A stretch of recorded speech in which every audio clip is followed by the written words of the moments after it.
Hello, everybody, and welcome back to the Borgata Hotel Casino and Spa for the Almighty Stack event of the 2026 Borgata Summer Poker Open. I'm one of your hosts, Nick Yamakuchi, otherwise known as Cooch Online, here with David Two Flame Canane. David, how are you doing today? I'm doing great. Seems like we got a fun lineup here to play for a lot of money. I'm excited. Yeah, absolutely. Let's get to the table here, do some player introductions, and get to some play. Excited for the action today. Should be a good final table as we see in seat 1 Yuriy Kudrynskyy, who has $7.5 million in chips, 345K lifetime earnings, hailing from Philadelphia, PA. Someone who final tabled the 6-max earlier this series. And Raymond Ferretti coming into the table with... the boys in Westville. There he goes for the boys in Westville, 12 million in chips. Baruch Fishman from Brooklyn, New York. Already locking up his biggest lifetime cash with this. And John Wilson with 31 million in chips from Baldwin, New York. A lot of New York guys here today. Yeah, very easy to make the commute down. William Shaw, Baldwin, New York. William Shaw from Baldwin, New York. I mean, I think we have a lot of Baldwins, so I'm wondering if we have a little bit of a graphical error. We'll fix that later. John Malczan, Trenton, New Jersey. And John from Trenton. Love the hat, John. Love the shirt, too. Yeah, absolutely. So, David, I think you played this event, right? How did you fare? Unfortunately, I was the stone bubble boy on the Friday night flight, but it was a fun time. I got to play with John Malczan here, who has accumulated a pretty big chip lead for this final table. Yuriy as well, as I alluded to earlier. He final tabled the 6-max on Friday. Still there? So he's trying to add some more money to this Borgata Summer actually Poker Open. controls the sign. Oh, yeah? The coloring. Yeah, as we saw back on last Monday, the 20th, in our final table, we had a bunch of different changes in chip leads. It was a great final table. Hoping to see some good action and play today. Looks like we have a raucous crowd in the chat. Let us know who you're here for. Love to see the family and friends rooting their player on as we get right into the action on hand one with John picking up King Jack of Hearts under the gun. Yeah, John is the chip leader. He's going to be looking to play a lot of hands, so this is a very strong hand considering the things he would consider opening here. As a reminder, the blinds we are starting at are 500K, 1 million. Looks like John raises to 4 million to start, 4x, sizing up a little bit and gets it through. Yeah, John looks like born and raised and currently resides in Trenton, New Jersey. General contractor, been playing for 40 years. Not professionally, though. And self-proclaimed has the most cashes at Philly Live, Rivers, and the third most at Parks. So definitely an experienced player looking to take advantage of his experience here today, along with his gigantic chip stack. Yeah, that wouldn't surprise me. It looks like his head-in mob has about 500K in lifetime earnings. And I believe a lot of that is centered around this area, so certainly an experienced player in the region. And we'll refer to him moving forward as Oklahoma John, as we saw with his hat. You see some of the players here who received a Borgata Poker Open final tableist hat. They look pretty sleek. I like those. I'm gonna have to try to get one. Oh, absolutely. You can see the matching sweatshirts on the back of all their seats as well, going along with the color theme for the summer. Call. I love that. Looks like we got a call in the small blind from William over to John, and the big blind was 7 deuce. We're going to go to our first flop of the day. Yeah, John in position, the covering stack. William likely going to proceed cautiously on most boards. But what do I know? He tosses out a bet right away.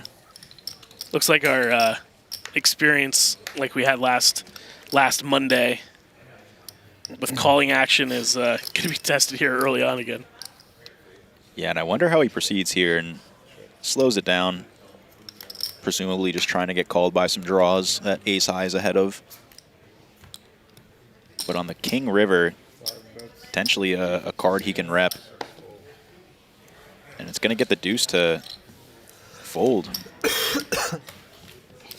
It does fold. We'll see if we can get, as we see the chips bet sizes We'll see the denominations. I believe the pinkish ones are either 100 or 500K, and the larger purplish ones may be 1,000,000 chips. So we'll see as we get closer. Yeah, I think the pink ones are 500K based on the previous streams that have, I believe, used the same chipset.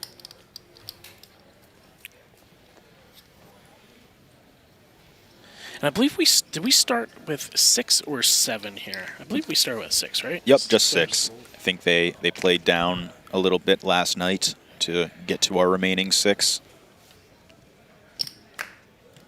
I was checking out Poker News this morning, and they had 7 players remaining. So with the long night, maybe forgot to eliminate that 7th place person as we see John W. coming in with a raise to $2.5 million with the A7 in the cutoff. Yeah, it's going to put William in a dicey spot. Decides to lay down the suited connector in position. I don't blame him for it. They're not super deep. There's some short stacks at the table. You kind of want to get knocked out before you start making any moves. Yeah, we'll talk about that in a second here for friends and family that may be watching. But we go to Yuriy, who has pocket 3s in the big blind, who's going to complete.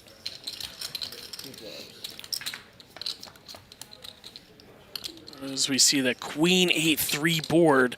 Backdoor flush draw for John, but Yuriy has the set of 3s here and is going to be in the lead. Let's see how he decides to play this one. Starts with a check. Yeah, pretty enticing hand to bet here. Ace high, often a hand that would like to check too, just because often it's good. You're not really getting value from a lot worse, but this being one of your worse ace-x hands and having the club, very enticing to bet, which he does. Fires out a small size though, 1.5.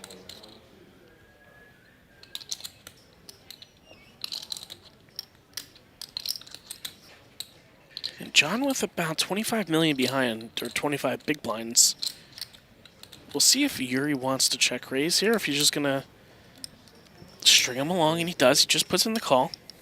Yeah, sneaky. Sort of a connected board that might be a little bit scared of certain runouts, but no fear from Yuriy. As we see the 6 of hearts on the turn, this is going to lock it up for Yuriy as long as he doesn't fold, which I highly doubt he will be. And we'll see how he wants to play this one moving forward, if John wants to give up on the turn or if he's going to bet. Yeah, having the ace of clubs here is looks like we're very going to get a intriguing. lead. Interesting. Yeah, this is also interesting. Maybe a little bit unexpected for John, assuming that he would have the betting lead, he would get checked too, and it's going to get the fold from ace high. Yeah. And David, can you give the folks at home, some family members are watching, they see some of these players with 50 million in chips, 25 million in chips. Sounds like a lot. But can you give a comparison to what the blinds are right now at 500 and 1 million? What does that look like in terms of actual stack depth instead of just hearing, millions in chips? Right, yeah, it's all relative to whatever the big blind is. So fortunately, we have a 1 million chip big blind, which makes the math easy for us to decide how deep their stacks are. But of course, the million is not real cash. We can take a look at the payouts. I believe they've been flashed already, but each player, I think, is guaranteed around 21K as of now.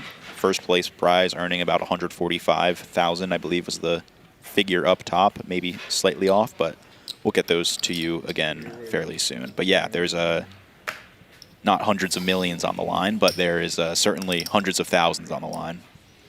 Yeah, as we fold to Baruch Fishman, who opens with the pocket kings, 2.5 million, and back over to William, who has a very playable hand and has a decision with the king-queen. Yeah, it's a sharp fold. I think it's not super comfortable even to call. All in. And we fold to Ray in the big blind, who ships in the pocket 8 snap call from Baruch. Yeah, Ray's going to be met with the bad news. He came in as our short stack to this final table, picks up a hand that can go all in. Very unfortunate to run into the pocket kings here of one of our other shorter stacks, Baruch. Raymond's going to need an 8 to survive. And a little sign to the gods for Baruch to keep it clean.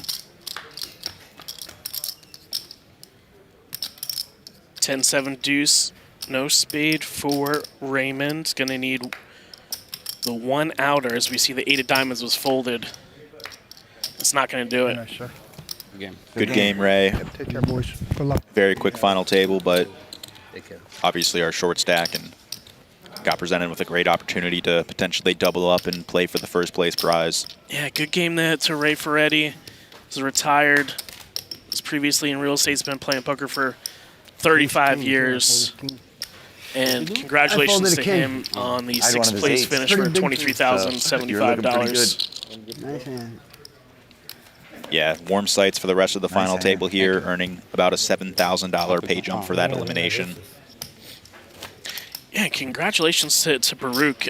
He was born in Israel, now residing in Philadelphia. He's a dental technician, and this is currently his biggest tournament score to date. He previously played a lot of cash games, was already guaranteed $23,000, but now has $30,000 locked up and got a final table elimination. So I'm sure this experience has been top of mind for him in his poker career. Oh yeah, this is what you dream of, a deep run in a huge field like this. I believe we flashed it earlier on, but over 2,000 entries, I believe, for this tournament. Yeah, 2,000 entries, $940,000 prize pool. First place, $144K. Yeah, absolutely smashed the guarantee, which was $750,000. I believe it was over $900,000 collected, as you mentioned. Really good to see that poker's alive and well here at the Borgata. Absolutely. We see Yuriy taking advantage of his chip stack here, opening King 6 on the button. Getting called into the big blind by Baruch with the ace deuce.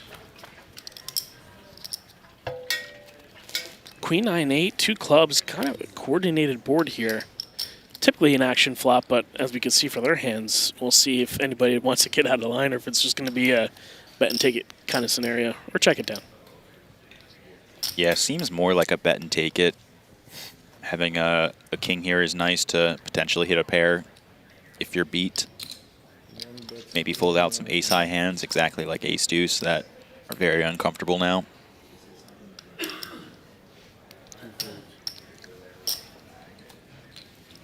We keep an eye on the comments, Edgar. I see you asked, is this live with delayed? We are on a 30-minute delay. The action is happening right behind us live, though. If you want to watch, you can join. Step into the Borgata Poker Room. In the back corner is where the stage is. There's some seating and areas you can look over. Action displayed on the TV as well above. It's a great viewing experience. Yeah, Edgar, we remember you from last Monday. And it is the final table, yes.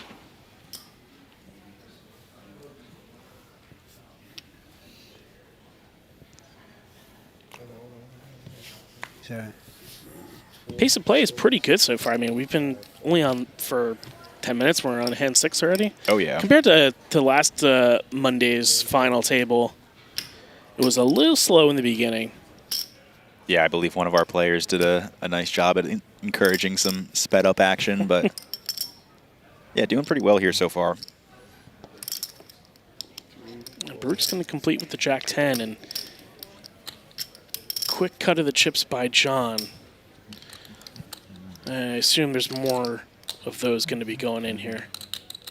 Just a matter of how much.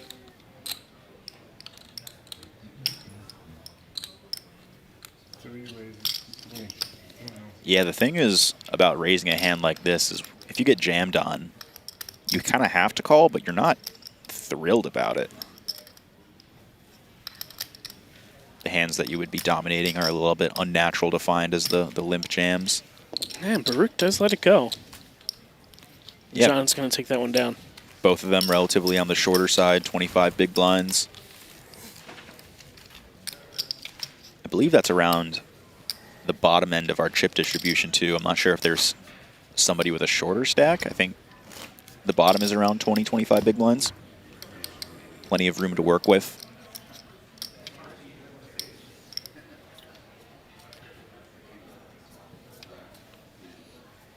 And, you know, if you do want to know any sort of information about the tournament, when we are at that larger screen set up, the top right-hand and left-hand corners, you can see some info.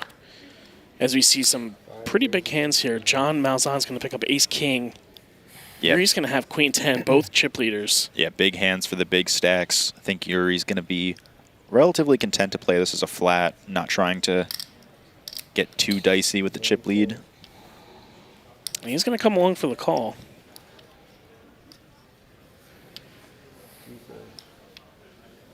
I'll have to check out the chip distribution in a little bit, how many total chips there are, but 130 million potentially at play here. Yeah, a lot of room to navigate. Now Williams has come in with the twos. Three-way action going to a flop here. Oh, I thought he did call, but he's thinking about it. My bad. I assume he'll come in with the call, getting a nice price to set mine, but it is a 3x open, so it's not just a minimum size. Some extra juice on that, which I think is what he's kind of pondering here. Do you take any stock into consideration, like when he's counting his chips out like this, and he either decides to call, or like what goes through your mind when you're playing and you see somebody do this? I guess my first instinct was, is he thinking about jamming here? If you're counting out the full stack, you know, there's reasons just to know what depth you're at if you're just going to play call, but I think the counting of the whole stack indicates that he's definitely considering all in, so potentially ranging him on hands like pocket pairs, suited broadways, some middling to stronger ace-x hands. Yeah, and he does call. You know, and it, you know, just say board comes like 7-6-4 or something like that.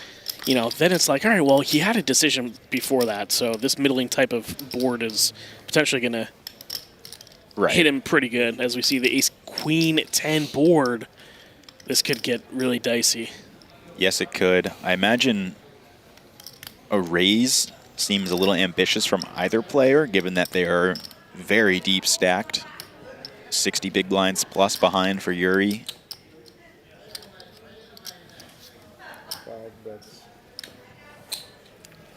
John's sizing up a little bit. I think it's about half pot. Did he say 5? Or no, he said 8.5.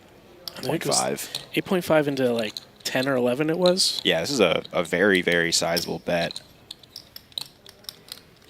And this might not even be super comfortable for Yuriy to even raise here, given the size of the bet. I would be very inclined to play this as a call. Yeah, I mean, there's so many hands that he could just be crushed by right now. Yeah, ace-10, ace-queen, king-jack, queens, aces, tens, everything's there.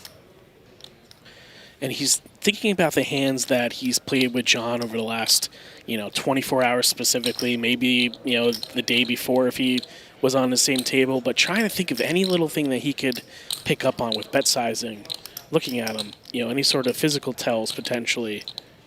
Yeah, Yuriy is a very sharp player and has made a lot of very impressive folds, at least on the final table that he was at for the 6 max. We saw a few instances where he was able to get away from very strong hands versus players who had him beat. In this situation, he's ahead, though. He's going to be navigating his way through a turn. Yeah, a lot of uncomfortable turn cards even then. So we see an 8 come on the turn here. Probably don't think that John would have like a Jack-9 type of hand, but you never know. Yeah, offsuit maybe a little bit harder to have. I think suited makes a lot of sense, though, given that he is the chip leader opening into the smaller stacks. You probably kind of feel good that this is being checked on the turn if you're Yuriy. Oh, yes. You would very much expect a hand like king, jack, tens, queens, aces. Maybe aces can check here sometimes. But a lot of those strongest hands are still going to be wanting to pile money in on a very dynamic board that can change on a lot of rivers. Yeah, it looked like a little bit of a smaller bet here, maybe like 8 million. 7.5 into like, it was like 27 million, 28 million, so quarter pot. Yeah, and John quickly cutting out the calling chips, just getting a very good price, redrawing to a straight as well. And we have 42.5 million chips in the pot here. Yeah, this is a massive pot given the relative stacks of everyone else. Yeah, relative brick on the river. Let's see if Yuriy wants to go for some value here, or if he's scared of like that ace-queen, ace-10 type of combination. Yeah, I think it's important context that a lot of the other stacks are around 20, 30 million, and there's already 40 million in this pot. The winner of this is going to be the outstanding chip lead. Yeah, and when you're Yuriy here, it's like, all right, John bet super big on the flop, checked, turned, and called, and then checked river. So it's like, all right, does he have like a scared one pair hand? Does he have like a ace 10 that he got scared of about Yuriy having ace queen king jack, something like that? Yeah, very hard to know if you're good here. I think that not having an ace in your hand is very, very nice to potentially get called by a hand like ace jack, ace 9 even. That seems ambitious, but ace king of course is a very strong hand in this range. Very popular. And it looks like he is going to go for a bet. Yeah, the size is going to be the question though. All in potentially seems pretty big. He chooses a size that's 10, I want to say. Smaller. Yeah. Quarter pot. I love the size.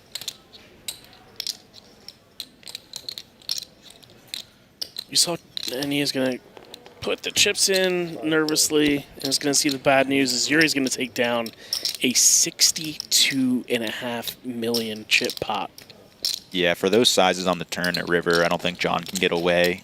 Yuriy going to be very happy to win that one, be shown that he's ahead.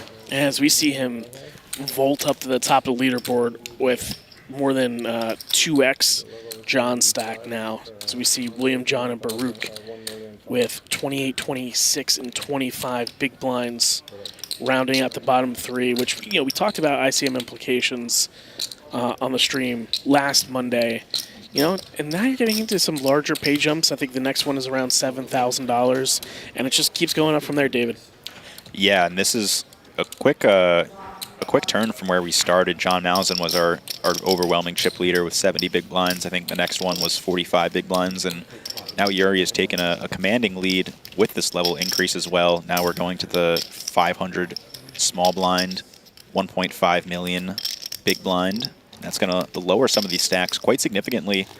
Now William, John, and Baruch all in the range of jamming pre-flop. Some chips to be won here and trying to survive and ladder up some more.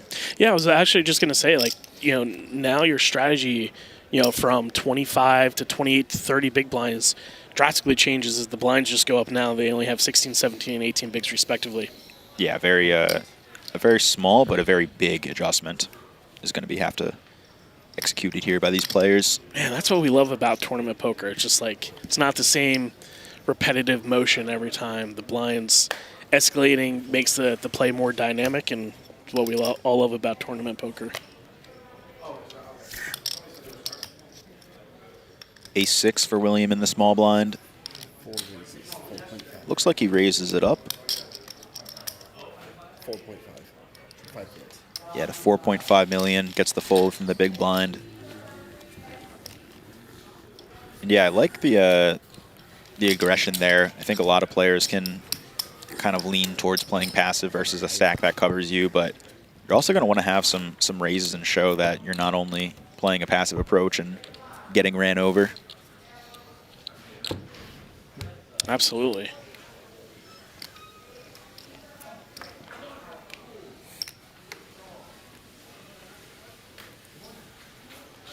If you're in the Atlantic City area, feel free to come on down and play Day 1B of the $2,700 championship event going on here now.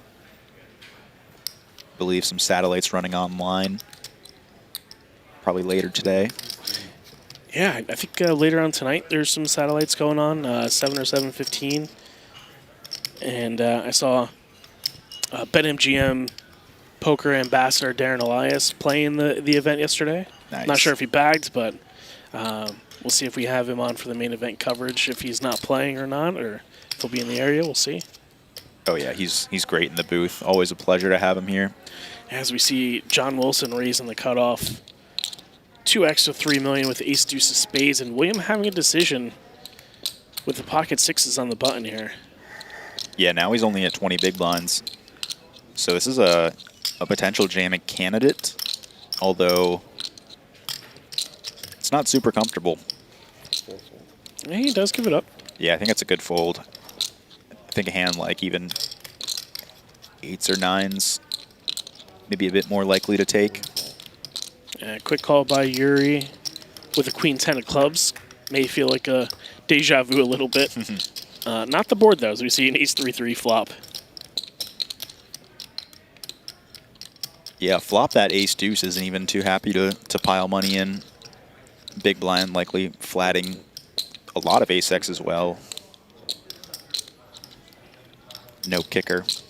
Yeah, it's, in some cases, you wouldn't even mind a check here for a little bit of pot control, a little bit of deceit, but he does take that one down. Yeah, not at all, no. But I do think there's the other side of it where when you're at a final table, the ranges tighten up a little bit from the big blind. So in a normal scenario where the big blind might have a lot of offsuit 3x hands, a little bit maybe less likely, so don't really have to worry about that too much at this point.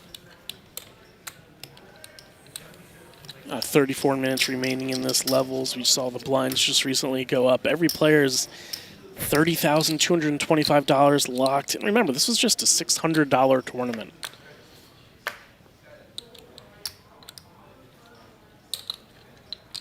And John Wilson has the fives under the gun, is going to open. Born in Indianapolis, Indiana, currently residing in Malvern, PA.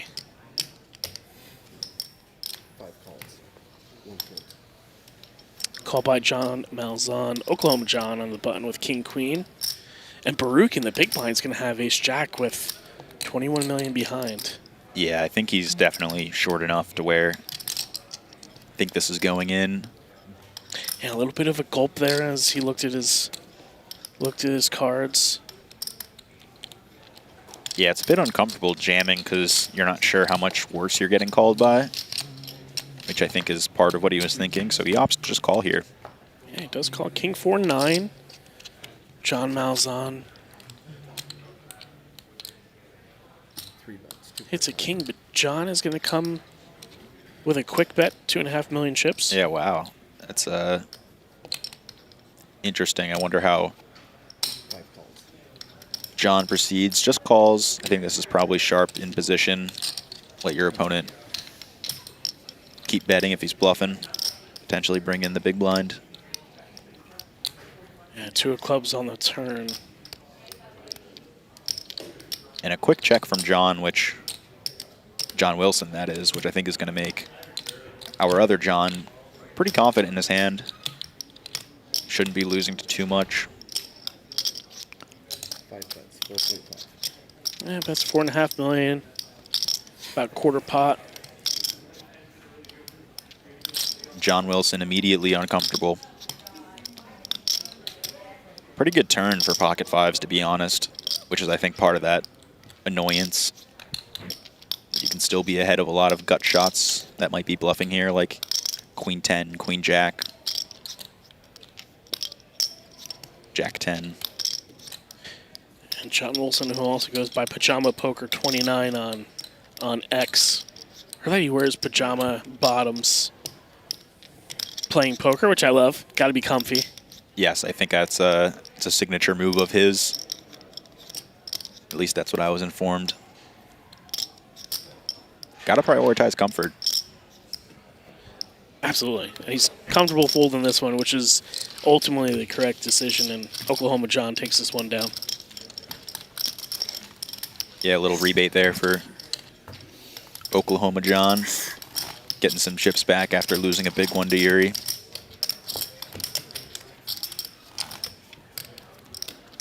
And we have 5 players remaining.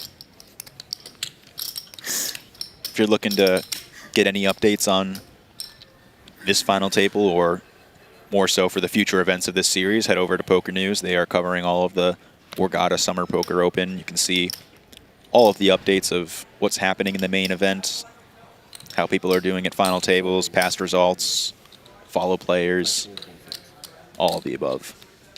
And we see William Shaw open under the gun with the Queen 10 of diamonds. Born in Queens, New York, currently in Baldwin, New York. Been playing poker for 20 years, but only tourneys in casinos. John gonna call here in the big blind with 6-5 suited. Finds a gut shot. Both of them found a gut shot. Yeah, William obviously with the higher end of that going to be happier with his hand, but a quick call from John, given that he has the backdoor spades as well. Yeah, 9 of hearts on the turn. Yeah, I think we saw a lead from John Wilson on a board earlier that maybe seemed a little bit unintuitive. I think this lead is a lot more intuitive to find. It's a hand that, or a turn card that likely favors the big blind here. Calling flop bets with a lot of 9x. It's going to favor them. And continues his array of quick bets, which, you know, I'm sure the players will latch onto as they progress through this final table. But, you know, you see second pair come out, and even if you have an ace here and you see a player bet as quick as William did, John did, it's like, all right, well, maybe he actually does have it. Yeah, and even getting a hand like this to fold with it is super nice. Wow. That's not what's going to happen, though. William just piles it. That's just a good played poker hand by both of them, I think. William took it to the streets there. Yeah, I was not expecting a jam there, but he's able to earn himself a pretty big pot, maybe taking stock of that lead on an earlier hand that didn't seem to make sense in his mind. His nickname is Billy the Kid Shaw, so, you know, he was showing aggression just like a kid usually does when they have no regards for their body.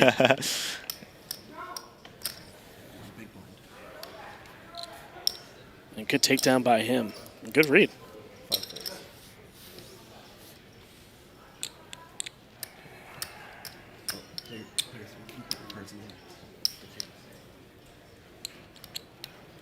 And you see Yuriy open with a king-queen, and Baruch is going to have pocket tens on the button against the chip leader. Yeah. How's he going to play this one here? Is he just going to ship it in? Yeah. Flat? I think shipping it in is the most likely option. He's got about 12, 13 big blinds, pretty short stack. I think shortest at the table by some margin. No, actually, John Wilson's a bit shorter, but... And Baruch does put it in. Yeah, this is definitely one you got to go with. Yuriy going to have a uncomfortable spot. Yeah, it's, you know, 25%, 20% of his stack or so. Yeah, it feels like a hand like King Jack suited is probably a bit more comfortable to call than a hand like King Queen off. Just having the extra equity of being suited is nice. This is close. Could really see either option on the table between call and fold. Yeah, we know Yuriy is a very experienced player. Obviously, you know, making the final table with the 6-max event. You know, and you just wonder, does he really want to put much chips in play in, you know, potential flip situations? He could be crushed, or just let his post-flop play take over and, you know, carve away at the chip stacks that way. Yeah, I think it's a very nice fold.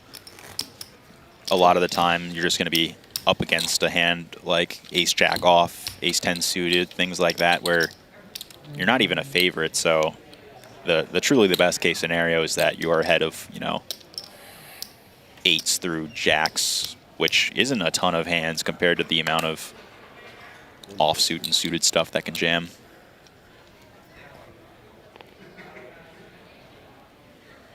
And we see the next couple of hands here. Doesn't look like we're going to have too much play out of the button.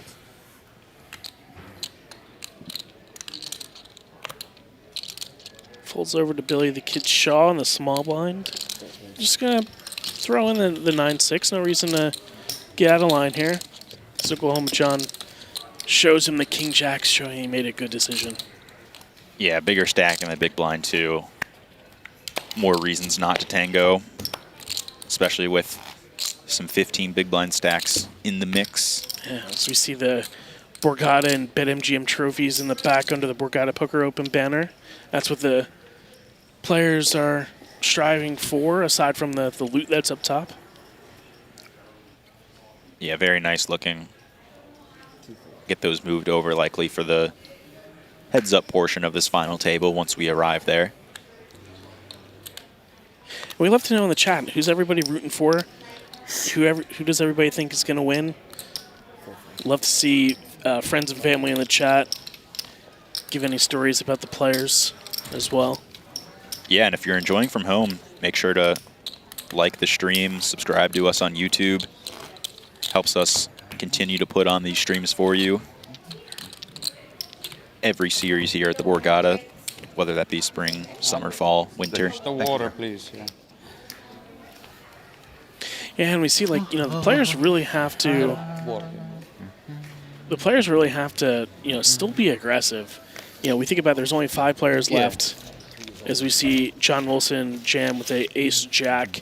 You know, it's $3.5 million every orbit. It's like that's not chump change for these stacks. Right. If you're not in the mix, your stack's just going to go down by 10% every 5 hands. It's certainly important to stay in the mix, and Baruch going to be in the mix here with the kings. Hey, picks up pocket kings again. He didn't look at, now he does. Peels it and snap calls. Kings again. John Wilson going to be at risk here, looking to find an ace to keep his tournament hopes alive. Showing those pajama pants. Look at those things. Oh, yeah. Love it. See if he could spike an ace here or some straight cards. Or, you know, the tough way, couple of running jacks. You never know. There's plenty of ways. 4 clubs.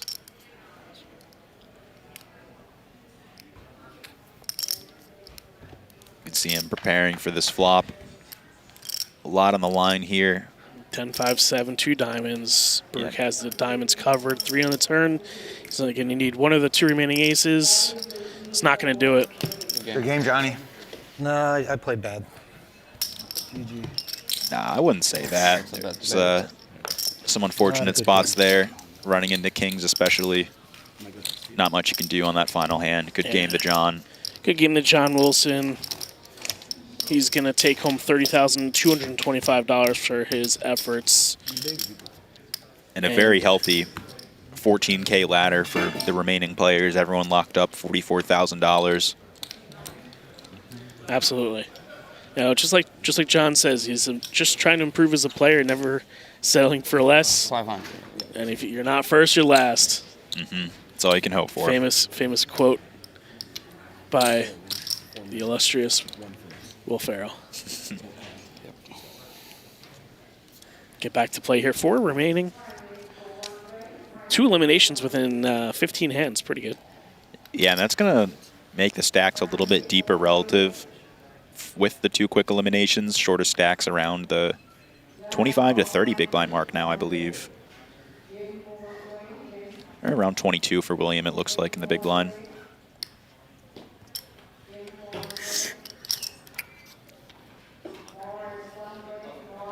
So we see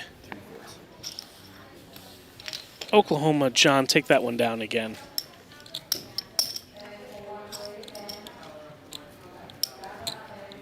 We see John Wilson in the back there collecting his belongings. You know, it's always tough and have a little bit of a sting when you bust a tournament, but especially when you're at Borgata, you made a streaming final table, there's so much money up top, you know, and it's going to sting for a little bit, but ultimately he's going to think about the last 3 days and the run that he's been on.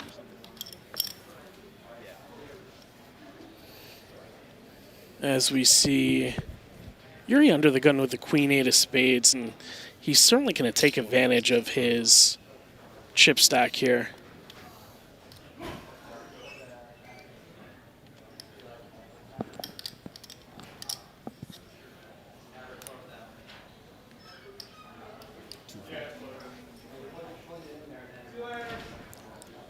Baruch pondering over potentially if he could fight back there, but takes the passive route, which I think is the move. And you see, you know, Yuriy knows how to play in these spots. He's been here before.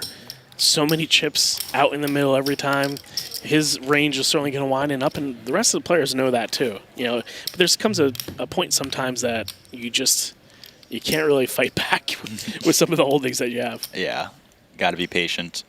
As you can see in the top left, top right screens, we're about halfway through this level. 40-minute levels here.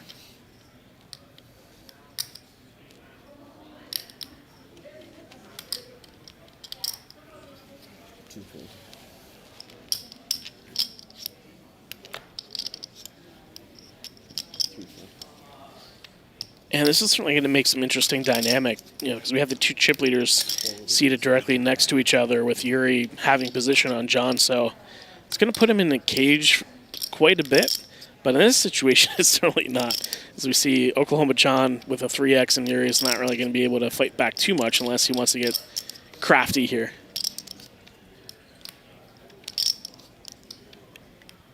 Yeah, I think fighting back here is good.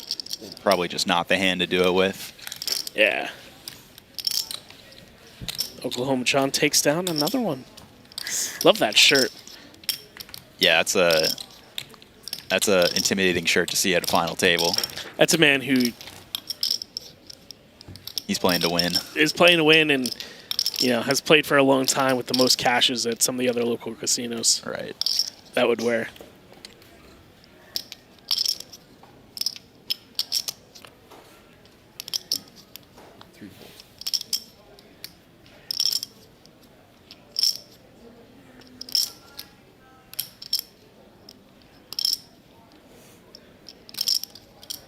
John here with the king deuce suited.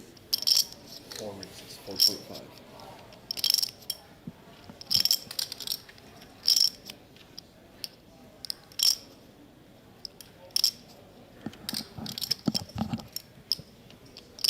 Sizing up a little bit. 3x. Yeah, I think that's been his standard open, and it'll be interesting to see if that continues as the stack sizes get more condensed. Yeah, and that size up's going to be pretty meaningful in terms of the hands that Baruch's going to want to continue with. I don't think the size up's going to be enough to discourage a hand like this, though. Just a suited connector flops very well, given a solid price. Yeah, it plays so well post flop, and Baruch being primarily a cash player is loves those suited connectors. As we see it come 8-8-3 here with only one spade for John. Yeah, what's not to love when you flop trip eights?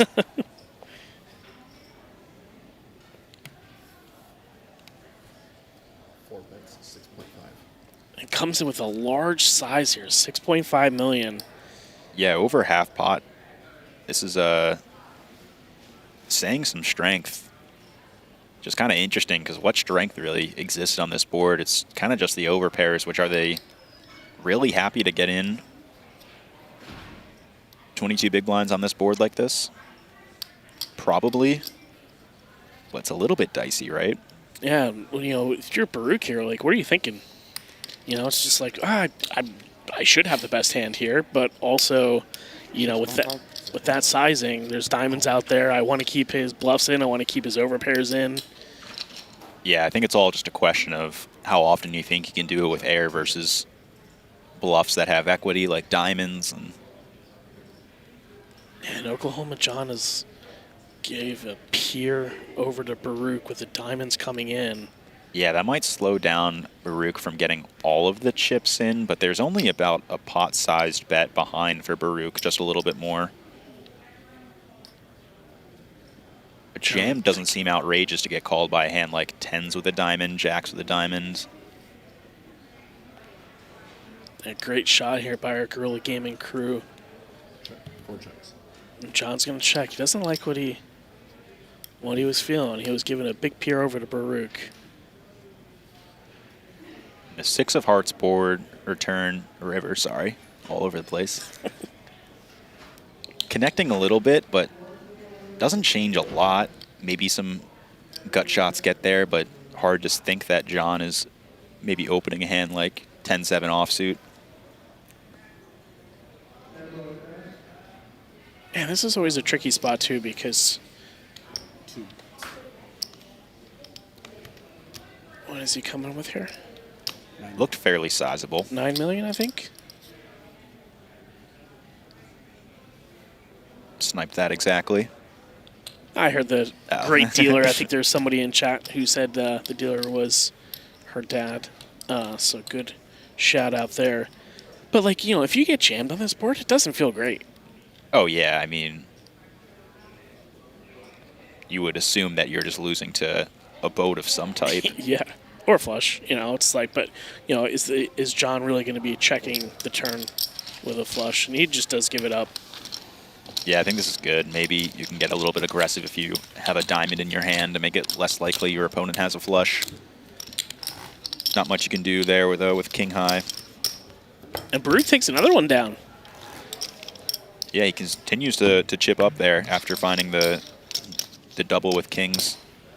Yeah, we see him vault up to second in chips with 51 million. With John and Billy the Kid Shaw trailing as well.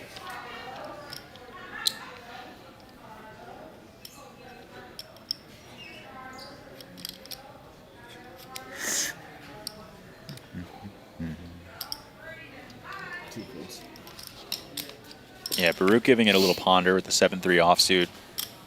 Somewhat notable for this blind level that the small blind is 500K and the big blind is 1.5 million, as opposed to the small blind normally being half the big blind. So a little bit more pricey for the small blind to limp in, which can discourage some of the weaker hands. That's a great viewpoint. Why is this chip stuck?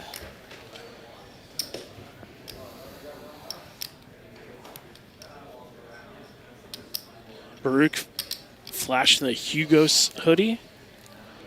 We saw our second place finisher last week have a Ducky hoodie, which was pretty cool.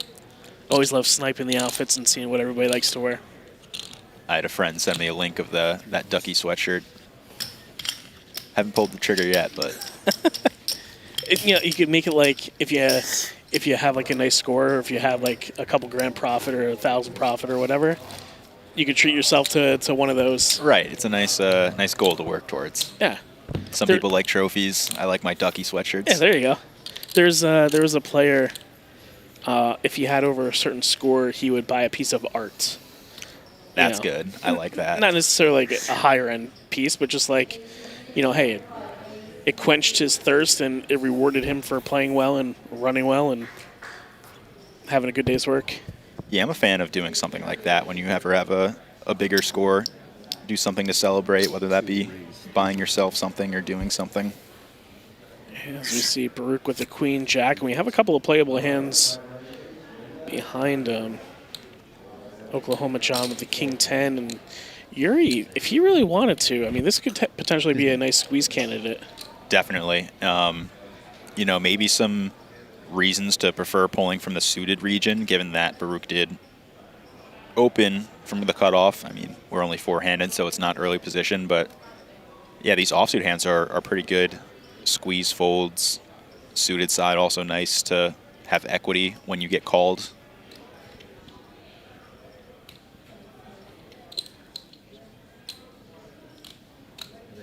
Raise. One raises to 15. And he does pull the trigger. 3 bets to 15 million in chips. Yeah, this is going to work out perfectly. Potentially also thinking that John might be flatting some hands that are a little bit weak, like this one. And it's going to get it done, and that's the power of having a lot of chips. Yeah, very nice pickup from Yuriy. Really showcasing this Summer Poker Open, some of his skills. He's been bobbing and weaving for a while here. Yeah, it's really the first time he played the people as opposed to his holdings and putting his chip stack to use, and we'll see if he continues that here over the next couple of levels. Yeah, really like that find from him. It's a hard one. It's pretty easy just to flatten the big blind, just see if you hit an ace and evaluate, but he's not afraid. And William in the cutoff now finds the ace 10. Bumps it up to 3.5 million. Takes it down.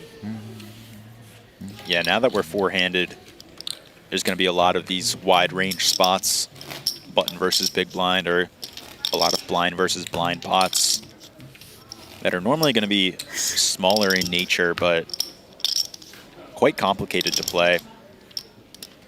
Yeah, Billy the Kid actually final tabled the Almighty before in the Borgata 2024 Winter Open. Oh, wow.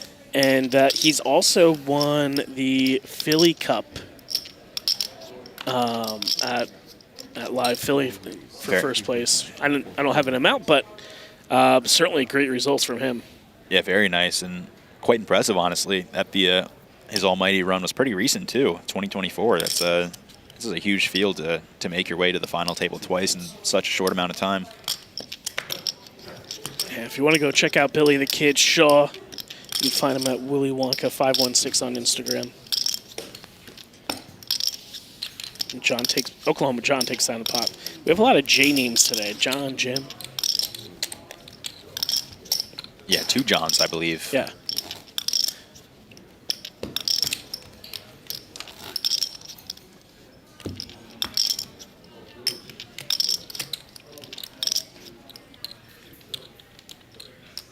Oh, Yuri's going to pick up the jacks first to act here.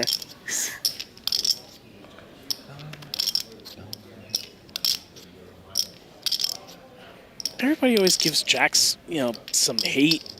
But, when you pick those up four-handed as chip leader, they don't look bad. Yeah, I don't get the hate for jacks. I'm seeing a good hand and I'm happy.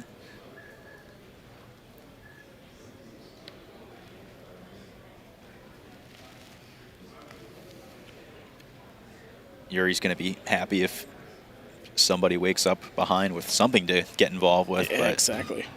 the Queen 8 suited, giving it a little contemplation, ultimately folding off of 30 big blinds. Yeah, a little bit of a sigh from Baruch. John flicks in the call with the A6-0. Queen 9-4. And maybe this is why people don't like jacks. You have an overcard that flops, and it's like, all right, well, how do I play this one? Do I have the best hand still? Do I need to pot control a little bit? Do I just c-bet? Yeah, all options that are on the table, I would think. You can probably bet here a decent amount, given that you are the chip lead by some margin. You can kind of just get away with putting on the pressure. So I personally would like to see a bet, but, checking isn't the worst option either. He's going to bet. Looks like 3 million chips. Quick fold from Oklahoma John. I do like again, I know we talked about it earlier, the pace of play has been really good. These players want to take their time in big pots, but, when it's clear, straightforward decisions and they know what their intentions are, they're not sitting there for 30 seconds before acting. Yeah, they want to get the most playability they can here with the blind structure. Yeah, so it looks like we have 221 million chips in play approximately. And Yuriy, I believe, may have just eclipsed the 100 million mark. Yeah, he's approaching the half the chips in play number, which is a pretty critical point to reach here, especially four-handed. Can just dominate the rest of the table. And if you're Billy Kid Shaw here, it's like, yeah, you pick up Queen 9 and you want to play some hands and raise, but you have the 2 chip leaders behind you. Yeah, opening into the chip leaders quite uncomfortable. But Billy's going to be able to clear out the 8-5 offsuit from Yuriy. And finds himself a pair on the Jack 9-5, 2 spades. Yeah, both players catch a piece here, so it'll be interesting to see how they navigate it. Billy the Kid's going to come with 2 million in chips. Yeah, I think John can certainly think about raising his hand. Not having a spade is nice to get called by some gut shots with a spade. Like the king of spades I'm mostly thinking of. 5.5. He decides to raise to a small-ish size, only 3.5 more to call, and Billy flicks in a quick call. Yeah. Blank on the turn relative to the actual card, but the suit could have had a impact. 3 of hearts, and Oklahoma John's going to continue betting here, and can't really feel too comfortable if you're William, but he does come with a quick call. Yeah, it is a small size, only roughly 3 big blinds, so I think the call is pretty nice there. But on the 7 of hearts river, finding a call versus a big bet's tough, and it's a quick check instead, which I'm sure Billy's going to be happy about. Throws out a quick bet of 1 million, did I hear? No, you said 5. 5, I'm sorry. 5 million, okay. So another small bet. A lot of small ball poker here. I'm not happy, Billy. Yeah, it's kind of annoying for John. Yeah. Like, would he bet queen jack like this? Potentially. But having the king of hearts too blocks some flushes. 9. Nice hand. Thank you. And Oklahoma John's going to take this one down. Nice hand. Yeah, finds the call in the end. Able to win himself a very sizable pot. Pushing Billy Shaw down to 11 big blinds. Jam, you go Our away. clear short stack now. Yeah, I don't know. Might still be in the tank. Nice. Good call. Yeah, I think the bet size on the river there got Oklahoma John to make the call. It would have been interesting to see if Billy the Kid jammed, what kind of decision he would have came to. Yeah, I think that jam size is kind of what's exactly required to make the Jack X hands indifferent to folding, calling, putting them in the uncomfortable spots.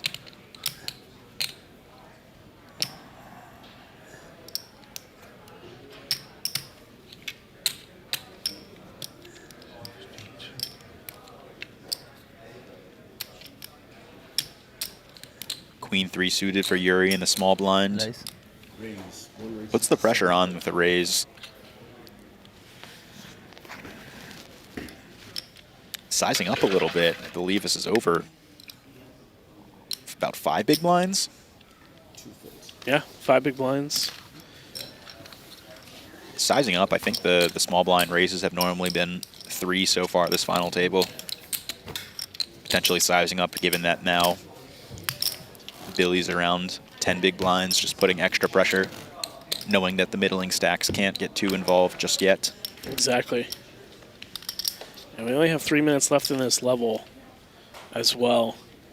Oh yeah, that means Billy's going to be looking for a spot to double here in the next few minutes before the blind increase hits him.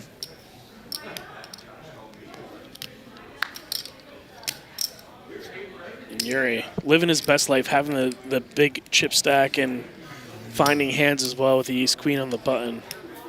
I'm more interested in what Baruch decides to do here on the small blind with the king 10, knowing that Billy the Kid has a low chip stack and how aggressive he wants to get. Yeah, we saw John flat with the king 10 off in the small blind earlier. He decides to just fold, though, which I think is probably the right move, especially now that there's that tiny stack in the big blind that can potentially get eliminated if they just call the big blind, too. Exactly. Players who are still remaining have locked up $44,375. And then you really start to get into some big ladders. So, if you're Baruch here, having Billy the Kid or any other player for that instance be eliminated, you earn yourself $22K. And we said it last Monday. Final tables are the one spot that you look at and you can make money by folding. Mm-hmm. The pay jumps get pretty outrageous, especially once the field sizes get as big as they are here. 3.5. 2 raises. 3.5. Billy with the pocket queens, though, in the small blind. Going to be Quick ripping jam. over Baruch and 13-5. just getting a question if he's getting ever a good price to call here. You see, it's only 10 million chips to win 20 million. Doesn't need a ton of equity. Do you look at the equity in the exact spot or the equity if you lose the hand? Going down to potentially 27 million and then Billy going up to 30 million and now all of a sudden your lowest chip count. Yeah, all factors you have to consider. Baruch lands on willing to gamble here, given that he's a little bit of a cushion behind. Hoping to drill an ace here to knock out Billy the Kid. And Billy the Kid has all the clubs. Going to be Take an an 8. 8 or an ace for Baruch. And Billy the Kid's going to double up. Nice hand, Billy. Thank you. evens out the chips a little bit. 30 Last time I million was for at each the now. almighty final table, I got eliminated with queens. Queens ran into kings. Some flashbacks there then from his 2024 almighty final table. This time the queen's working out for him. Yeah, now we see, like we said, Billy the Kid and Baruch have essentially the same stack after that pot there. Yeah, and I guess it is important to note that the big blind for this level actually didn't increase. It's just the small blind that I believe is increasing from 500K to 1 million, but we believe have one more hand in this level before we mark that increase. And still, you know, that's essentially 4 million in orbit. Oh, yeah. And for Baruch and Billy the Kid, that's a quarter of their stock potentially. That's just automatically going in there. Mm-hmm. 4 with the raise, 3.5. And we see Oklahoma John and the small blind make it 3.5 million. The Queen 9 of diamonds, and here he comes along with the Doyle. Yeah, it's an ambitious call, one that some people might not find, but he's in position. It's a relatively cheap price. You know, the raise from John was just a little bit over 2 big blinds. And he does snap C-bet 3.5 million chips. And Yuri's just going to let that one pass. Yeah, and Yuriy showing some willingness to get involved in spots where he sees that he might have an advantage, 1-2. particularly in that one, being in position, covering stack. Ah, Still 15. still 15. Okay. Very generous. I like it. And there we do get our official increase in blind levels. Million small blind, 1.5 million big blind in Annie. Yeah, and that's not They going to didn't really change need these the microphones. Nobody said a word. No. the depth, but as you mentioned, just adds to the amount that you put in every orbit. I'm the quiet guy most of the time. As we all are, obviously. We must be so entertaining. Oh, yeah. The clicks are coming in. There's like 4 people watching. Yeah. And they have the volume off, so they don't know we're not talking. A little bit. We have 270 people in the chat. Yeah, plenty of eyes on you boys. Don't worry. Yeah, you know, your play does the talking. You guys don't have to talk too much. Some nice camaraderie there. Hey, you gotta have it when you have 44K locked up. You're here on a gorgeous Monday, summer Monday at the Borgata. Yeah, how can you be upset?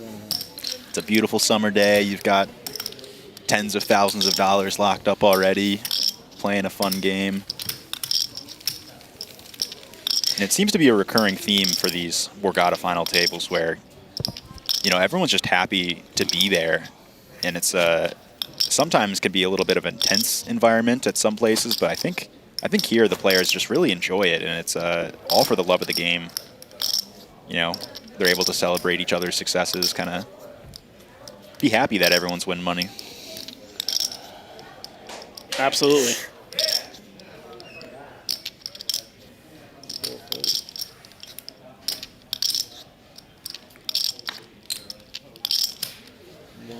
Yuri's going to give up the 8-5 offsuit. That might be a walk here for Billy the Kid. Yeah, not going to be happy to get a walk when he peaks at the ace-10 offsuit. But not even going to get that walk to begin with. Baruch looking to get involved. I wonder if William chooses to raise or just jam. Looks like he just raised.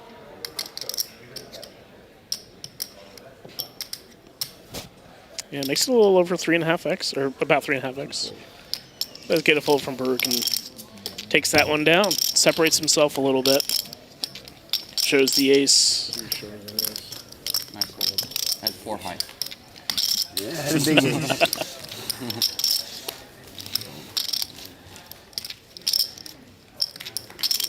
Some information there for the table, saying he had 4 high. Who knows if it was offsuit or suited. Does it matter? I think it might. Yeah, of course. In this situation, it does. We're technicalists. If someone's limp folding 4-3 suited, maybe that's just a fine hand to limp fold, given that you are not super deep. 44K, 66K, 98K, and top prize $144,000 for a $600 buy-in. Only at Borgata. Yeah, it really seems to be the bread and butter of Borgata, these massive field, 500 roughly dollar buy-in tournaments. They get some pretty insane turnouts. Baruch's going to open cutoff with the ace-8-0.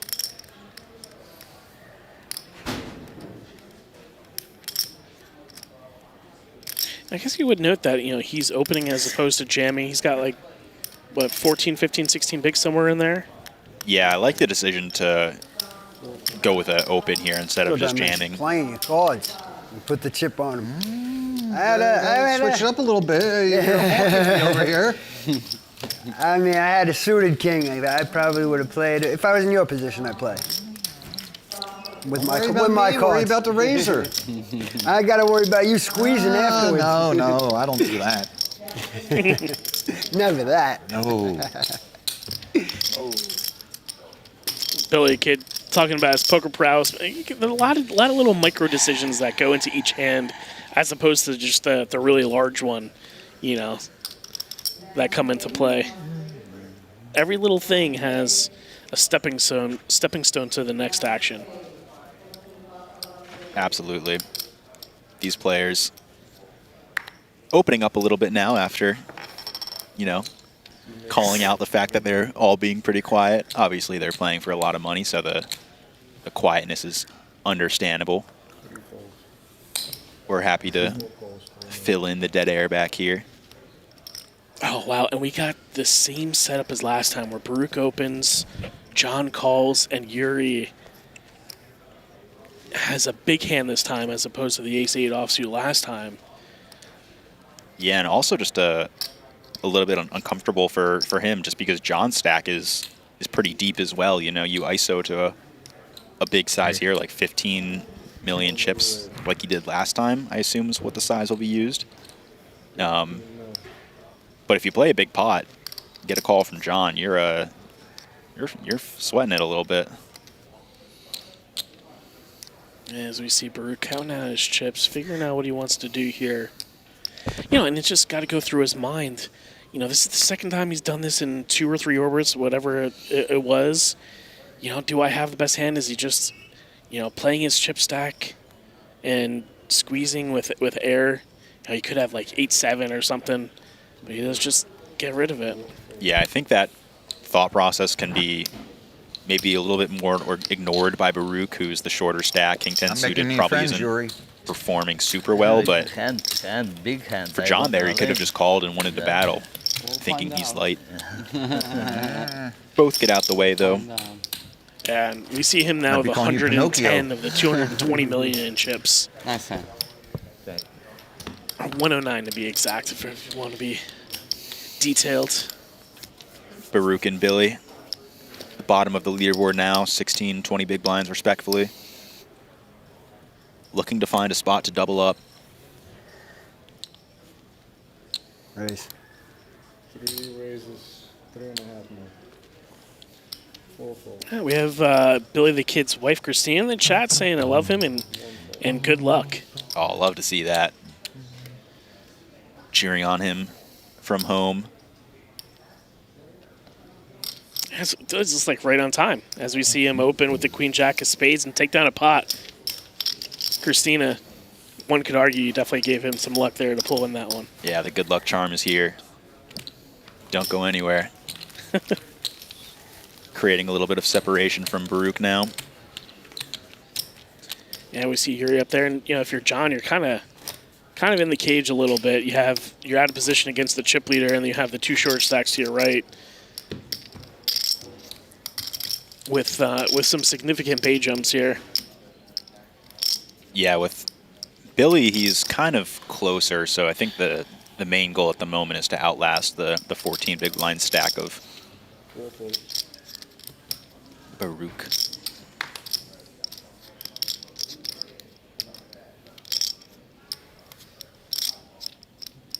You're contemplating. Wonder if he just open rips here with the sixes. Yeah, it was like 20 big blind stack in the big blind. One is all I think the all-in can be pretty effective. Yeah, just about 20 big blinds for Billy. I think this is a very sharp jam. I mean, obviously it's going to work out here given the holdings behind. We can peel them together. Not a good starting card.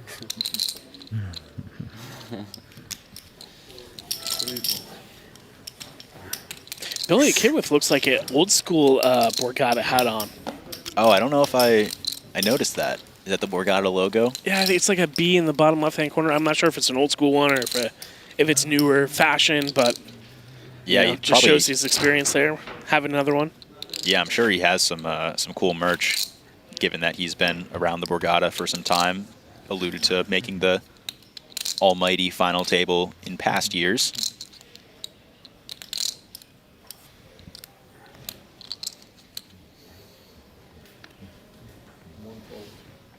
Yuriy takes the foot off the gas a little bit here and says, you guys can bow it out on this hand. You guys can play one. Couple of 10-5s right next to each other.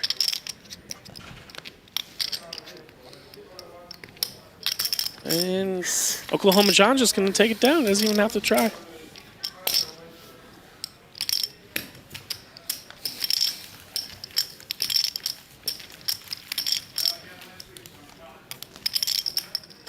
Oklahoma John, proud pop-pop to 3 thriving grandchildren. Good for him. Says the key to life, work out, eat healthy, and be kind to others. Good guy to root for at a final table like this if you don't have a running mate. Yeah, some words of wisdom and a lot of kindness at this final table being demonstrated. Billy flipping over his cards to sweat with the table. Not a move you're going to see often at a final table with 145K for first place. It's Yeah, not at all. speaking to the camaraderie felt here.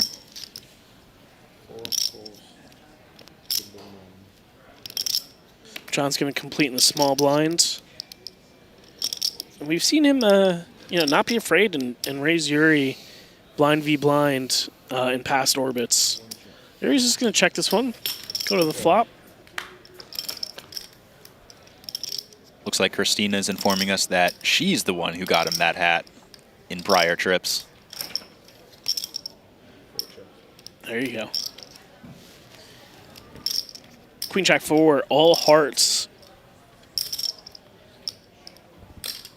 And Yuri's going to put in 2 million chips here. Yeah, likely thinking he can still get called by a lot of one-heart hands, potentially even just a hand with the 8 of hearts itself, but not this time. Potentially more targeting 4x with a heart, something like that. And we see another pot go Yuri's direction. It feels good when you got the chips going your way in so many consecutive hands, especially at a big final table. Yeah, momentum is real and can really not only encourage you to take certain actions you might not be confident enough to take, but also just in the mindset of evaluating each spot. If you've won a few hands, you can maybe have a clearer brain. It looks like we're up over 300 people in the stream now. Feel free to share on social media if any of your favorite players are here or want to have anybody else take in the action. You two could even be sitting here at the final table. We have a lot more tournament action here as Yuriy jams all in with the pocket 5s into Baruch. Yeah, seemingly a little bit too weak of a hand to probably call. And lays it down. And yeah, again, like we said, we have a lot more tournament action going on. We have the $2,700 main event. If you say, I don't really have $2,700 to play, Nick, well, you could get out there and play some satellites. We have a lot of those going on during the evening time. for as low as, I believe, $550, maybe less. I would have to take a look at the schedule a little bit more closer, but... Yeah, the satellites are lovely. They've actually, I don't know if they have them for any of the other smaller events going on, but for the beginning of the series, they were running them for the $500 buy-ins as well. There's plenty of ways to make your way down here at the Borgata without having to pay for the full buy-in.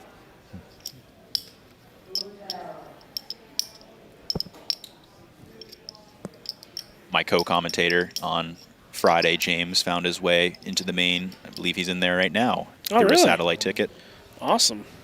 that he earned from a $25 to $250 step satty, and then won the satty from that. No way. Yeah, in for $25.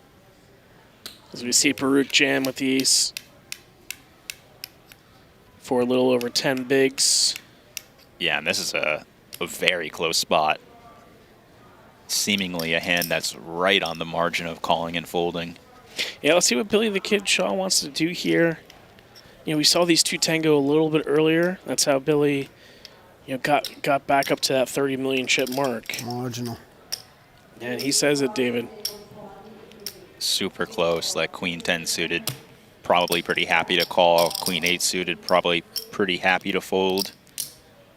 Man, you see, like, the equities here. What's the count? It's essentially a coin flip. He doesn't know that, but when you incorporate the full range that Baruch could be jamming with here, it does pretty well. It's just a matter of, is this where I want to make my stand? Yeah, it's a small blind jam, so he can even have hands like 7-9 suited, 8-9 suited. Queen 9 suited can just dominate a lot of potentially. He decides to pass. Got it through. You can breathe. Happy in this case, given that he was behind.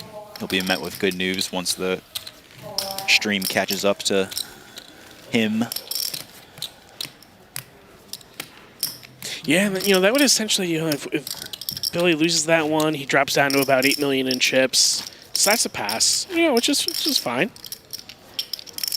Yeah, I mean, we saw how big the ladders are getting at this point.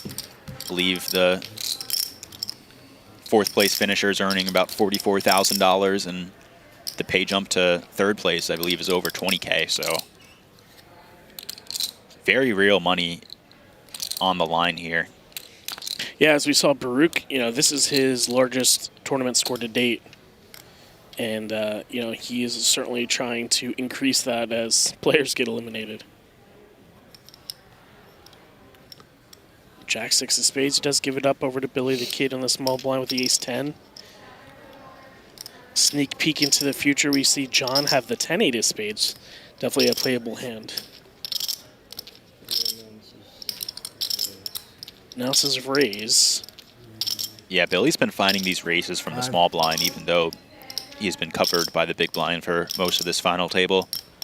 This time, John with a hand that can probably defend. And a large one though. Again, a little bit over 3x.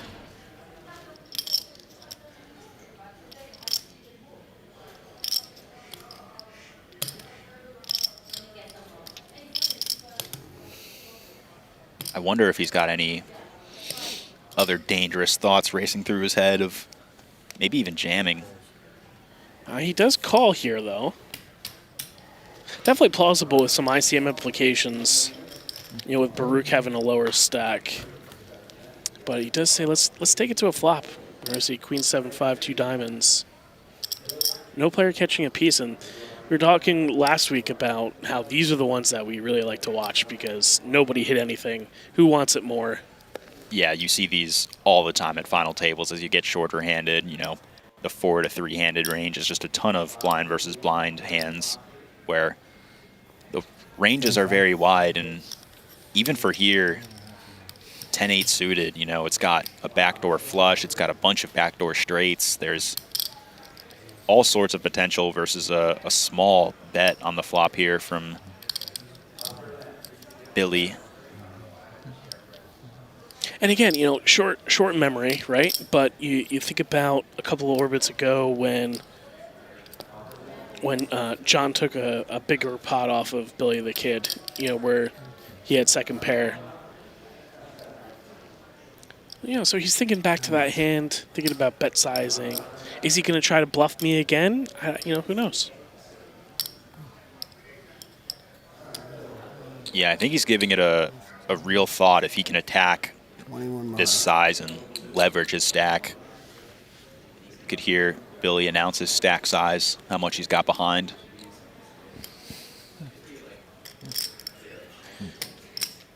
Oklahoma John is really thinking this one through. Maybe he's thinking about what size could he make it to show that he's serious about the hand without risking too much. Maybe he's thinking like, maybe I'll peel one, or maybe I'll just let it go, which he does. Yeah, decides to let it go, and Don't really believe you, but I think I have a better hand than you do. he did have the better hand. That is true. Didn't have much of a hand, though, just ace high. And you see the disparity between Yuriy in the field. You can also see some of the benefit of Billy passing on that hand that he just did instead of calling the all-in of If you had a Baruch. better hand starting off, you were shoving right over my head. Well, I'm pretty certain.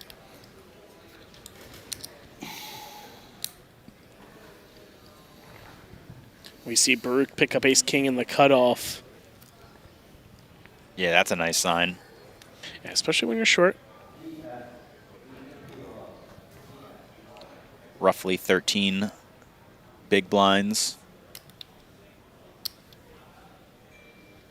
Probably some room to potentially just min open, but I think jam is also a pretty viable option. That was going to be my question. You like to get value out of your premium hands with ace-king. Sometimes you want to min open these. Sometimes you just want to just get it through, pick up the blinds, but Baruch decides to min raise this one. Yeah, and gets called by Billy in the small or in the button here. Which is going to be pretty annoying for Baruch having to play out of position here with a very good hand. Pretty shallow stacked.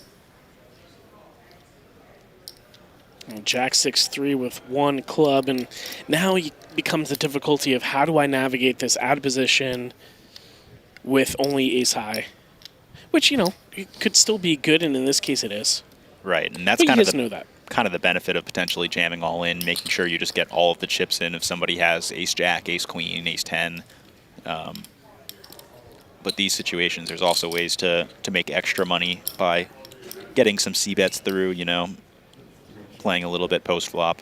It goes check here and find a 3 of clubs on the turn. So now Billy picks up a flush draw. Yeah, I don't know if Baruch can be super confident in his hands still. I mean, Billy likely betting a lot of his Jack X holdings on the flop, but can easily check back a hand like 7s to 10s on the flop. And he does bet $3 million. And, picking up a club draw, I don't think William's going to be going anywhere here. Yeah, quick call. Doesn't think about raising too seriously, so maybe Baruch can discount some of the stronger hands in the range. Yeah, 2 of diamonds on the river. Baruch is left with just ace high, but has the check mark. He's going to win the pot as long as he doesn't fold. Wow, and Baruch is going to put it in. And I really wonder if this is a value. This can't be a value bet, right? This is I can't see it being. This is a bluff trying to get like one of those pairs that I listed earlier, like 7s to 10s to fold here. I think that's probably the goal. I missed.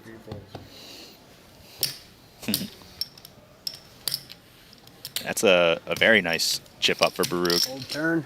Yeah, Baruch's going to pick up a nice one there. Thinking I should have tried to take away the pot I on think the he's going turn. to get up to the 20 million plus chip mark again. Nice hand. He's up to 30 million. My apologies. So him and Billy the Kid are relatively close.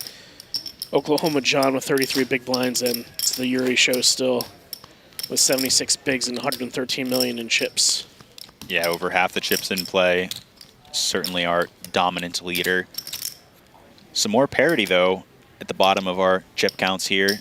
No super clear shorty extra pressure getting kicked up on both of them. Yeah, but like we saw last week, David, things could switch in an instant. Yeah, one all in. Yeah, we had, I think everybody at the final table with 4 or 5 left was chip leader at one point. So it's certainly not a given. The cards certainly have a mind of their own. They don't root for any particular person. Yeah, that final table was gnarly. I think, yeah, you're right. Everybody had a chip lead at some point. I don't know if anyone's going to be able to take over Yuriy here, but anything's possible. Yeah, as we see Yuriy 4x it. I have a feeling that's going to continue until somebody tells him otherwise. Yeah, not facing a lot of resistance yet, especially in the form of a 3-bet. The resistance mostly being through calling, and if that happens, you just c-bet the flop and get a lot of folds. So I think Yuri's feeling quite comfortable in the path that he's taken so far. As we see 14 minutes left here on the current level before blinds go up to $1 million, $2 million, $2 million.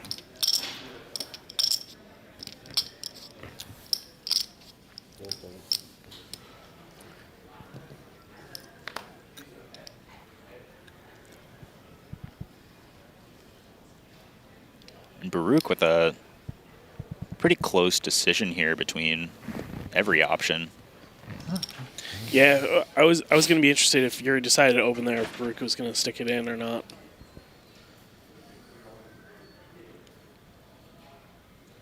Yeah, I think now that there's a fold,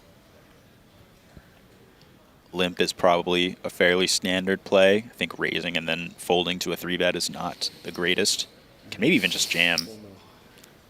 Yeah, I think you put it up to $4 million. Yep. It's 4. Yeah, not afraid of being put in the uncomfortable spots, especially if he doesn't think he's getting raised enough.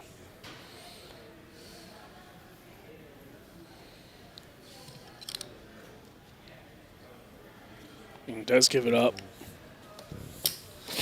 Baruch takes that one down. Yeah, can't really fight back with the Jack-4 offsuit there. Yeah, it's, sometimes it's just unfortunate. You can't play a hand. As we see Yuri's chip stack growing towards the middle of the table.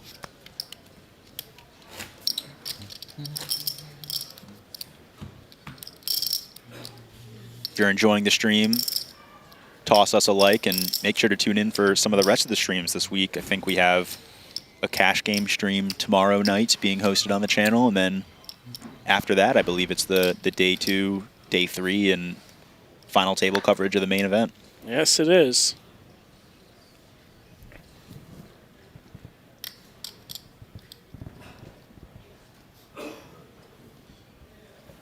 I can't help but think, like, no matter what hand Yuriy gets dealt, he's just like, well, I need to test my limitations here. What can I get away with? He's giving it some serious contemplation, though, which I think is nice because, if you're really not getting fought back too much, you can get pretty out of line with the hands that you want to open. And we see one of those fringe hands by Billy the Kid, and I think he essentially commits himself. He doesn't put his full stack in. Yeah, it looks like a lot of chips, though. That's going to put the ace-7 in kind of a dicey spot. I haven't folded yet. I know. The jam is pretty big, so I would imagine this just goes to end up Can't fold. being in the You muck. got too much committed. You got aces, put it in. Jeez.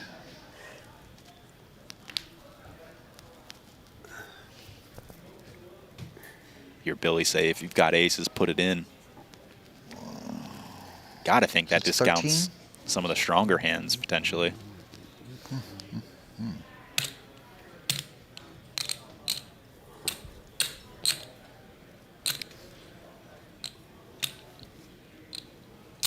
And again, it could be a jam with a wide range, and typically when you have an ace, you're usually ahead or have at least 35-40% equity.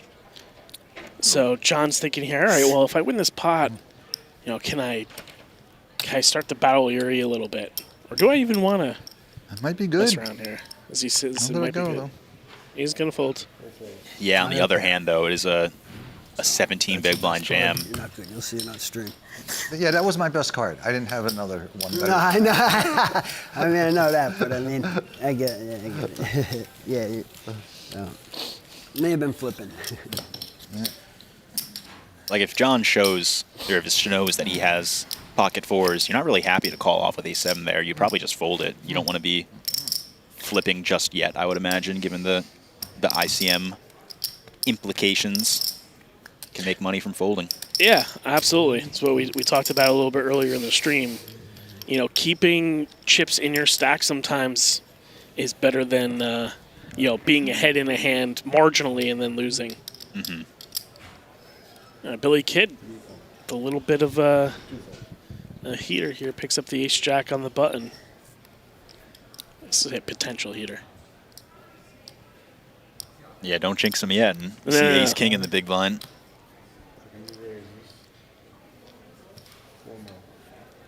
The 8-deuce certainly not getting in there. The 4s, though,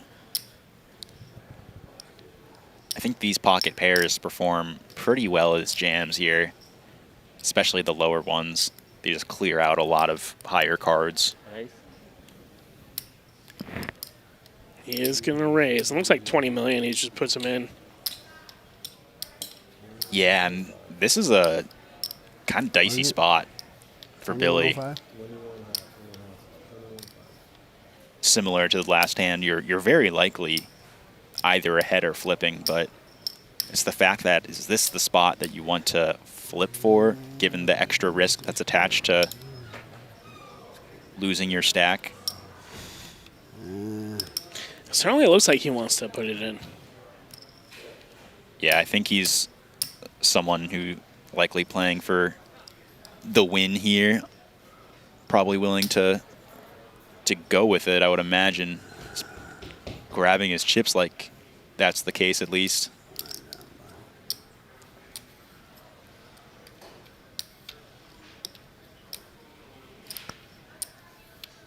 Mulling it over.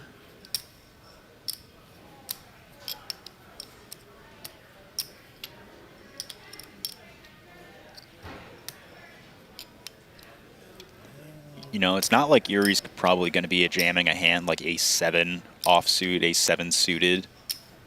Potentially some of the lower aces that you are ahead of. But I think a lot of it's just going to be, you know, suited Broadway, middling suited stuff, some pairs, which, you know, you're not performing He does dominant put it in against, but Run into here. Billy's going to be hoping to win this flip and get himself a pretty big stack here. And he'll move up to 58.5 million chips, which wouldn't be too far away from Yuriy if he's able to find an ace-jack, hard spades, straight cards, a lot of potential. Yeah, but on the flip side, if Yuriy wins this, he just has every chip in play, essentially. King, queen, 9, 2 spades, backdoor spades, working gut shot. Sweaty flop. Ooh, 9 of hearts, counterfeit option, lots of outs here. Sweatier turn. And a queen on the river. Let's fucking go. Billy the Kid will double up. Yeah, too many outs for Yuriy to dodge.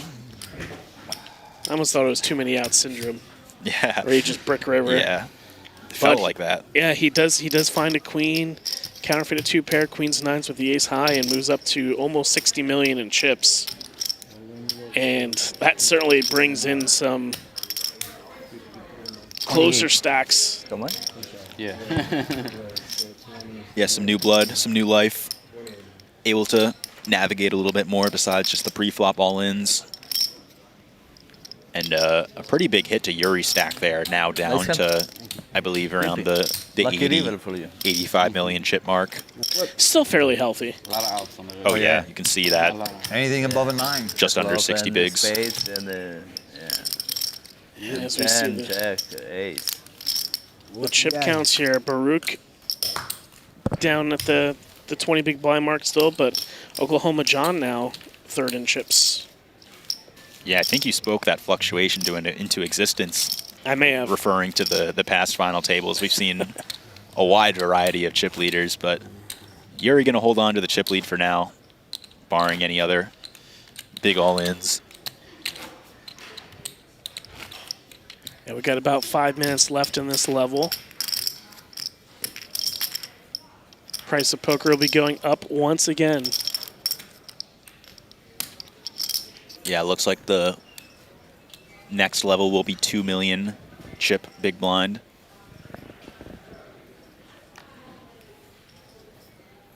Right back into it. Billy the Kid with the pocket fours and the cutoff. It's going to keep the pedal down.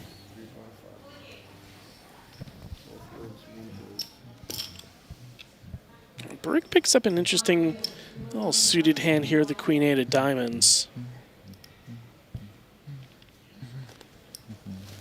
Definitely defendable. And he does come along with a call.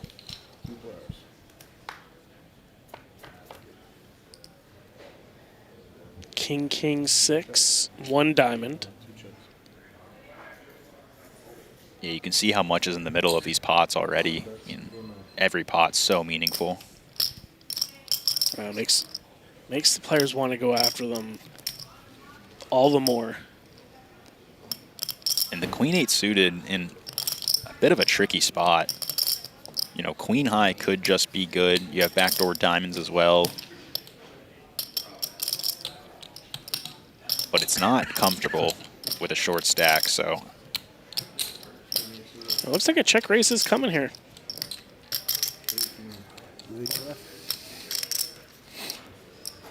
Baruch puts out 8 million chips. And really, really tough spot here for Billy the Kid.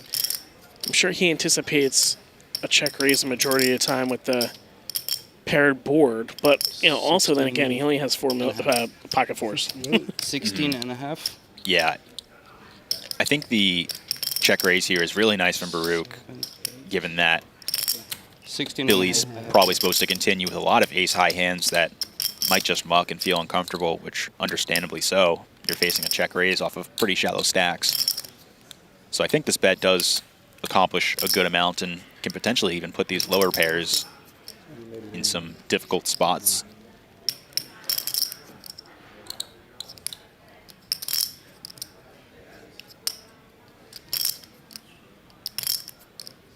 Yeah, really thinking about this one here. I mean, we did see him re-jam on John Wilson in the beginning of the stream with only Queen High. So it does have some creativity under his belt. Yeah, that was a very gangster bluff that he found. See if he's able to cook up anything here to defend versus the check raise with the lead.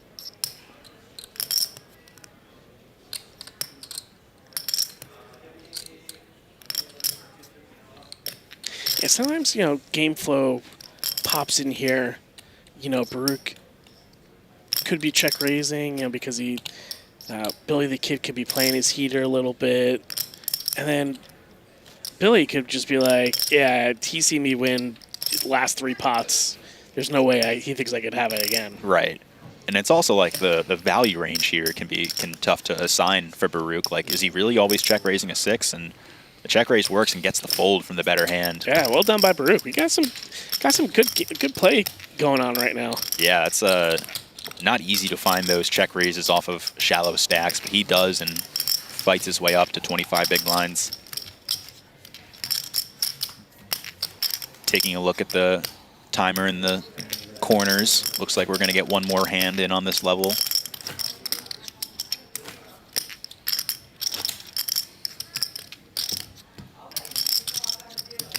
And once blinds goes up, we'll see Baruch, if he doesn't win a pot, and he'll be down to 19 big blinds. And then up from there.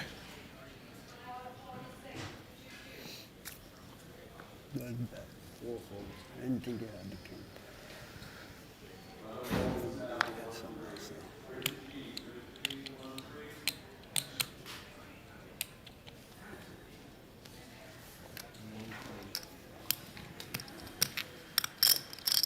Over to Baruch in the small blind with the king, too. I mean, Billy the Kid might just get a walk here.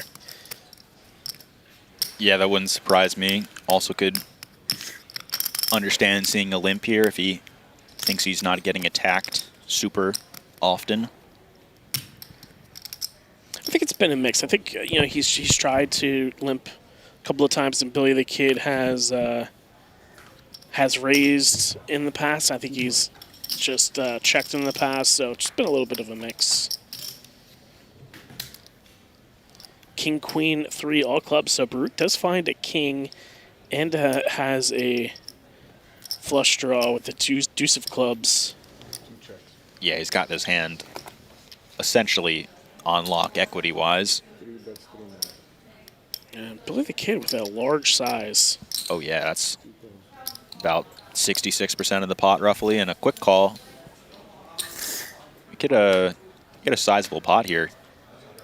And Baruch does find the flush, albeit the lowest one possible. Yeah, very much an action-killing turn, I believe.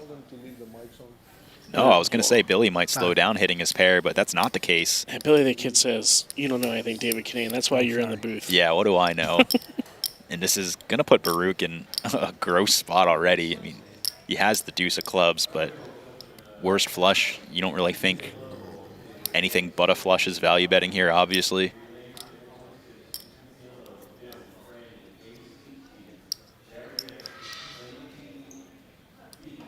Yeah, or maybe he just had like a random king that he decided to bet on the flop, or a queen, and he could potentially have a club as well. So this is not easy. Like you see here, Baruch with 92% equity. It's just He's making a bad fold, but wow. William does get it done. Well done. Yeah, flash at the deuce of clubs too.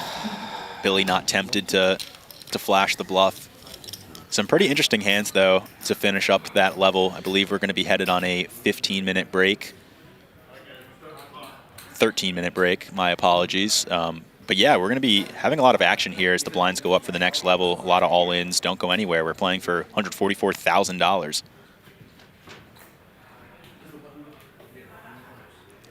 Thank you, and we'll see you in about 13 minutes. Stay with us, everybody.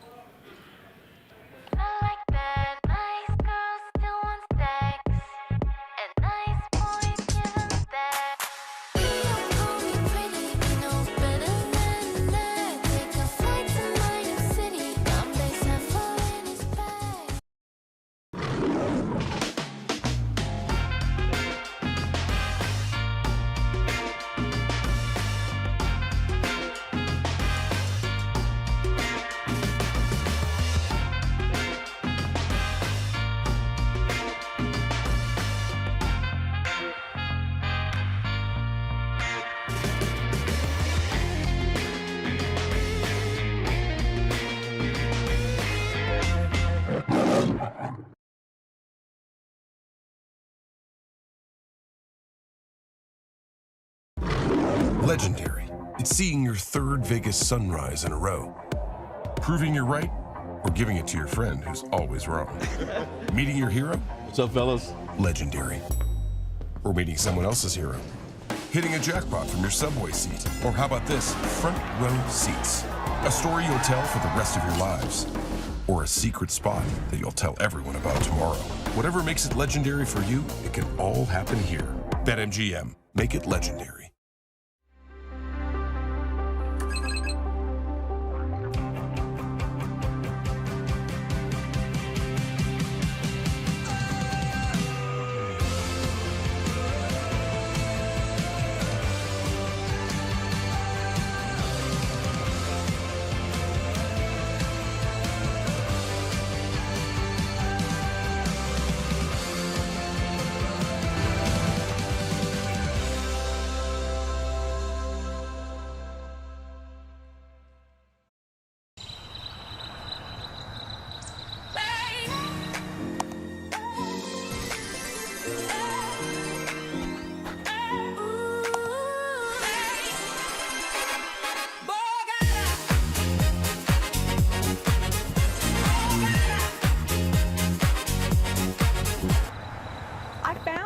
The all-new Borgata Online. That's some lucky dough. New casino player offer. Win up to 1,000 bonus spins today.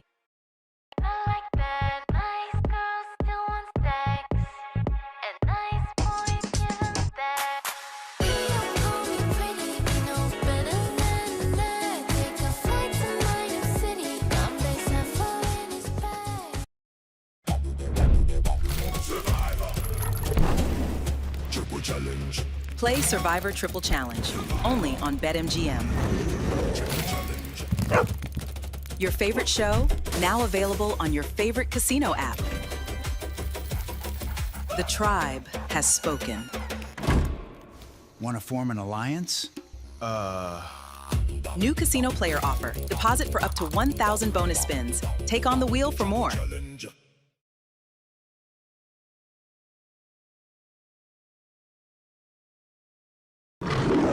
BetMGM is where you leave ordinary for something a little more interesting. With your favorite games, like The Price is Right and Rake and Bacon. Or in the center of it all with live dealer classics, because interesting leads to exciting, which opens the door to extraordinary. Make it Vegas almost anywhere. BetMGM Casino. Make it legendary.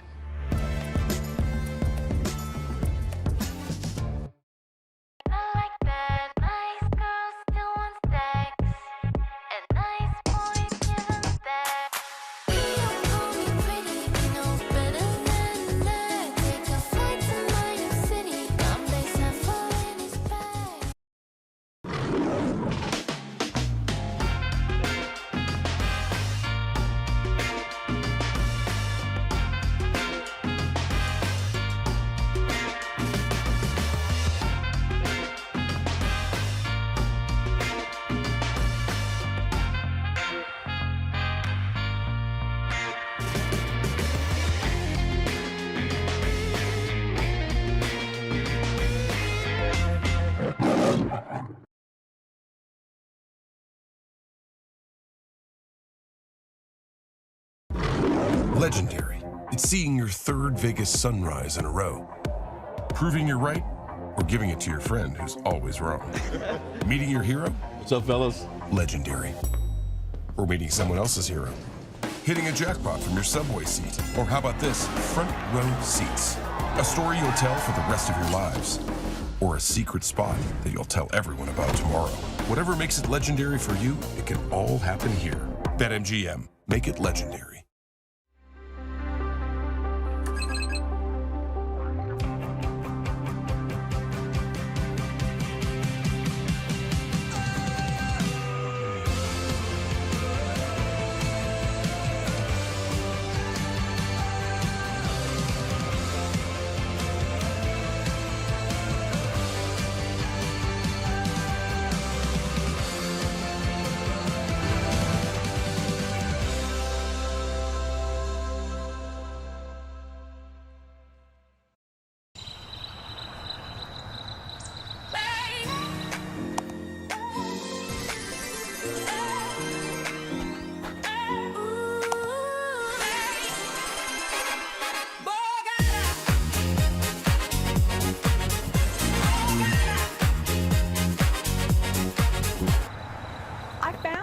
The all-new Borgata Online. That's some lucky dough. New casino player offer. Win up to 1,000 bonus spins today.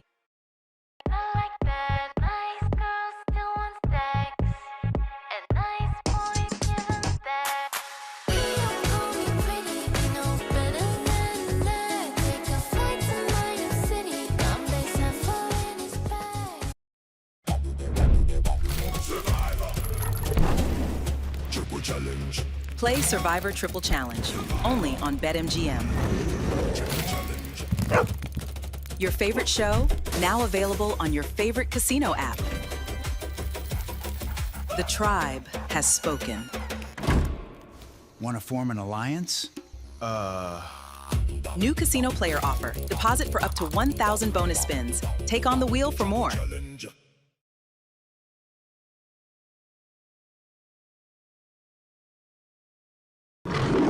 BetMGM is where you leave ordinary for something a little more interesting.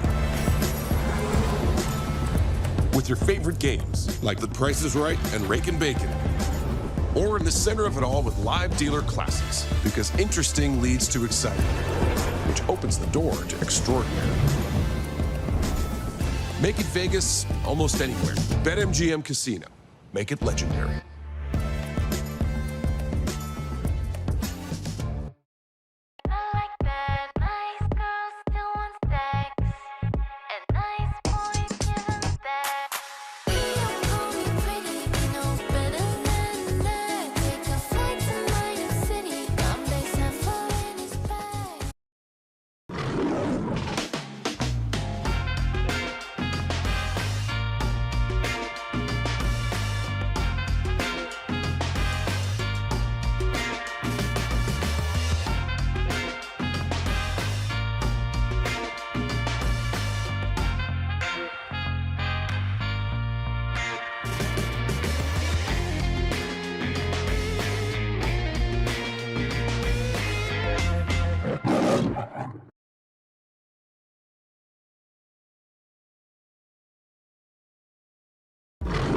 Legendary.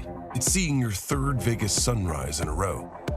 Proving you're right, or giving it to your friend who's always wrong. Meeting your hero? What's up, fellas? Legendary. Or meeting someone else's hero. Hitting a jackpot from your subway seat. Or how about this? Front row seats. A story you'll tell for the rest of your lives. Or a secret spot that you'll tell everyone about tomorrow. Whatever makes it legendary for you, it can all happen here. BetMGM. Make it legendary.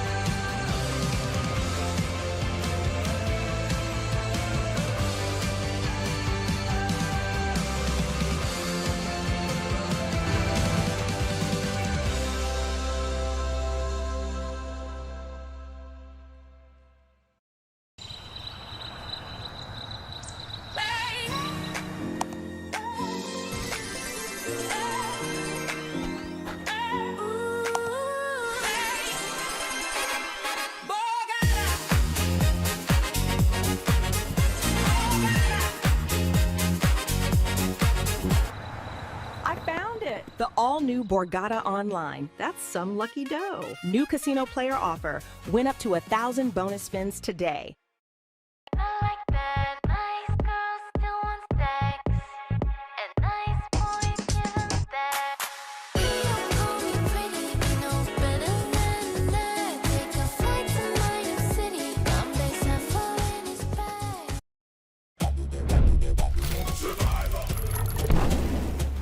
Challenge. Play Survivor Triple Challenge, only on BetMGM. Your favorite show, now available on your favorite casino app. The tribe has spoken. Want to form an alliance? New casino player offer. Deposit for up to 1,000 bonus spins. Take on the wheel for more.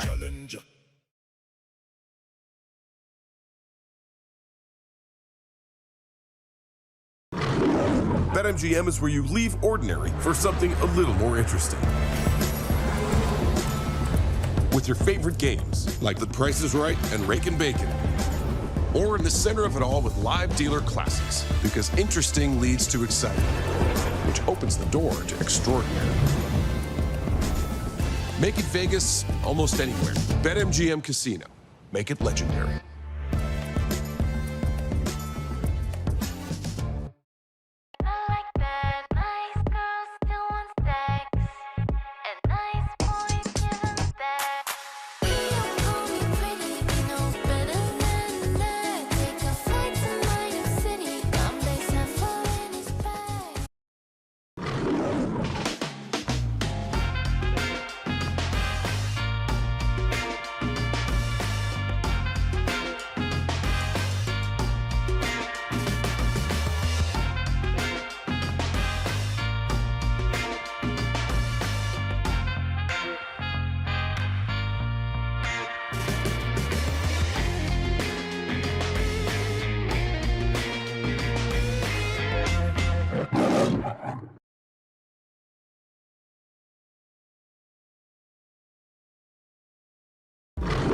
Legendary.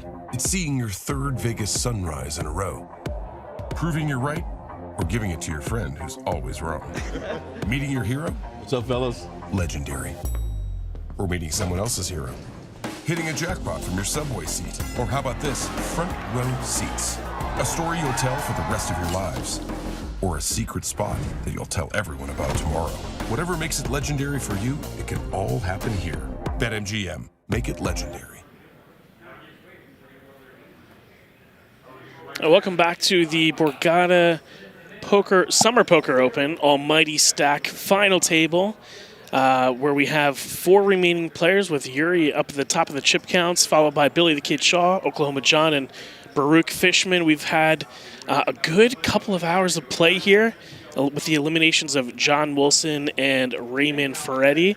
Each player has $44,000 locked up and they're going to be coming back and playing for that top prize of $144,000. David, what do you think of the play over the last few levels? Some pretty big shifts in the chip distribution here. Now we are a little bit more centered. I think Yuriy had an overwhelming chip lead for a lot of the past hour or two.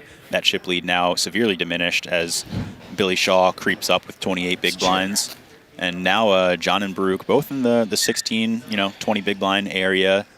A lot of all-ins are probably going to be happening for those two bottom players. Billy Shaw likely hoping for at least one more elimination before he gets too risky. But yeah, it's going to be a pretty tight battle. One flip for a lot of these stacks can push them up into the chip lead. There's plenty of room to play here. Yeah, as we alluded to, I mean, we're going to have 5 million chips between the blinds in the middle every hand, right? So, that's a third of Baruch's stack. If he goes through the blinds, I don't see the button, so he might be on the button right now. But definitely going to reward a lot of aggressive plays to see if somebody could separate themselves. And, just one, like we said, between Yuriy, who has 48 big blinds, and Baruch, who has 16, you flip those all-ins, and they essentially have the same stack between first and fourth place. Oh, yeah. One flip for anyone can really catapult them up the chip rankings. Here we're going to see Yuriy not being discouraged by his diminishing chip lead. Still opening the King-7 offsuit here from the cutoff. A very effective open, getting the Ace-7 off to fold, dominating hand. And Oklahoma John's not going to be folding the 10-8 of hearts. And he finds a bunch of hearts while Yuriy finds top pair. Could have some fireworks here. Yeah, I think this money could just get in fairly quickly. Pretty hard for Yuriy to put John on a hand like a 3. He's probably not defending a lot of his offsuit 3x holdings, like even maybe King-3 offsuit. Not super happy to get in there pre. And Oklahoma John just really trying to decide how he wants to navigate this one. He does come with a call. Queen of clubs on the turn.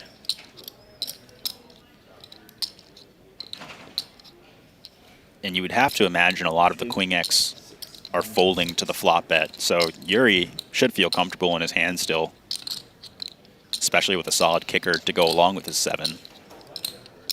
Yeah, now if you're John, you're taking a look at this here.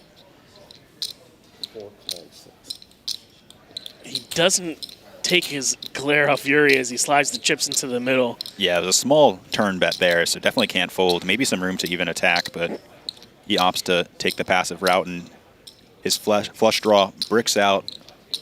See what Yuriy decides here. Yeah, I'm wondering if Yuri's going to decide to just check this one back, or if he's going to try to go for value, since he has the big kicker with the king. Yeah, some value would be really sharp here. I don't know if that's potentially too thin. And he did get 2 streets already.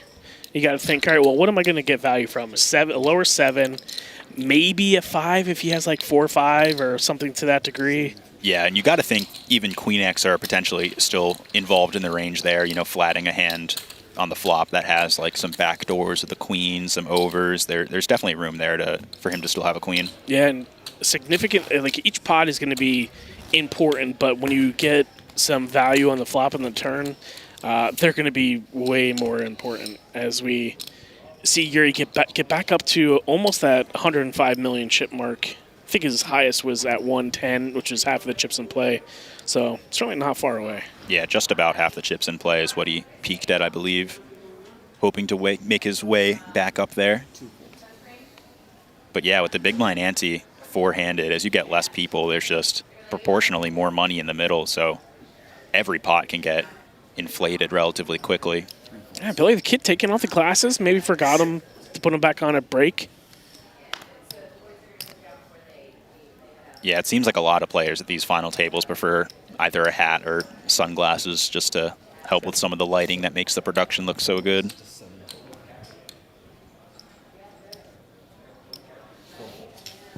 And Yuriy raises and takes it.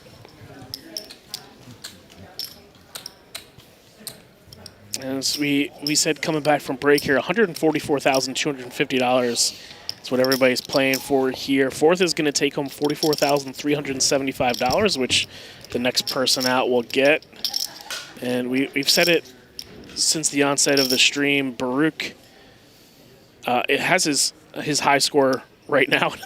That keeps going up as players get eliminated. Yeah, I think his high score started with even less than, or maybe even more than 9 left, but obviously a very, very nice score for him. The run you dream about in these giant fields. As a reminder, this tournament had over 2,000 entries. We're down to the final 4. $600 buy-in, or $500 buy-in, that is. It's so tough to navigate such large fields. I mean, for those people at home, players, they're playing a full day 1, which is usually 12 hours plus breaks. They're playing a full day 2, which, the most crucial decisions come towards the end of the day as the number of players whittle down. And then as they get down to 6 players, you got to come back for a third day. Oh, yeah. I was delirious by the end of my day 1. I can't imagine being on day 3. I can't even see the board. King 9-5 board. So we see Baruch find a 9 against Billy the Kid, who opened up with the pocket 7s. Yeah. And we really haven't seen Billy take the foot off the gas pedal in a lot of these situations where he's been the opener. Yeah, and I don't think this is a spot to differ either. I mean, 7s can't be too happy with this flop, but in general, these king-high kind of dry boards are going to be good for the early position opener. That's even more the case when you are the covering stack here. But Baruch with a pair of 9s, backdoor flush draws, enough to stick around versus 1 bet. And picks up some more equity on the jack of spades turn. Hitting a straight draw, some flush draws. A lot of equity, which should be happy to call versus a bet, but I don't imagine the 7s are going to be too inclined.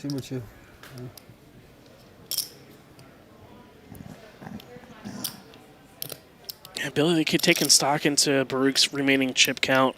Just want to make sure he doesn't step into it with a large bet size or something that he could potentially regret and bloat the pot. He does check. 8 of diamonds on the river. Baruch's going to lock this one up as long as he doesn't fold. You just got to wonder, though, if he checks and William comes with a very large bet sizing here and put the pressure on, but Billy the Kid just checks and Baruch is going to take this one, and they're going to get back up to the similar chip stacks. Yeah, I think versus a healthy bet, you're not really happy at all to see, and I think a fold probably would have been the more likely option if we got to it, but 7s decide to show down. Maybe not credible to bluff and represent a king for a bigger size there. You would likely bet it on the turn. And down to 4 here in the Almighty Championship event. Players started with 100,000 in chips. Yeah, and here we are. That's we need 20 starting stacks to fit a big blind. It really speaks to the field size here.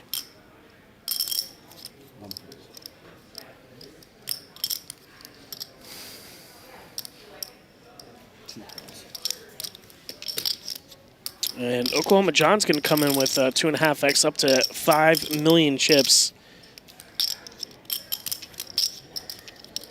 leaving himself about 11.5 big blinds behind. In an immediately awkward spot for this hand. These offsuit hands are a little bit tougher once you have the final table pressure. Yeah, like we were saying earlier, though, you have 4 million out there, but with that such large size, it's like, what can I really do if I don't smash this flop? Right. There's not a lot of leeway post flop. And even if you do hit the flop, you have middle pair with a pair of 8s. It's not like you're really happy to call down 2-3 streets. Exactly. Great shot of our set here in the back of the Borgata Poker Room in Atlantic City, New Jersey. Yeah, in a little bit here for this final table, we're going to be getting some team members from the Irish Open in the booth to come talk. They've been visiting the Borgata here for this series, checking it out, can hear some of their thoughts. I believe they'll be coming in a little bit. But in the meantime, we've got Yuriy popping it up with the Jack-10 offsuit. And Baruch calling with the King-Jack, keeping the weaker hand in the pot.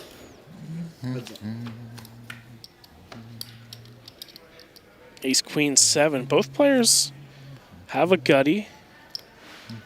Yeah, I think a lot of room for both players to bluff here on the flop. Might be a situation of who does it first. About a quarter pot from Yuriy. Quick call from Baruch as we go to a turn. Ace of clubs. Yeah, pretty small bet from Yuriy. I guess some King X hands like King 9 suited would fold, but not a lot's going to fold for a small size, especially when Baruch's in position.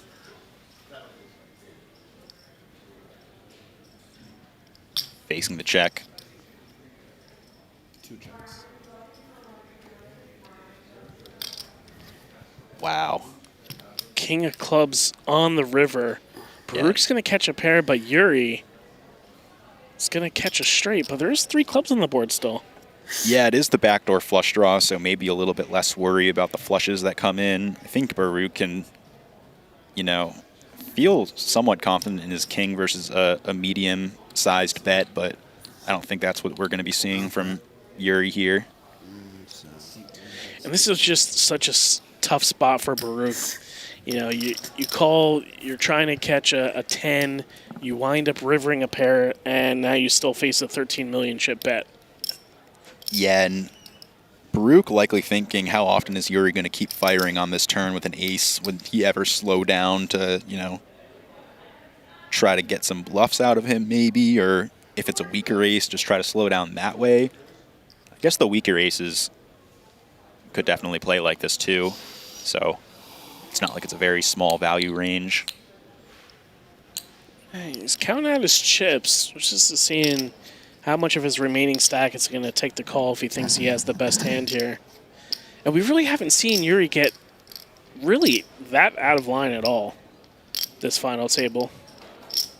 Yeah, he's been executing very well. I've been very impressed with what I've seen from Yuriy at this final table and also at the 6-max final table earlier this Summer Poker Open. Putting Baruch in the blender. Yeah, he's really like, what can I beat here? I can beat a queen that decided to get cheeky on the turn. He does call. And he's going to see the bad news, and Yuri's going to roll over the Jack-10 for a straight here and take a big one down. Yeah, it's unfortunate. I think Yuri's very capable of having a lot of bluffs there, like some 9-10 type stuff that's, maybe a little bit lower. Unfortunate to run into it there, and Yuri's able to reclaim some of the chip lead that he had before. Now has a new biggest stack of this tournament, 129 million chips, well over half of the chips in play now. Yeah. And a lot of pressure now can be put on the remaining stacks as everyone else is sub 20 big blinds. Yeah, 130 of the 220 million in play certainly became a even more formidable force. Yeah, I think now is really where we're going to see him put the pedal to the metal. He could obviously do it before, but this pronounced of a chip lead, it's kind of just, keep raising and keep getting the folds. Billy the Kid with the King, Queen of clubs. And now he really could start putting a lot of pressure on John Malczan. We see him actually have a hand. But now even Yuriy can put even more pressure on Billy the Kid. Yeah, I was curious if Billy was going to maybe even considering open jamming his hand. It feels maybe a little bit too deep for something like that, 20 big blinds, but, you know, with a big blind chip stack that's so large, if you know you're just going to get 3-bet relentlessly, then it could be an option. But when you have the 9-deuce offsuit, not the candidate to get too aggressive with.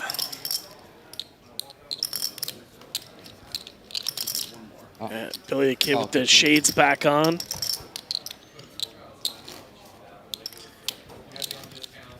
Oklahoma John had the shades on his brim, but I don't think he's put them on. Like David was talking about earlier, you see the scaffolding on the sides. Sometimes, you know, the lights are bright, they're shining. You know, players want to hide their potential facial tells if they have any. Oh, yeah. Anything to play comfortably on stream, right? These are massive spots. You get the extra nerves of having the cameras, people watching you. I think anything you can do to make yourself more comfortable is A-okay.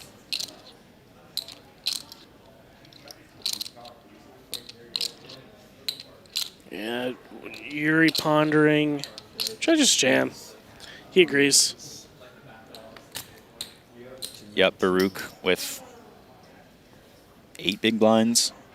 Started with 10, I believe, before putting in the big blind in the ante.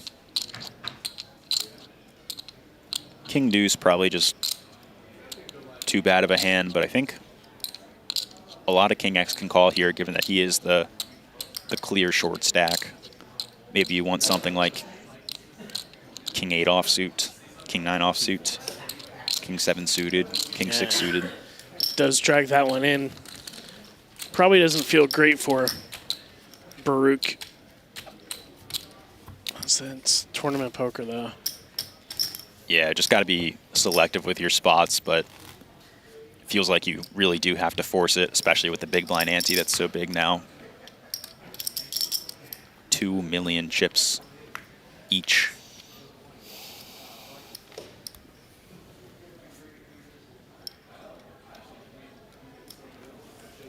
And I think this may become a theme here where, you know, Yuri's picking up some hands. I don't think he's going to need to start really opening super wide. Yeah, I think this can even just go all in. I'm not sure if he announced that. It looks like he chose a smaller size. Oh, wow. We see Billy the Kid pick up aces on the big blind. What a welcome. First time we've seen the weapons of mass destruction. Yeah, and he's got about 21, 22 big blinds. I would like to see a non-all-in 3-bet here, probably to something like 11 million. Raises 12. 12? I mean, David. Close enough. What a call. Spot on by you. Glad he's able to find that, and because I think this size is going to exactly entice some of these suited connectors to potentially stick around and put them in the point of indifference. And if you're Yuriy, you got to be thinking, all right, well, you know, I'm getting 3-bet, especially out of the big blind here. He knows I'm going to be opening wide.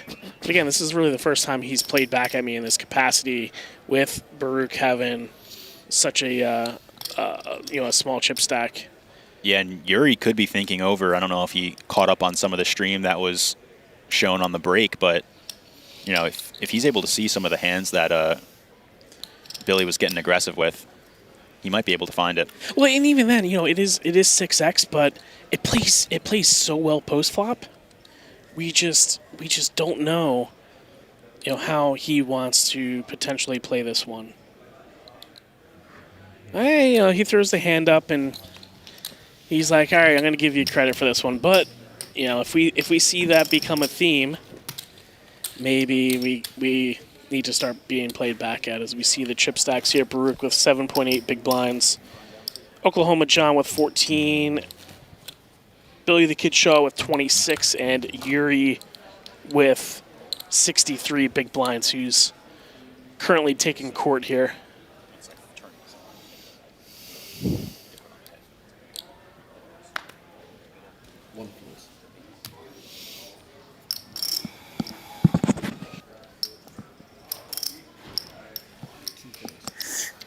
All right, looks like we're currently going to be joined by one of our Irish Open partners. How you doing?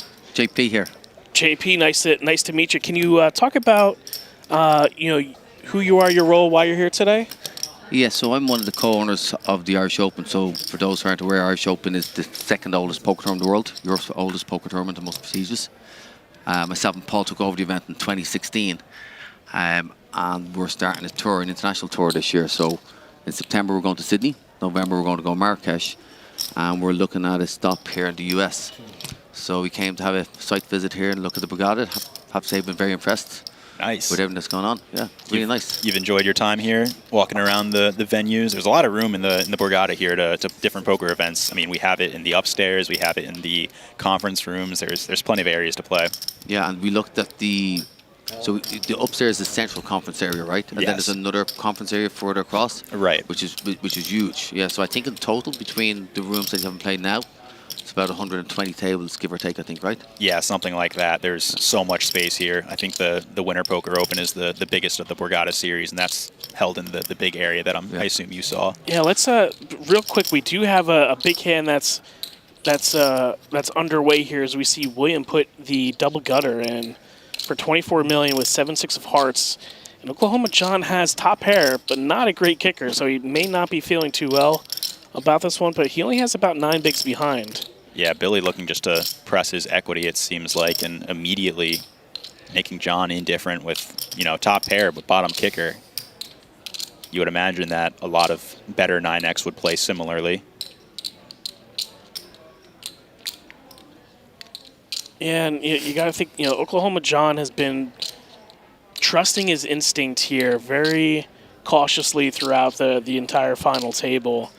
He does have top pair, and he's thinking back to, the Queen-9 hand that we saw earlier, and, what kind of range he's putting Billy the Kid Shaw on. Yeah, it's not obvious that there's a ton of draws available. Obviously, there's straight draws, but no flush draw on board, I think, is the most intuitive hand that you would find kind of shoveling the money in on the flop, just running the equity. The 7-6 of hearts, obviously a lot of equity. It's able to get the fold. Yeah, he's going to take that one down. Feels like a straight draw. He knows. He's got him pegged. 4-6. So remind me, when is the Irish Open headed to Sydney? Is that the first stop for you guys in the international leg? We go to start of August, so the end of August into the middle of September. So we're 15 days there. Nice. 6-7. That finishes on the 14th of September, and then Marrakesh is the 10th to the 15th of November. That's awesome. Yeah. Have you guys ever been to Ireland? I have not. So for the folks at home, some of you guys know me, others don't. I'm a redhead, so I look like I'm Irish, Scottish, but I'm like 95% Italian. It's weird. Oh, that is weird. Yeah. But if I went back to Ireland, I'm sure I would be. You could live up in the 5%. Yeah, I'd be like one of the brethren. I've not been either, but I've heard incredible things about the Irish Poker Open in Dublin, so I imagine it's going to be very similar sentiments as you guys bring that across. We have a lot of the floor staff that work here, have worked for us for a number of years. So Sean Lytle is my main TD. Really good guy. We brought Chad over this year as well. Lance worked for us the last couple of years as well, and Kelly came over with a couple of guys here from Borgata and BetMGM to have a look at what all the fuss is in Dublin. You know what I mean? So and they had a good time. Absolutely. Oh, yeah, I'm sure. Can you talk about one of the things that poker players really like to hear is the range of buy-ins. What can you talk about that specifically? Has anything been determined yet as far as that goes? Or so for Dublin, we were 12 days. We've 3 kind of headline events. With the main event, which is 1150 and 2.5 million guaranteed. We have a mystery bounty, same price point with $1 million guaranteed, and then we have a mini, which is 300 and $1 million guaranteed. Outside of that, we have a ton of mixed games, ranging from 350 to 1150. High rollers go from 3k to 10k, and just a ton of other smaller terms in the 550 price point and 250.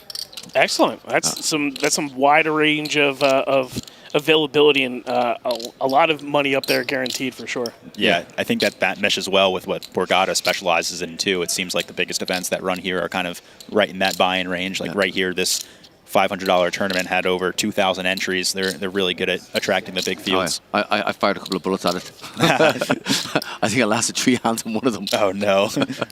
But how can you not though? You have 145,000 US up top. You know, for only that minimal amount of money. it could be life-changing money for somebody.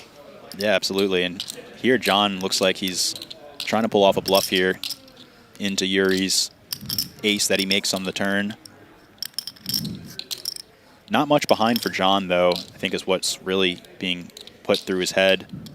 Bets about $6 million into a $10 million chip pot with 8 million chips behind. Double flush draw board. Yuriy kind of thinking if he's ever doing this with a flush draw, I assume he just pays off if I jam. So I think all in is a pretty nice move here. And some of the times, depending on the hand that your opponent has, you don't want to see a river before you put that money in because you may lose somebody if they have like a straight draw, flush draw. Mm-hmm. And there's also a chance, though, that John just has a better ace. A monster. Yeah. Two of hearts on the river. And it looks like Oklahoma John's going to quickly check, and Yuri's going to probably think he has the best hand now at this point, but it's just a matter of do I want to be greedy and get the other $8 million? But does he even have anything to call with? Yeah, I think like the strongest ace-X hands would very likely at least think about jamming on this river. I think snap checking can probably make Yuriy pretty comfortable, but he decides to check back and extends that chip lead even more, working his way up to about 150 million in chips or something like that. Well, the page jumps here at the moment. So he's at 145 up top? Yeah, I believe right now you can see 5th place was eliminated with 30,000. I think 4th place is 44,000. And then 3rd, 66. 2nd, 98. First, 144. Not too shabby at all. Oh, Not yeah. at all. $500 buy-in. How can you complain? So how do you guys think they would like... So we do a lot of entertainment at the Irish Open. So every night we actually call it the Crackdown. And a lot of our American customers that come over, they're like, so what the fuck is this Crackdown? You know what Crackdown is in America? Like, yeah, of course you know what it is. That's why we called it that. I think we have an all in here, guys. Yeah, it looks like John jamming his remaining 8 million, 4 big blinds with King 7. Can't really fault him for that. Unfortunately, running into the Ace 5 in the big blind. Yeah, and Baruch is potentially going to be left with a little amount of chips if he loses this one, but this is going to be a big all in for somebody as we see a 7 flop for Oklahoma John. Yeah, good start. And that's going to do it. Baruch still in, but No, I only got 8. Oh, just right. I still have just an ace for the needle on the river. Yeah. So my other money away. Yeah. So JP Baruch, who is in that seat, this is his largest score ever, no matter what happens for the rest of the way. So, I'm sure, if you guys decide to partner with MGM, you could, create some life-changing, altering, money for somebody as well. Oh, yeah. Right? Cool. But like I was saying, the Crackdown, so we have, obviously a lot of players come here, like 90% of people leave the event and not have winning. So we do a lot to cater for the 90%. We've like every night with bands, with hypnotists, comedians, all sorts of crazy stuff going on. So, like a true festival, not just a poker tournament. Some people have been coming to us now for the last 4 or 5 years and haven't played a single hand. Wow. They just come for the entertainment, yeah. That's very fun. That's good. I've heard of good things in the past. That is for sure. Yeah, I feel like that's pretty unique. A lot of poker tournaments don't really combine like a general kind of festival feel along with the stops. I think that'd be a sharp idea and probably attract a lot of people. Yeah. I used to work around Europe a lot on some of the big events. And like a lot of them were just business. You know what I mean? They were just so sterile. It was like if you won a lot of money, there was nowhere to go have fun. If you lost a lot of money, you had nowhere to go blow it off. You know what I mean? You were just back to business. You know what I mean? So I think that is definitely what's very unique with what we do. And we almost encourage people to not play poker, you know what I mean, and spend the night in us with lip sync or something like that, you know what I mean? So, yeah, it's good. It's different for sure. Yeah, absolutely. Like you said, it's you need to clear the mentals a little bit instead of going from tournament to tournament to tournament. You know, where you're essentially all gas, no brakes. Not having fun. So obviously you're in the early stages of kind of developing this international tour. Are there any other potential like dream locations that you would want this type of stop to be at? We're in talks with a venue in Brazil. We were actually meant to go direct from here. I'm actually flying in a few minutes to Sao Paulo to the BSOP on there. But I think I'll go there in November instead. So yeah, Brazil is a big one. That's a big one for our online partners. Fastest growing market for online, stuff like that. So absolutely. beyond what the idea is to have one in each continent, because in 29 it will be our 50th anniversary, and the plan then is to have remote day ones in each of the stops and try and get 10,000 people in Dublin. That's very awesome. fun. That is really cool. Where would people be able to go find more about the Irish Open? IrishPokerOpen.com. Excellent. There you go. Excellent. Any sort of like extra Twitter handles or Instagram or anything like that yet, or? For the international stops, no. Everything's just under the Irish Open, yeah. But awesome. We have, I think you might have it on here. Excellent. Yeah. I need to go, guys, okay? Yeah, thank you so much for stopping by. Meeting you. All right, go on. Great to meet you, JP. Cheers, bye. Have a good one. Safe travels. You got it. Wow. All right, we see a couple of all-ins here after we get done with JP, and we have a massive pot. Yeah, this is going to get pretty big. I wonder if Billy's going to think he's kind of just priced in here. And you would have great odds if he saw the cards, but King Jack off is quite uncomfortable if you're not able to see. What in there? 5? So it's like 5 more big blinds. Oh, I'm sorry. I might have to go for a 2-for-1 here. Yeah. And he's actually not doing that bad. Yeah, it's like King Jack off doesn't feel great here, but this is kind of a dream scenario for King Jack off to flick it in here. He's going to be pretty happy if he does and he sees the cards. It's 15, you said? Let's see if Billy the Kid could find it. It's not good. Not good, not good.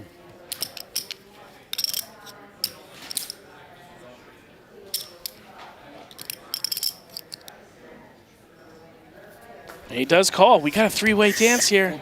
King Jack versus Queen Jack versus pocket tens. Oklahoma John's ahead for the moment, but we have a massive hand here with looks like 31 million in the pot. Yeah, a lot Maybe in more? the middle and 2 players at risk. Baruch, the shortest stack at risk.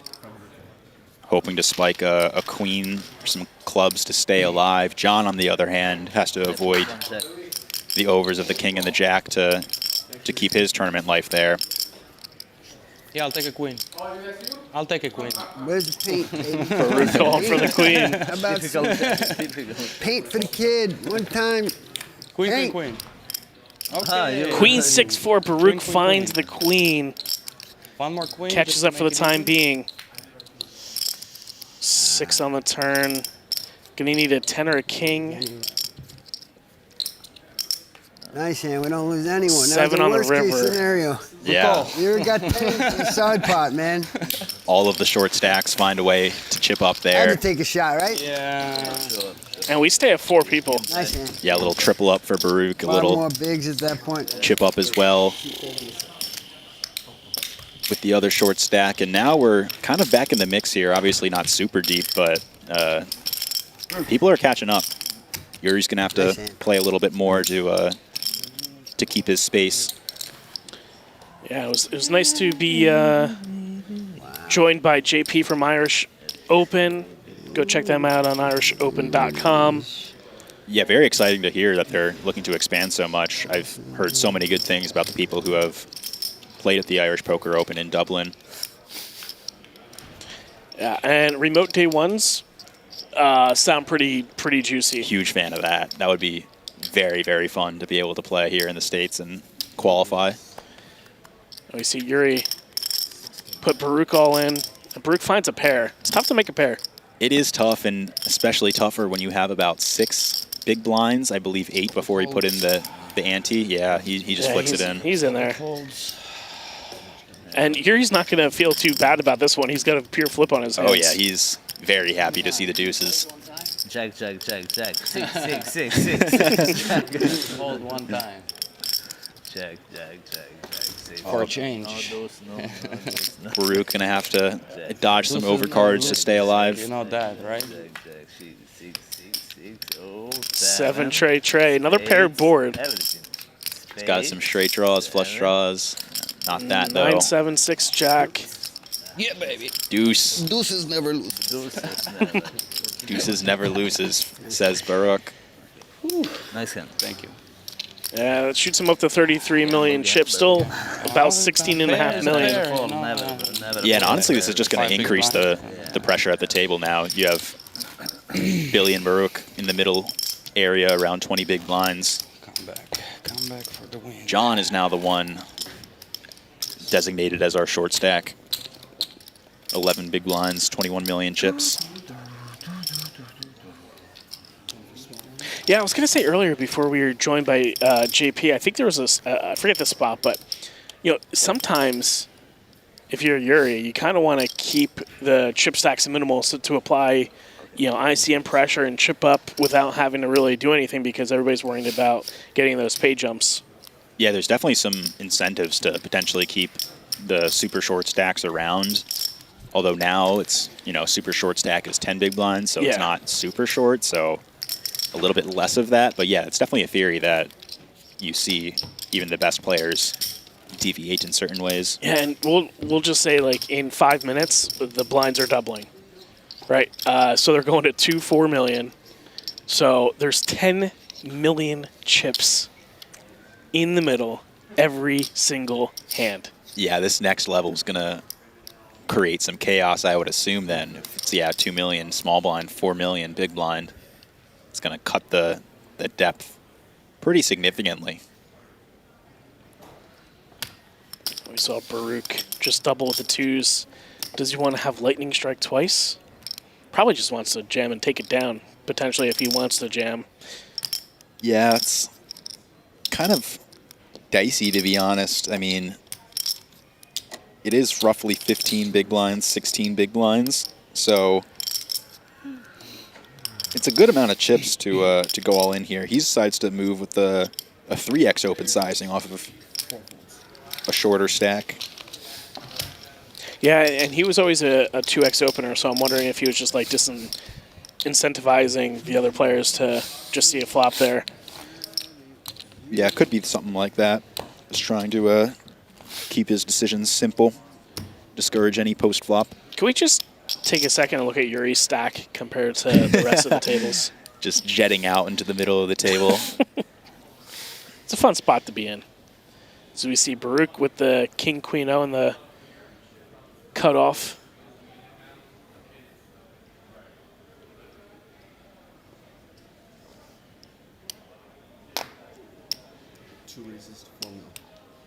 And now he's going to come back with the 4 million, the 2x open. So he does have to deal with Yuriy in the big blind in one way or another. Yeah, maybe that's part of it, because if he sizes up a little bit, Yuriy is a little bit more incentivized to even jam and try to take down more money that's in the middle. And even a hand like ace-6 offsuit, you know, appears relatively weak, but having an ace in hand is so nice to jam with, because you just block a lot of the hands that he would call. Yeah, it's not like you have like the wheel aces where it's just like ace 2 through ace 5. It's one of those middling ones with like ace 6, ace 7, ace 8. As we see the king 5-5 flop, Baruch is going to find the king.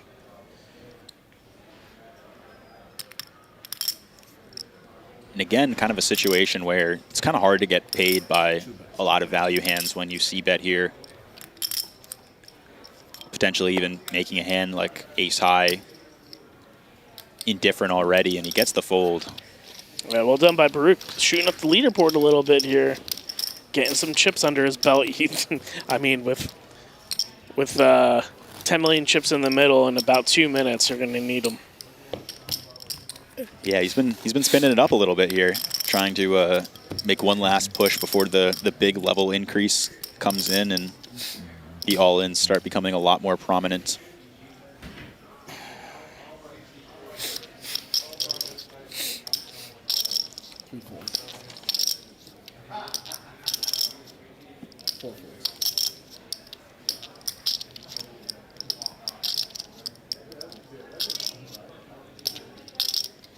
Yuriy with it's got like a corduroy, is that corduroy? Like a hoodie and hat combo? I think so. I almost pointed out earlier. I was going to say it's pretty fly. I like the matching hat and sweatshirt. Yeah. And he's going to go 3.5x, and Baruch is going to have the ace jack, and I can't see this not going in. Agreed. At least Yuri's probably able to save himself some money here by choosing just to non-all-in raise rather than jam himself, which I think is also an option. Probably can't call facing a jam, though. Baruch off of about 18 bigs before putting in the big blind and ante. Maybe considering if he has any non-all-in room, but I think just shoving it in is probably the best. Yeah, he does find it, and that's going to get through. Not so fast. Likely just getting the full count before making his decision. It could be also balancing his attempt to steal fold yeah. Cadence. You don't want to make it too obvious. You're only raising the very weakest of your hands. I mean, this is like the first time he's gotten caught, I believe, in like the small blind versus big blind scenario. Yeah, no one's really fought back against him yet, so no reason for Yuriy to slow down with those raises. But here, the ace-jack suited is certainly enough to battle back with. And with that, the big blind increase we were talking about is now in effect. 2 million chip small blind, 4 million chip big blind. Oh, I'm sorry. Okay, this makes a lot more sense, I think. On the screen here, it's shown as the 1.5 million small blind, 3 million big blind. But on the screen in the top right, it was showing a different level, which is, I think, what brought the confusion. Yeah, let's see. It looks like they're updating something on the screens. So maybe it is that 1.53 million, and it is. Yeah, I think this makes a lot more sense. I was going to say I was a little shocked at the jump there from 1.2 million to 2.4. You know, a doubling in the blinds seems pretty significant. So a little bit more breathing room than we were initially projecting. Yeah, it's almost like the Guerrilla Gaming crew could see into the future. Yuri's going to keep the aggression on, and Baruch's going to have pocket sevens in the small blind with Billy the Kid lurking in the big blind with ace-queen. Yeah, and he's got a stack that can definitely just shove, especially against such a wide open from Yuriy. And we can see how wide it is, the 5-4 offsuit. If that's opening, he has a lot of fold equity. He decides to play a little passive, though, and proceeds with the call and gets the insta-jam from Billy the Kid in the big blind with the ace-queen. Certainly going to get a fold from Yuriy. I think the real question, though, is Baruch priced in with his pocket sevens here to call off for 35 million chips. Yeah, he definitely is going to get a count. It's about 13 big blinds. To me, it does feel like, you know, with the open and then the fold, I think there's just enough dead money in the middle to probably go with a hand like this. I think you're just getting a pretty good price, but obviously there's better pairs that are going to be jamming like this too. Something worthy of note is the time that Billy took to jam. Didn't really take too long. Seems like he had a pretty easy decision. Yeah, you also wonder too, you know, when you play like a passive route here and you're under-repped with sevens, if you could even say that, it doesn't feel as good to call it off as opposed to 3-bet and then call off a call 4-bet jam if Billy the Kid found that one. Yeah, I think that's part of the reason why potentially jamming yourself is an option to avoid a situation like this where you're kind of forced to call off for a lot of equity that you're not really comfortable with. And yeah, he decides to just get away. And Billy the Kid does get it through. Picks up a very nice pot without having to see a board. As we see Yuriy with 37 big blinds, Billy the Kid with 18, Baruch with 15, and Oklahoma John. Don't know what to do. It's a definite slow. Maybe flip. Maybe. It's either flip or I'm dead. Yeah. So, yeah, you can hear him say I had a pair. I'm sure that's very happy news to know you avoided a flip. I played it wrong anyways. Especially with... What is the little? 15. John stack here. Played it bad. A little post-hand quarterback from Baruch from his own self-critique. Yeah, I wouldn't say it's bad per se. You know, flatting can certainly be an option pre-flop, but just kind of gets you into the uncomfortable positions later when the short stack and the big blind jams and you have that overlay to potentially call off for.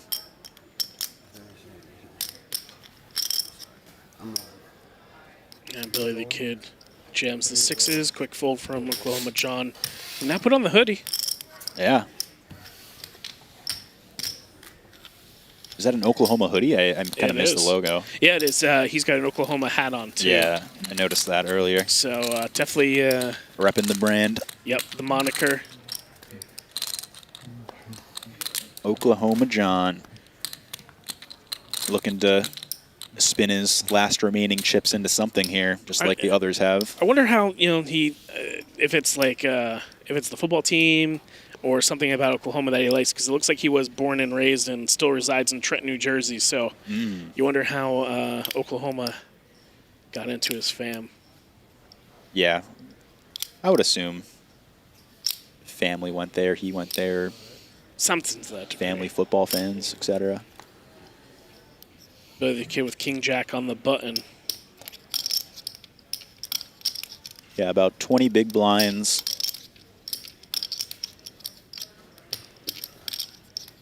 There's very real implications here for, when Billy folds, John's kind of forced to go all in with a lot of hands, and that makes the big blind kind of forced to call off with a lot of hands, especially with a stack as deep as Yuriy.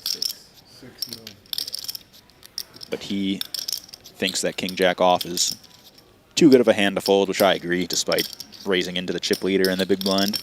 Yeah, and like we were talking about earlier, it only takes a few hands. Billy the Kid has half the stack of Yuriy, so he could really put some damage to his stack if he wins a couple of pots or even one big one against him. Yeah, can't it go too crazy, especially with John's stack out there. And Yuri's going to defend the 10-7 of spades as we go to a Queen 9-5 flop. Billy the Kid with the gutter and not much working for Yuriy. No backdoor spades of any note. His 10 is dead. As we see at the top, he's only got 2 remaining sevens. Yeah, I think Yuri's really looking for any way to put pressure on here, but the 10-7 doesn't really have a lot of properties working for it to bluff with. No heart to have backdoor flushes. Oh, wow. As we see a 10 come in on the turn, Billy the Kid with the nuts. Yuriy finding a pair. Yeah, I believe Yuri's going to be feeling pretty confident about his hand, too. Likely expecting a lot of Queen X to bet on the flop, although King Jack offsuit and suited is a very real and prominent part of Billy's range. $3.5 million. I was gonna ask here, even though Yuriy turns a pair, does he still check in this situation? Because he could certainly not have the best hand, as we see Billy the Kid cutting out some raising chips here.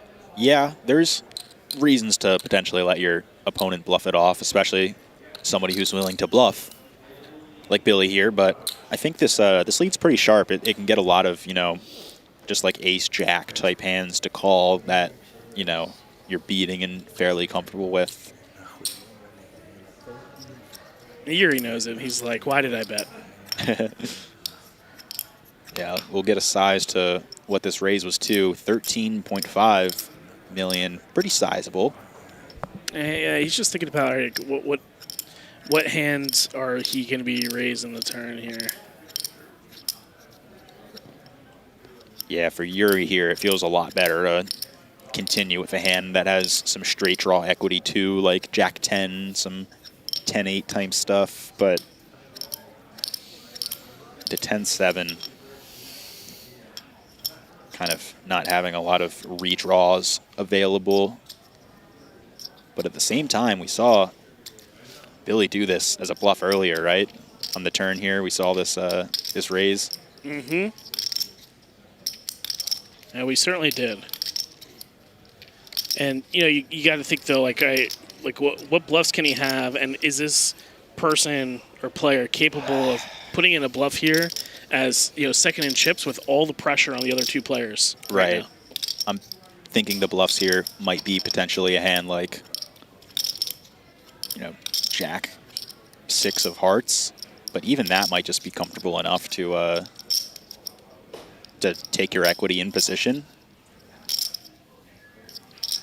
A lot of your bluffs in position are going to be driven by lesser equity stuff, so as you said, kind of hard to really select.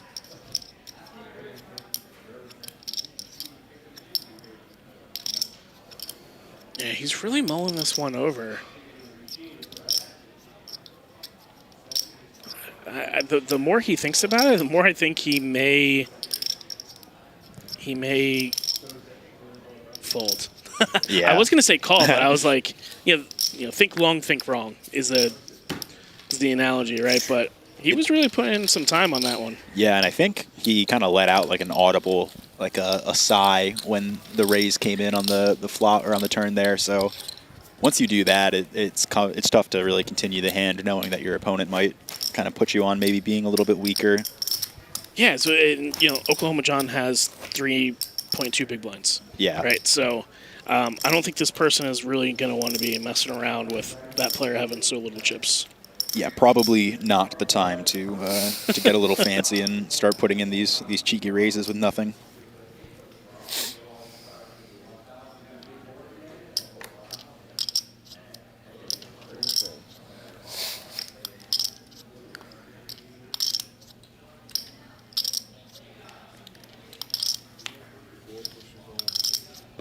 And Oklahoma John pushes in on the button.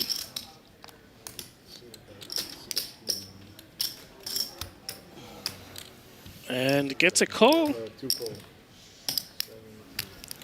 We haven't caught up yet. Yeah, it looks like we're still waiting for Baruch's hand as the Queen 10. The favorite here to knock out John here in 4th place. John looking for some help to stay alive. Going to need Jack or a 7 for now, as he is behind.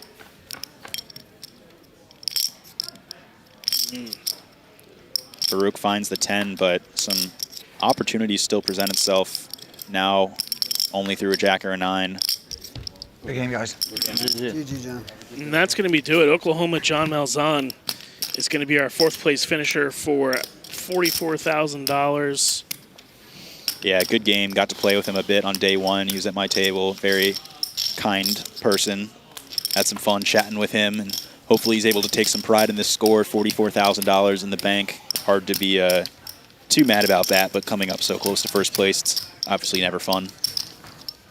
Yeah, never fun, but he's going to take his most cashes at live filling Rivers back home. That's your hand. Along with his 44.3K. Yeah. And if we take a look at the remaining 3 players, it's anybody's ball game right now. Right, yeah. 1 double up puts you into the chip lead. I think these players are going to be battling here. It could be over in 10 minutes. It could be over in an hour, 2 hours. 3 hours, 4 hours, 5? 3 hours might be tough given the depth here, but there could be just a thriller of a heads-up match. Yeah, you never know. I mean, Derek Childress and our other opponent, I forget what the gentleman's name was last Monday, they went heads-up for quite a bit of time. Yeah, I was looking back at that, actually. I think heads-up might have been, or at least three-handed was at least like 2.5 or 3 hours. It was pretty wild. They were very deep. Oh, now we're down to 3-handed play, and can't really hide anywhere right now. No, sir. Especially as these blind v blind wide range spots become even more likely as the players get eliminated. Gonna have to play some poker. You're gonna have to find a way to earn the blinds and the antes back that you're putting in every single orbit. Yeah. As we see Yuriy take that one down. And we'll just say again, Baruch now guaranteed 66.8K, his largest career score. Yeah, I think his largest career score before this was maybe in the single thousands, I think. We did some loose research beforehand, but... And he's 41 years of age. Originally born in Israel, now residing in Philadelphia as a dental technician.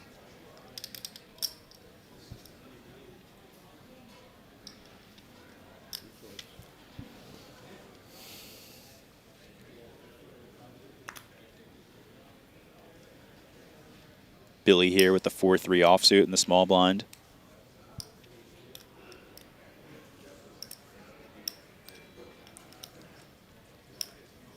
Believe we saw a limp with 4-3 in the small blind earlier get punished. Just show. Ace something. Oh, wait. As a reminder, if you're enjoying the stream, toss us a like, a subscribe, show some love so we can keep doing these streams for you. Believe we have a cash game stream tomorrow night. But afterwards, if you're looking for some more tournament action, the main event coverage will begin on Wednesday. I think Wednesday is the day 2, Thursday is the day 3, and then I believe the final tables afterwards. We'll have streams for all of those days. I won't be in the booth, but I believe Nick here will be. I will be for some time of it. We'll see how long. 7K. Ace-10 monster on the button, three-handed. Okay. Yeah, not much behind.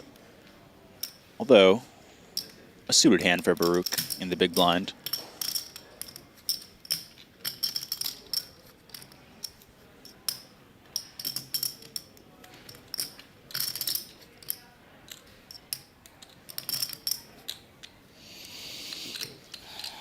Decides to pass. Yeah, it does get rid of it.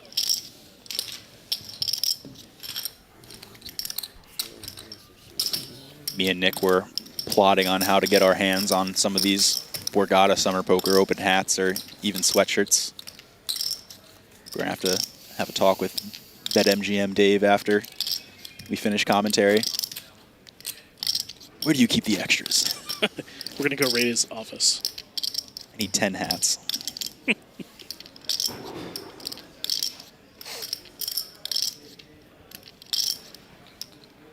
Three-handed here at the almighty event at the 2026 Borgata Summer Poker Open.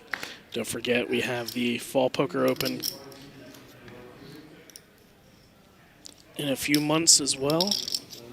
Yeah, I forget the dates on that. Is it September or October? Yeah, I'm not 100% sure. It's kind of an off-the-cuff comment, you know, it's just randomly popped into my head. I believe it might be October, because I know the winter is in January.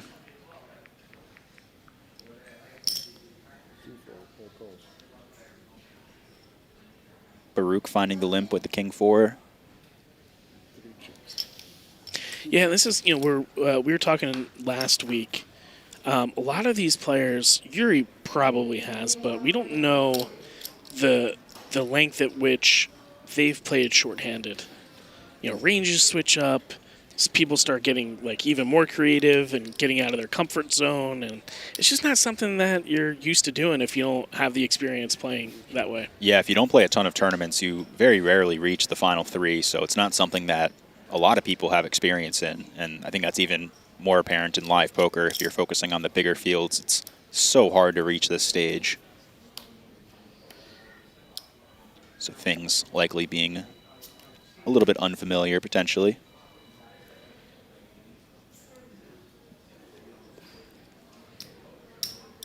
King high good here on the Deuce River. 5-3 going to be given an opportunity to bluff at it, which I presume he'll take, counting out chips. Yeah, Billy the Kid likely thinking there's no way I'm going to be winning the showdown here. I got to put some money in the pot. Yeah, gets the king high to fold. Very uncomfortable to think about calling king high there, just given the amount of one pair hands that can value bet on a check down line. Yeah, you know, but you got to try, you know, until somebody starts looking you up because there's so many chips in the middle. Right.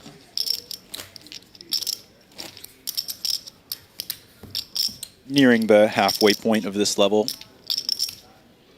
we gave you the pump fake, the last level that we were going to be up to 2 million small blind, 4 million big blind, but that'll be happening in 20 minutes. So some more wiggle room for now. It's kind of a later problem. Yeah.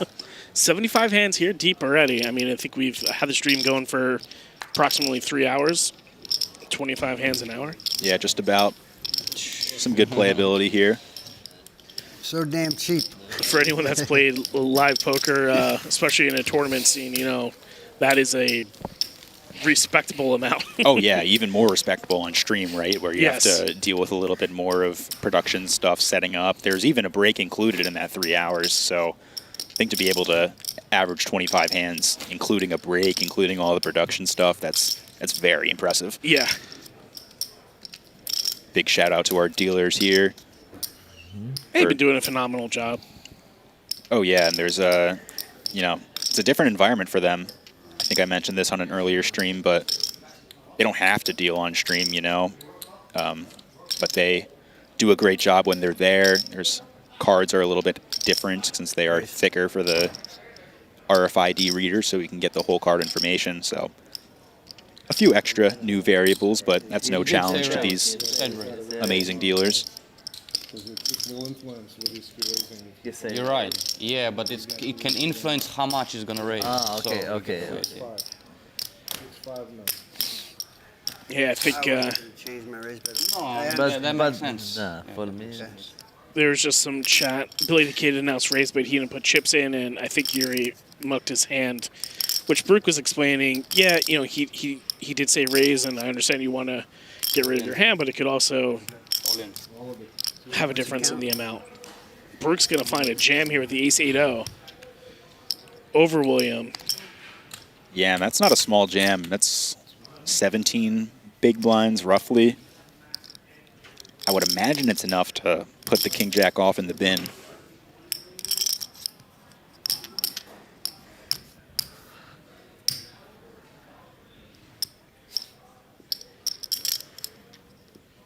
He's thinking about it. But going to my earlier explanation, you know, Billy the Kid could have made it, you know, 20 million then, or 5 million, like, you know. First good hand you've seen in a while. The amount of money could change. All dead. That he decides to raise. Yeah, the jam's actually a little bit shorter than I initially said out loud, closer to 14 big blinds.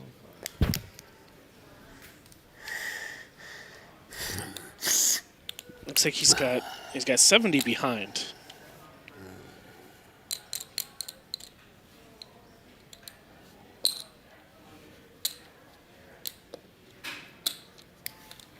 So it is roughly half his stack. Yeah, even though it is 14 big blinds as opposed to the 17 I initially thought, I think it still is maybe a little bit too much for king jack off. I think king queen off can feel more comfortable calling.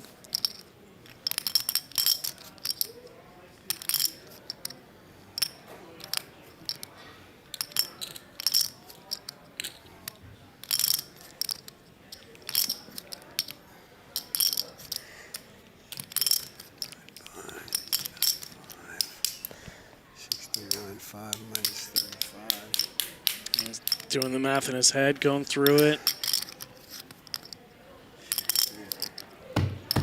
Does show and folds. Yeah, it's going to be a nice one for Baruch to see a hand that he's ahead of by a decent margin, but a hand that he does not want to call.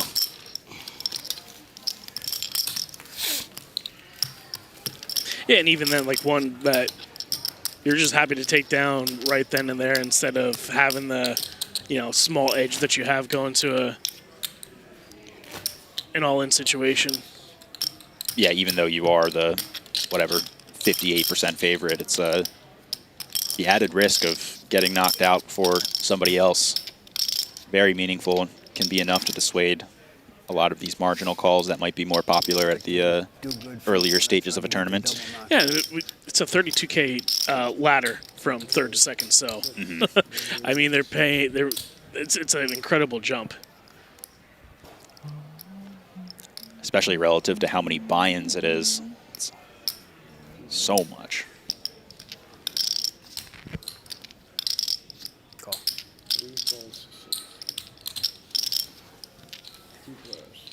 A quick call from Billy in the big blind with 6-4 of clubs.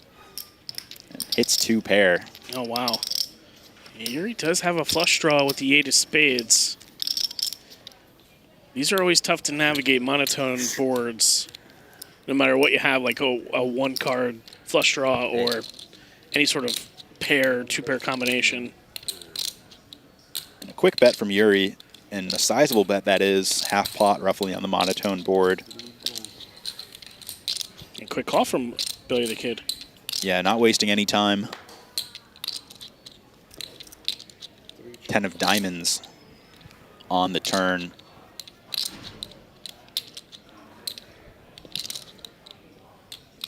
We'll see if Yuriy decides to just take his equity or start bluffing. I wouldn't hate the bluff just because ace high itself probably doesn't have a lot of showdown value at this point, especially after betting. Do you take any stock in the fact of how quick he called on the flop there? Absolutely. I think it's a little bit harder to have some of the nutted hands that might think about raising at the very least. You know, if he has a flush or a low flush, maybe the best flushes can kind of just slow play, but even the low flushes would probably want to at least think about raising. I would have thought that hand like 6-4 might be a hand that can raise as well. You know, you don't have any jack in your hand, so more likely your opponent can call with that. And Yuriy does check. Decides to take his equity with the 8 of spades. Does not hit the flush here. The big question for Billy the Kid is, does he want to lead here, or does he want to check and potentially lose out on value from a 1-pair hand that he beats?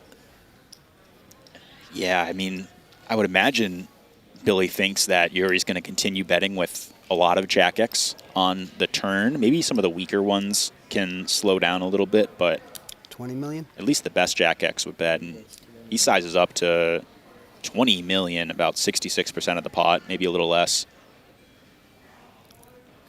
Obviously, Yuriy holding a hand that he can't really call with, but maybe a hand that he can bluff with. That's the question. The 8 of spades, it would be maybe a little bit better to have a higher spade to block some of the stronger flushes that would do this. But then again, maybe it's a more middling flush that takes this line, you know, doesn't bet 100% of the pot. Let's go. And Billy the Kid takes that one down. And he's now very close to Yuriy. He has 85 million in chips, I think I saw, which is only 6 million chips off the chip lead. Yeah. Or 2 big blinds, any way you want to think about it. Yeah, Yuriy was starting to separate himself a little bit, but Billy keeps him in check with that hand and brings it back down. I think we're going to maybe see the chip graph soon, but regardless, pretty even stacks, the two of them now around the 25, 30 big blind mark. And even Baruch's still in it. Yeah, still You know, over 15 bigs. Yeah, with being able to take a toll on somebody if they lose an all into him. Gets rid of the king 5 on the button there.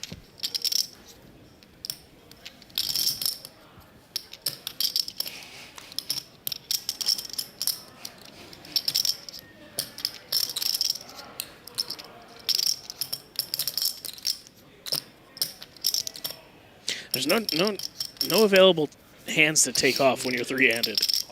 It's like you win a pot and you're right back into it. Right. Against the same guy. And most of the time it's going to be this kind of exact scenario where it's a small blind limp, big blind check, and you just play very wide ranges post-flop. I wouldn't be surprised if Yuriy puts in a raise here. Yeah, this is the type of hand that really likes to raise, you know, these high card, low card type hands, especially offsuit. Pretty good. Maybe he would prefer to have queen deuce, if anything, but Queen 4 candidate. He opts to check. Yeah, it does check, and we see an ace-deuce-4 board. Nothing for Billy the Kid, who checks. Over to Yuriy, who has second pair. Yeah, and correct me if I'm wrong, I think Billy has been finding a lot of the small blind raises too. I mean, it's three-handed. I think he's been taking more of the limp approach, so maybe reading into the fact that he doesn't really have a lot of ace-X here, so he can be very confident that his 4 is good.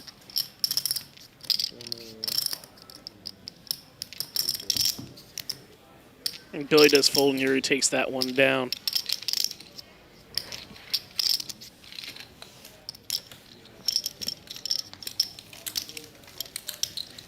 If you are down at Borgata, we are in the back right-hand corner of the poker room.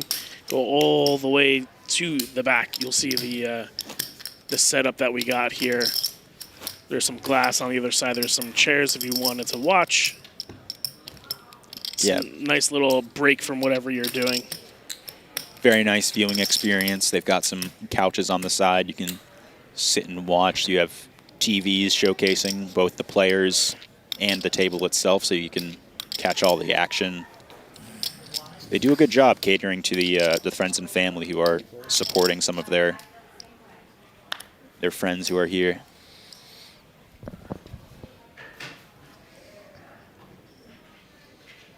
And we've seen Yuriy go 3.5x. He didn't last orbit. He's gonna change up his strategy now and complete. And we'll see if Baruch finds the check back or if he wants to play a little bit of a larger pot. Yeah, I was thinking that like some of the worst suited hands might prefer to raise a little bit more than something connected like this, just because you can kind of call an isolation raise from Baruch if he decides to, which he does. But, you know, if you have 8-4 suited here, 8-3 suited, it's a bit less comfortable to limp call, so. Yeah, suited 3 gapper. Something that you could definitely go to the streets with. Yeah, and 15 million chips in the pot already. Only 42 million behind for Baruch in his stack. Yuriy flopping bottom pair. Baruch with a gut shot. Some backdoor flushes. Yeah, this will be a little bit of an interesting one here. We'll see how Baruch wants to navigate this, if he wants to continue his story, which he does with 4 million chips. Yeah, funny enough, this board is actually pretty good for the small blind here, I would assume, given that the big blind is probably raising more ace-X type hands than king-X type hands.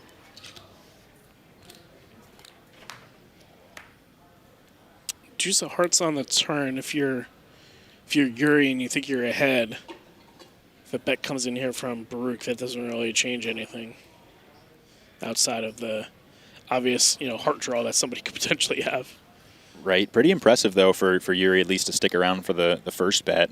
Not a huge one, but he is out of position on a pretty dynamic board.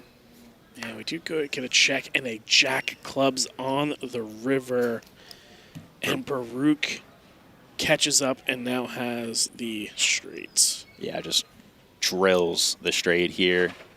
Likely not going to get a ton of value, though. I mean, very, very hard to think that an 8 would call off here.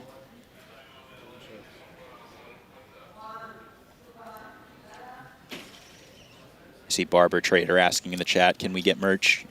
Unfortunately, you're going to have to make a final table to get this merch. And unfortunately, I think that's the answer for me, too. I'm not sure if I can just ask Dave for some extras.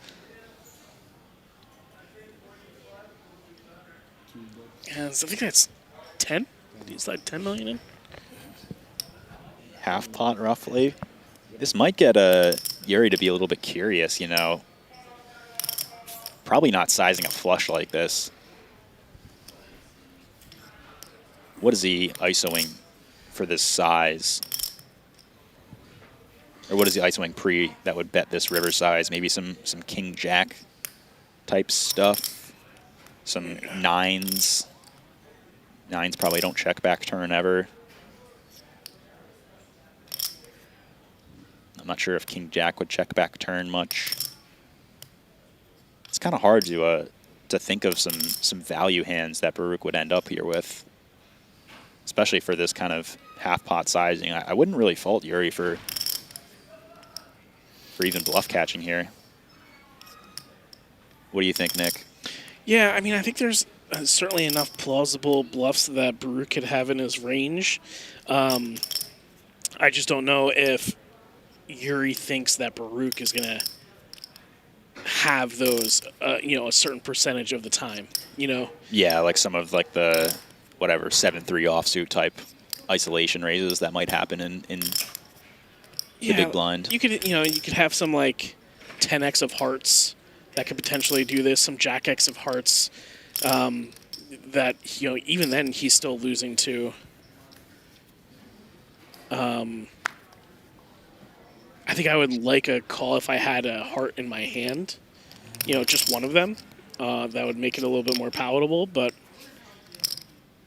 this would be, I would have to, I don't know, I think I would have to be playing with that person and have like a super good read to give a call here. Yeah, it's so hard to find a call, but he finds the correct fold despite being a little bit curious about what might use that size and take that line. Finds a way to get away from it. He had 10 queen again.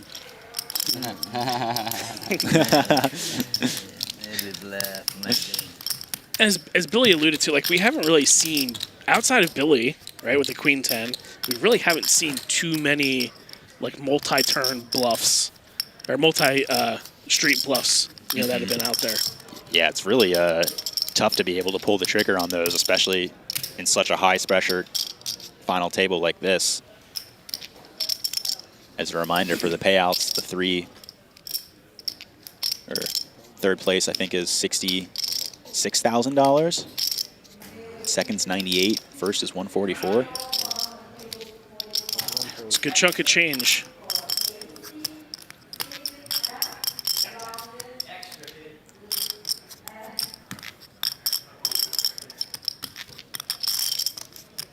So see Baruch pick up a premium with ace-jack. I mean, I think you could play some like limp raises here potentially, just some raises in general, depending on how tricky you want to get. But we see Billy the Kid, and he's going to raise. We see Billy the Kid with a hand as well. Yeah, to be honest, I am not super familiar with the big blind ante format given I play live, but I think this hand could even jam pre-flop, the ace-jack offsuit just itself. I don't know if that would get the call from queen-jack like it's getting now, but certainly putting himself in a pretty good spot. 10-5-3 board. Yeah, as we saw with the, you know, it was a little bit of a different structured hand, but with Baruch having the king high, and you know checking each street and then losing with the best hands, you know that pops into your head in this kind of situation too, instead of just jamming. Exactly. You know, you see Billy the Kid's gonna float. I mean, you only bet a little bit over a big blind with so much money in the pot. Like queen high could still even be good. Right, in position too. I mean, got to call when you hit this turn, right? It's like he knew it was coming. The ace-jack also picking up some equity through the form of a gut shot. And decides to keep barreling as a bluff. And bets 10 million. Billy quickly reaching for calling chips and sticks it in. And that's not going to be a good feeling for Baruch. As we see an ace or a king, it's going to be needed, and he doesn't get it. 46 million in the pot, less than 40 million in Baruch's stack. He's just going to give it up. And it's already a very big pot, so it would be an understandable check back from Billy here. Especially with the board pairing, you know, potential overpairs out there. You know, queen 10 is a better two pair. Call a river bet? No. No. Billy the Kid takes down a massive pot. Yeah. As we see him go into the chip lead now with 103 million chips, surpassing Yuriy, who has I wasn't going 28. away. I mean, on the flop. Once I hit the turn. No, on the river. On the river, yeah, I'm calling you. I got just too much investing. Yeah. Yeah, now a little bit of a different game for Baruch. I think I doubled you yesterday with ace-5 versus pocket tens. You jammed ace-5, right? Yeah, it's gone, yeah. A little bit more jamming from Baruch with the 13 bigs now. It was very lucky. Can hear them talk about some of the play from yesterday. I assume those two were at the same table for at least some of it.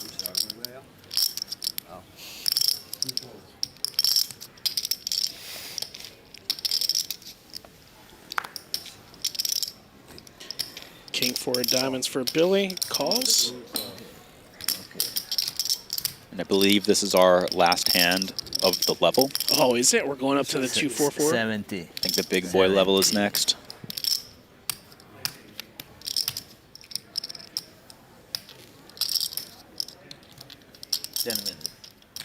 Huh. Kind of surprised that Yuri's coming in for a raise here. Yeah, I would think that some suited hands do like to do this, but I would imagine it's a little bit more from the worst suited hands, like a 9-deuce suited, given how deep you are, or maybe even some stuff like 10-9 suited, 9-8 suited. But if he's comfortable playing a decently sized pot in position, I see a lot of reasons to try to just pick up a fairly sizable pot post-flop. Does Billy get creative and put in a raise here? I don't know, I think he's certainly capable of it. Just a matter of, does he want to pull the trigger? Yeah, that could be an option. Maybe. Only Billy tanks. With the speech, I don't think it's coming now. They call him Billy Tanks. And then just shoves all in. Next level. Strong.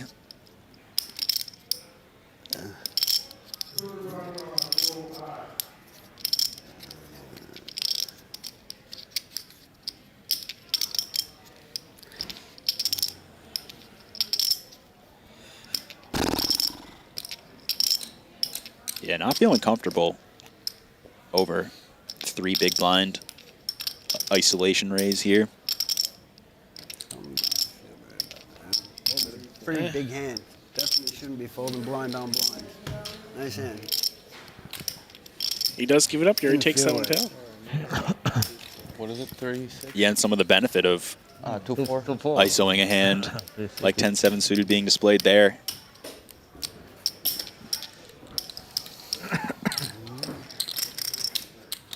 And we see the blinds go up to that 2-4-4 mark, and not a lot of chips in play at this point now. Billy has 25 big blinds, Yuriy with 22, and Baruch with 10. Yeah, pressure just keeps amping up. I believe we started this FT, and I think Yuriy was the chip leader with about 100, and he had like 60, 70 big blinds. Yeah. Now 100's only 25. Yep.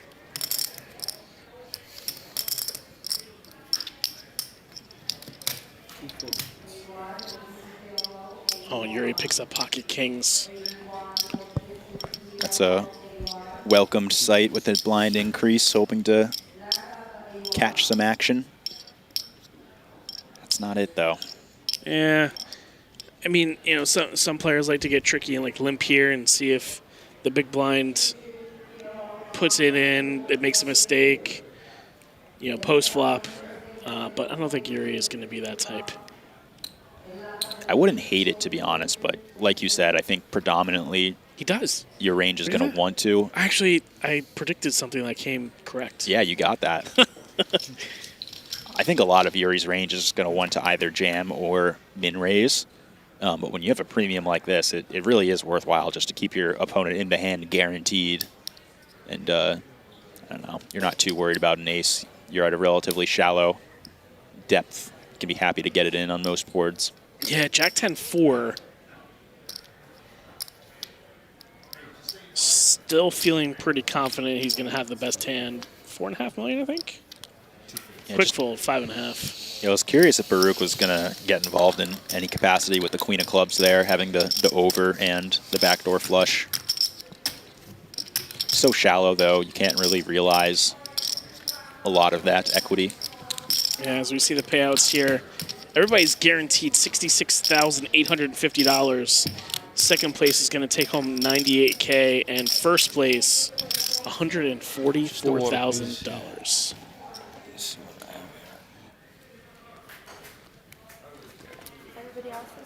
Yeah, I'm good. Thank you, Dom. As we see the Borgata trophies barely making it into the frame. Yeah, they're off to the side for now. They've got a little podium presentation for it. We may potentially see those trophies get moved to the table if we get to heads up. Yeah, all in for Baruch. About 30? About, yeah. Has an ace in the small blind. It's in there, no problem. For 8 big blinds, King 4 seems close, probably leaning on the fold side. What King X do you call with King 7, King 8? Yeah, I think King 7, King 8 for sure. How about suited King X variety? King 5? I was gonna say King 6, but even King 6 suited, I'm not sure how great we're feeling here. So maybe even King 7 suited, like King 8, King 9 off, would be my guesses. But I'm also a nit, so join the club. Some wizard in the chat can correct me. Yeah, I'm sure there's somebody that has Pio or a GTO wizard. Because I defend everything or else. Pio solver. I have less than 10 big It's a little before my time. How can I even play there? Although obviously still a useful tool. Baruch looks down at the monster 7 deuce. They're not playing the 7 deuce game, so he's gonna pitch this one into the muck. Oh, it'd be so gangster if he just like announced all in, slams it over. I mean, it would have gotten through. Yeah. But he's not at that point yet. He's still got almost 10 bigs.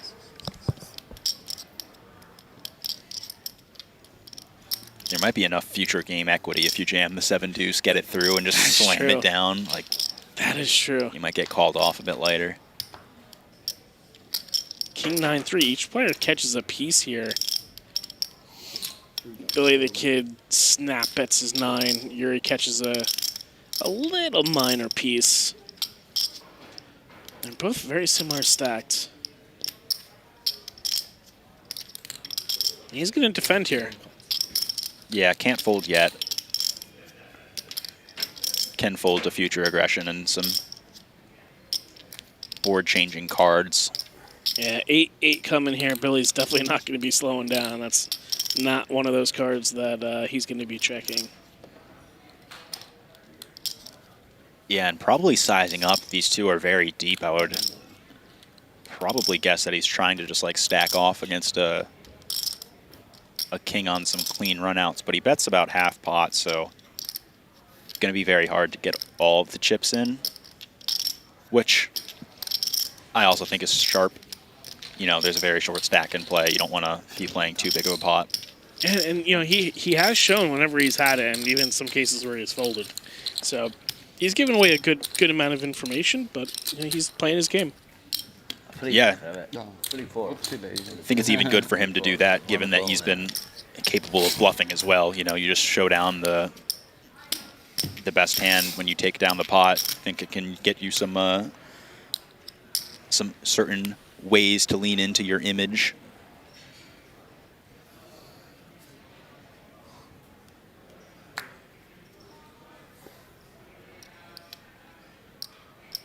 Billy's stack widening. He's going with the horizontal route. Yuriy likes the vertical route. Yeah, I don't like the horizontal because then it's like so hard to see your chips, right? You have to like reach over and around.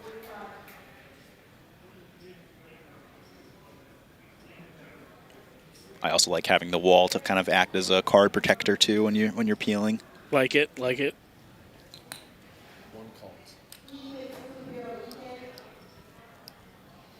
Yuri's going to complete here, and Baruch has one of those hands where all options are on the table outside of jam.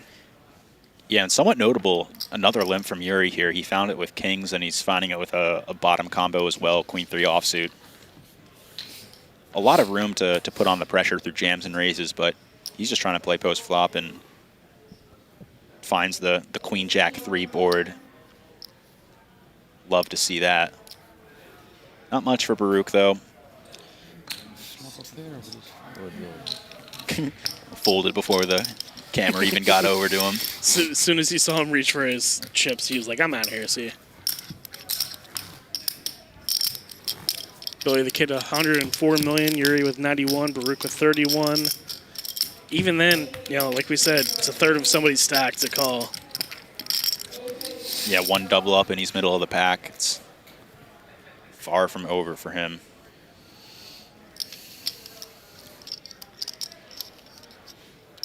Big hand from Yuriy here with the ace-jack. As we know, he's going to be opening fairly wide. And Baruch with one of those, like, twinge hands where you could make a case for jamming and calling. Yeah, you would be a lot more comfortable just jamming if the button folds versus a button open, though. Feels maybe a little bit too weak to jam. I just don't think you have enough fold equity, probably. Yuri's not going to be opening a very wide range like he was before, given that Billy is a fairly close stack now, even covering him now.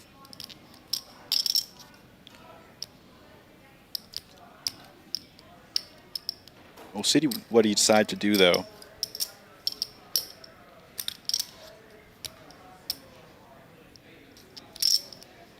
Yeah, he does fold. Yeah, I think that's a disciplined fold. I think even a hand like maybe Jack 10 suited is kind of deceptive there, where it feels nice to jam, but I think the fold is just maybe the better play.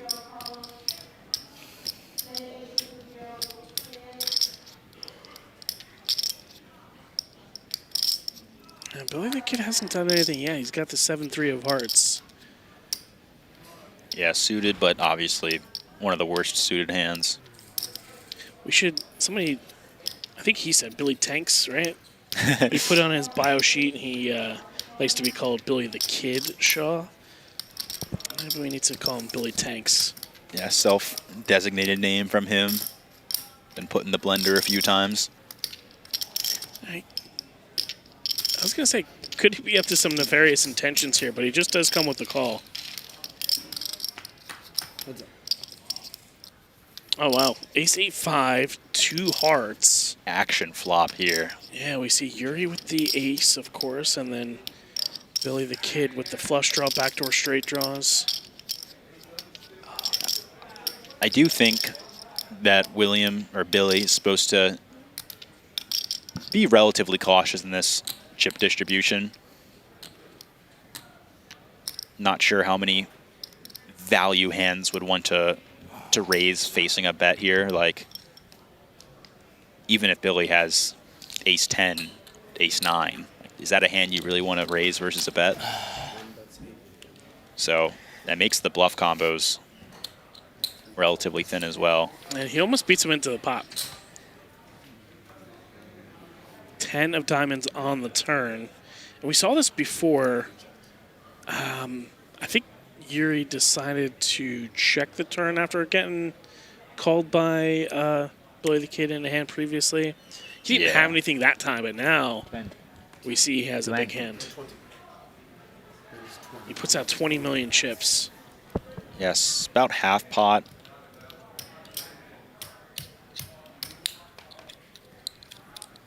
But still significant, very significant. Oh, yeah. And I think that puts a hand like Billy's kind of in a point of indifference where calling feels not that great, to be honest. I mean, it is a flush draw, but you're not paired yet. It's one of the lower flush draws. You could just be dead if the heart comes.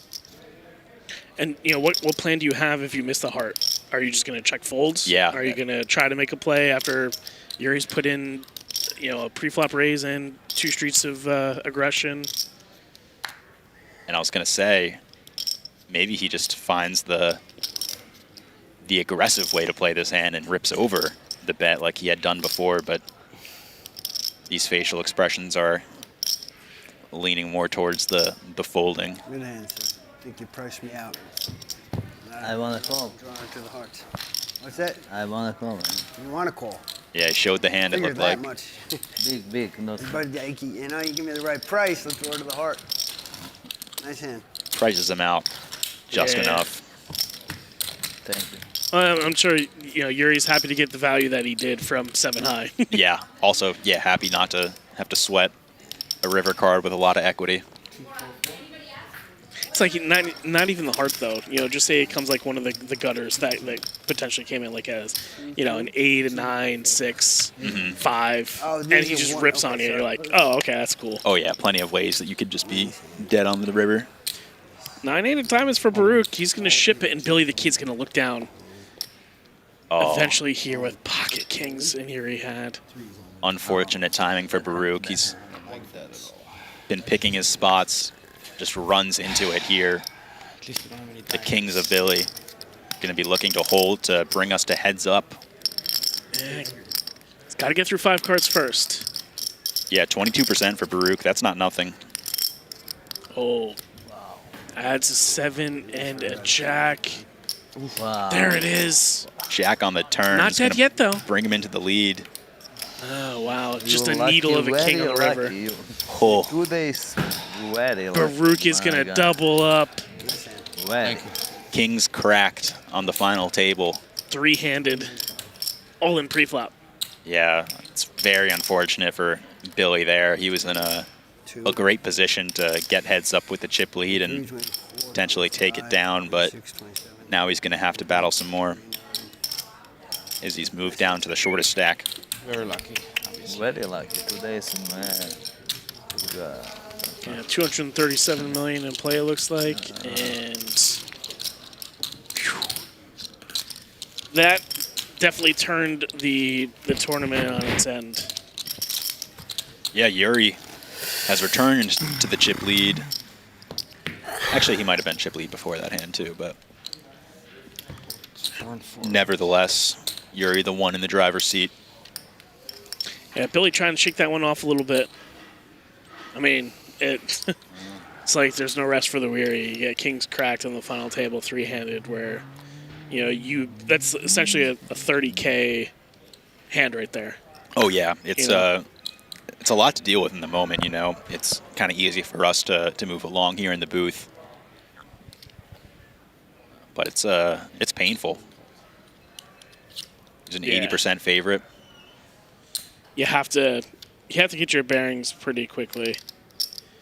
It's like one of the things that I try to do, and we get. Oh, okay. I thought I was looking at Baruch with the Jack 4 at first. He does have the AC. Yeah, Yuriy deploying the small blind limping strat again, and he's going to continue. Yep.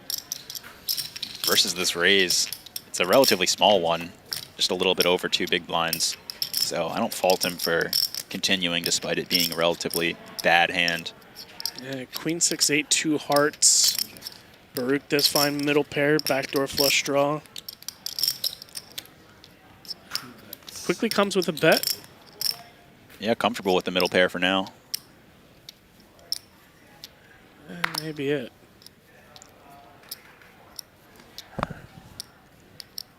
Recovers his mouth.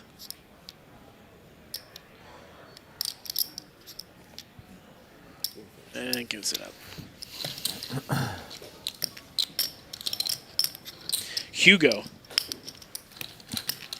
This may predate your time, but I think there was a... So the fashion label boss. I think that was Hugo Boss, right? I think so, yeah.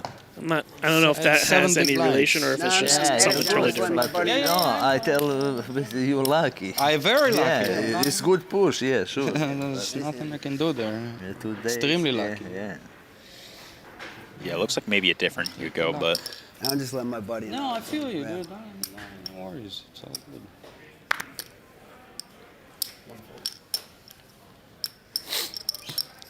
Good to see the pleasantries continue despite the beat there. Yeah, it happens. Sometimes the hands play themselves at certain points of a tournament.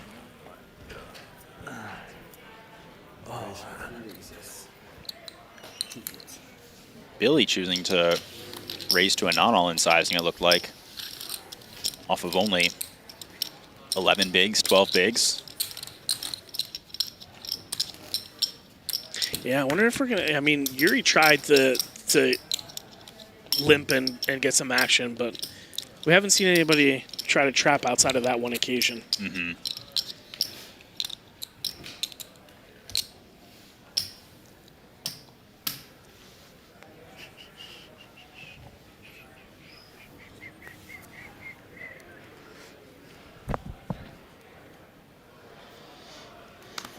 Yeah, King Queen in the small blind.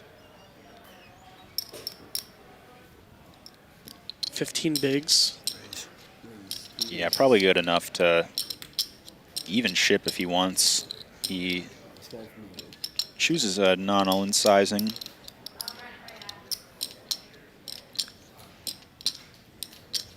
Committing 12 million of his stack.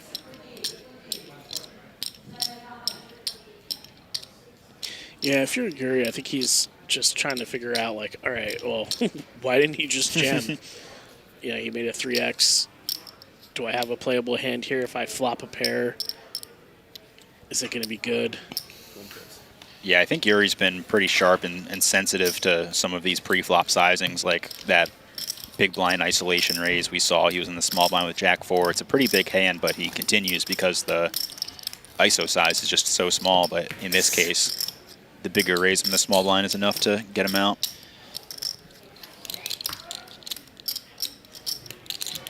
About halfway through our current level. We'll see if we make it to the next one. Looks like the blinds say 4 million, 8 million, but I imagine there's going to be a level in between. Yeah, I think they switched up the level before. Mm-hmm. Yeah. So I'm hoping they add a different one. Yeah, I think they would. Raise.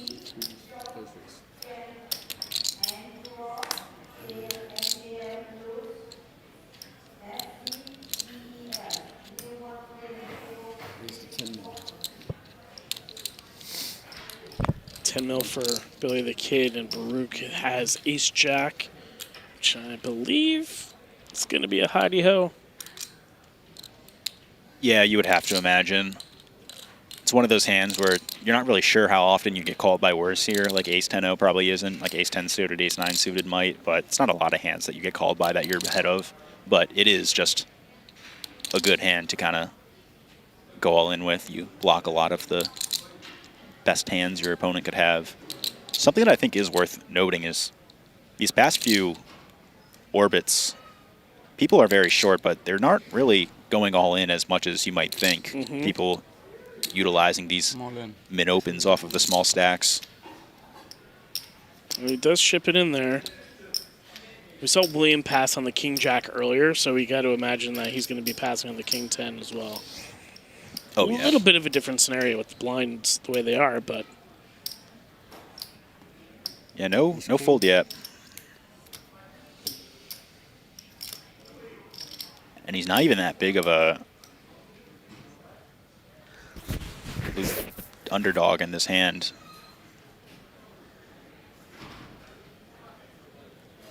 Are his cards under his hand? I was gonna guess that. Yeah, they are. Yeah.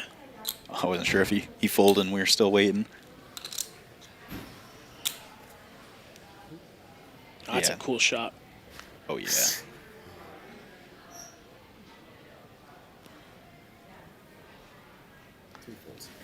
Yeah, he does fold, and Baruch is going to take down the pot.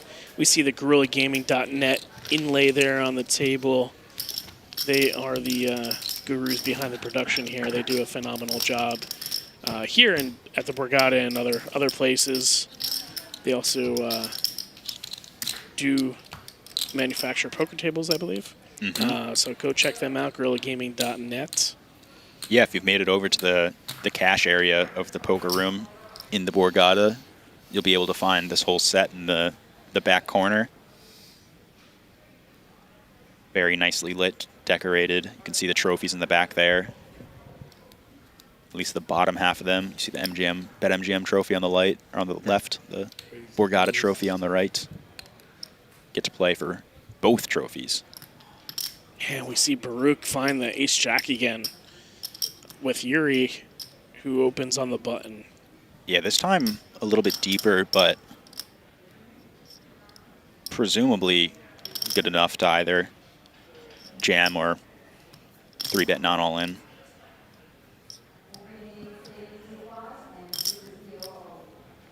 Yeah, it's tough to decide what to do in a lot of these spots. Like, you can make a 5x, in a 3-bet and potentially fold to a jam. Raise. He does announce raise. Let's see what he decides he comes in with.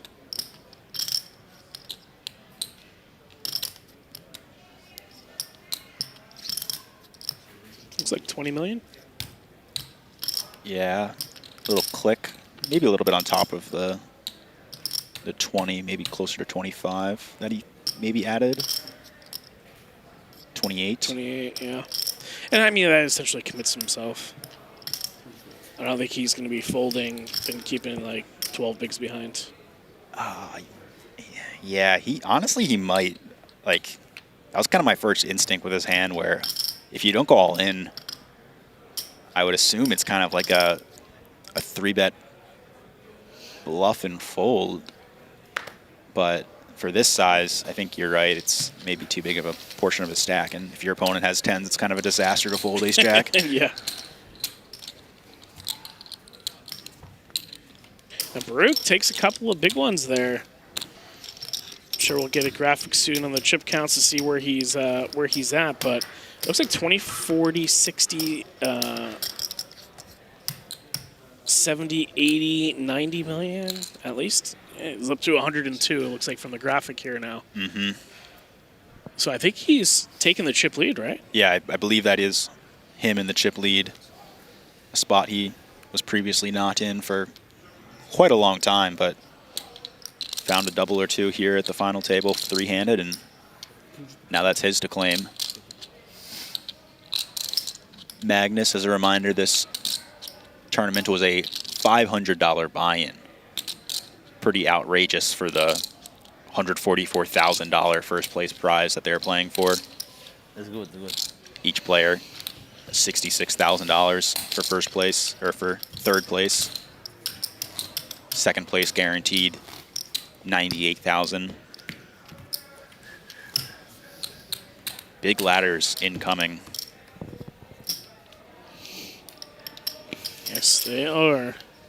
And as a reminder, if you're looking to catch any events here at the Borgata for the back end of the Summer Poker Open series, the main's going on right now. We got a few more days to get in there or find a way to satellite online on BetMGM if you're in PA, New Jersey, or Michigan.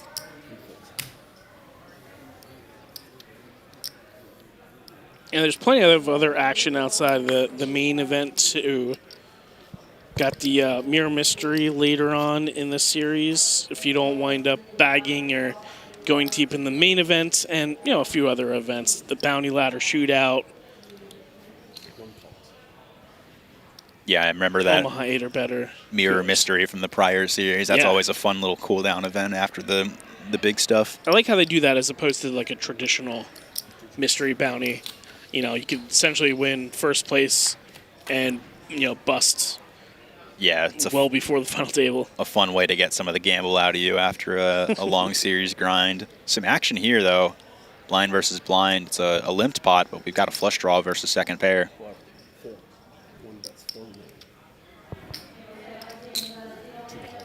Quick call by Baruch. He's feeling it right now. He's winning a bunch of pots. He obviously has a king, so he's not going anywhere. Yeah, another sizable bet, though, is going to start to put a king in an awkward spot.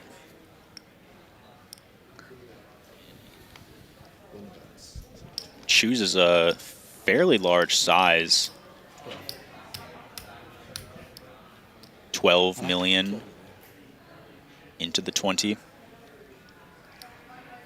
Yeah, I think Baruch's going to start to get a little bit nervous, but I don't think he's going to be giving it up yet. Yeah, range is probably just wide enough in a limped pot, but Yuri's been limping a lot of hands, so I think it's very credible for Yuriy to bet an ace like this twice. Maybe he probably doesn't bet strong King X like this twice. No, he does give it up. Yeah, really tough spot, but Yuri's able to keep the aggression on and keep winning pots, trying to reclaim his chip lead that he started with. Players are having fun, but we got 10 minutes left in the current level. Looks like in the top of the screen again, they're going to 4 and 8 million, but I think they're going to change that up. Yeah, I would imagine it's probably 3-6. Or even like 2.5, 5. Yeah, also possible. I think $500,000, jump in each of those sounds palatable. Mm-hmm.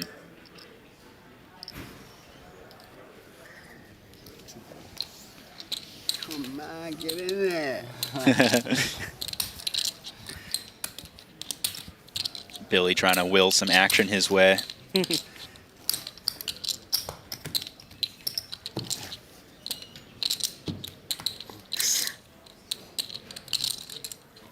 Gotta do what you can sometimes. Oh, yeah. I mean, you gotta talk to the cards, see what's going on. The poker gods are real. Yes.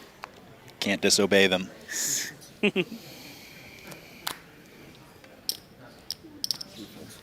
I remember my first introduction to the poker gods was a Ryan DePaulo video, I believe, actually here at the Borgata. He's in the field outside, just like begging to the tower, just like, oh, I need to run good. I need to run good. There's been several of those occasions, both in passing and personal play. But I remember there was one by one of our good buddies, Simon Levy, who was streaming, and I think he thought he had the hand locked up, but the opponent wound up hitting one pair. But before, or a one-outer, before that on the turn, he was like, bye-bye. I know exactly the clip that you're talking about, and I've watched that probably like 20-plus times. It lives in infamy in my head, and so I giggle good every time it happens, or I see it.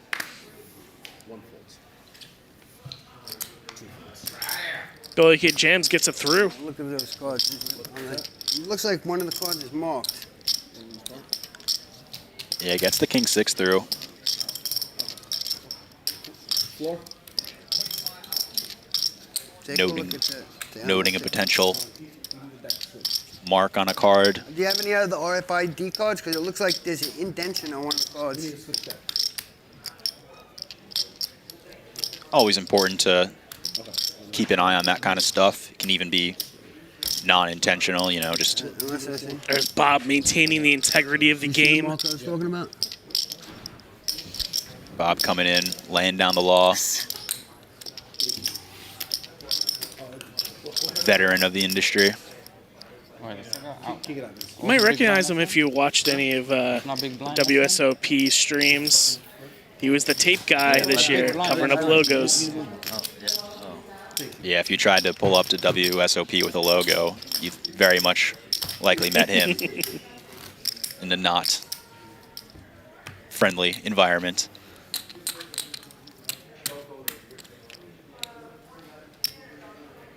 He's a friendly guy. Yeah. A couple of connectors here of the unsuited variety.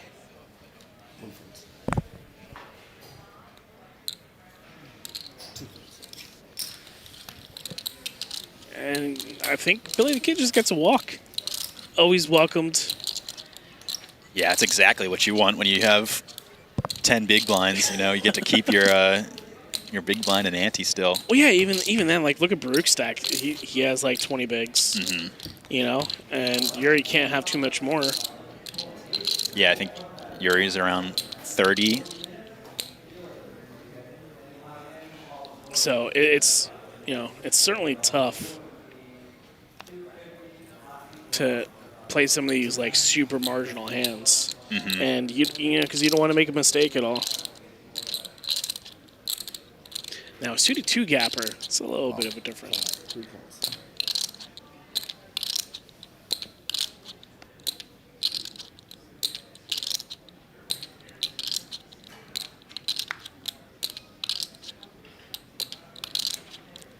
certainly falls into one of those buckets where you could do a couple of different things here for Yuriy.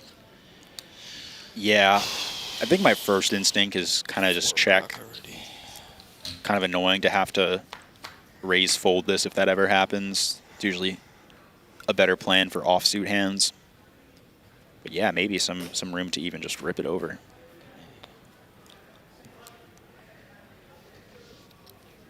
And look at this. Billy the Kid's going to reach $4 million. That's in a big blind. Yeah, no diamonds on board either. This is a pretty much stone cold bluff.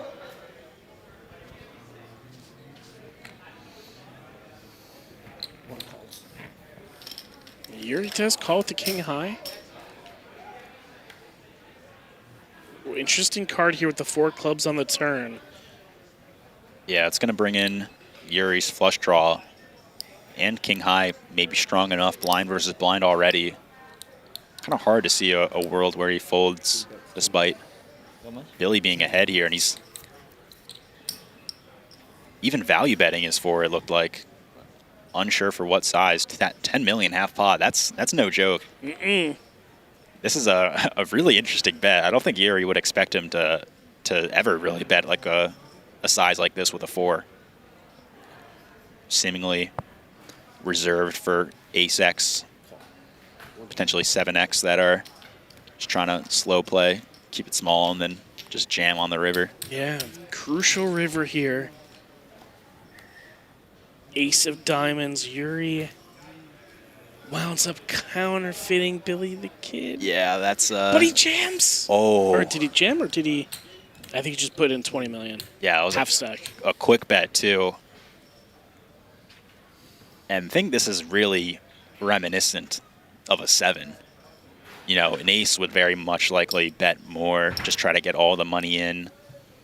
7x, I think, are the predominant hands that are doing this for value. I don't think anything like 8s through kings would play like this,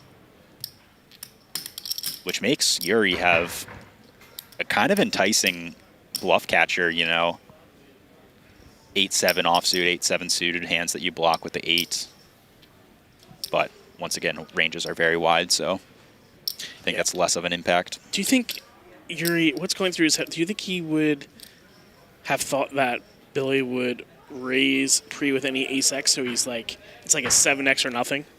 Kind of. What did we start with pre-flop? Roughly, I want to say like Billy was 15 to 16 big blinds. Yeah, he might expect them to, or for a lot of the ace-x to jam, which is why I think that this bet is really just repping a 7 or nothing. And I think Yuriy's just trying to put the clues together. If he's betting a 7 like this for all of this sizing scheme, like maybe it sizes up a little bit more on the turn so it can comfortably get all the chips in on clean rivers. Well, and if you're also Yuriy, it's like, all right, well, what is he putting me on then? Like, right? So absolutely. I call 2 streets. Is he really going to be betting a 7 here with the board pairing with an ace? Like, wouldn't he think I'd be calling with an ace, or is he trying to get me off of a chop? Yeah, I mean, Yuriy probably raising a lot of his aces pre-flop. And yeah, if you're just left with a lot of king high type stuff, then you're going to have to make some uncomfortable calls here. Yuriy just checking back pre-flop could have a bunch of 7x in his range, maybe questioning why Billy is kind of just like not scared of that. I would love to see what Billy's looking like right now.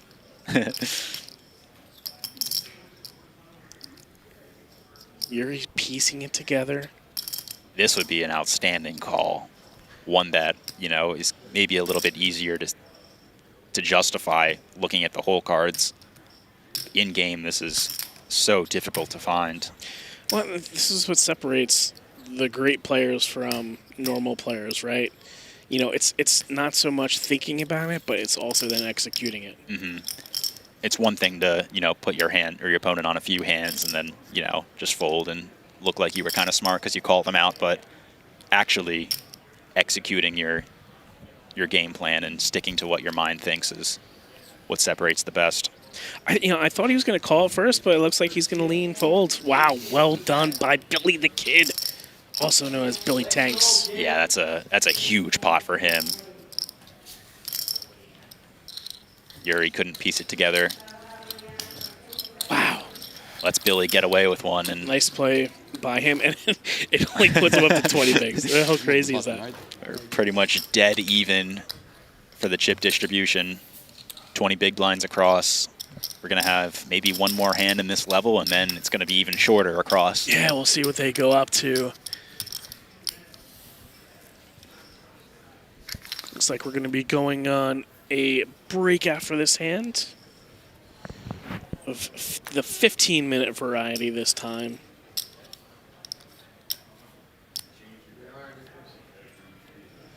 That was a quick couple of levels, David. Yeah, this has gone pretty quickly, and you can see the pace of play has continued as we're on hand 100. Oh. Roughly the similar pace that we started with. Yeah. A little bit of a different strategy here by David.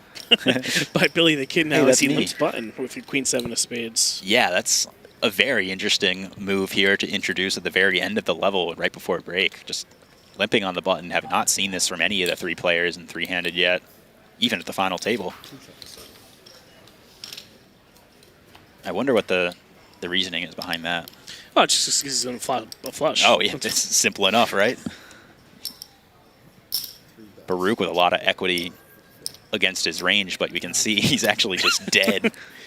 He's got the straight draw. He's got the 4 of spades to... I guess he isn't dead, right? Oh, no, yeah, you could hit the 2 of spades, right? To win? Yeah, 2 of spades to win. So I guess it's not. Maybe the 2 of spades is folded. Yeah. Maybe we missed that.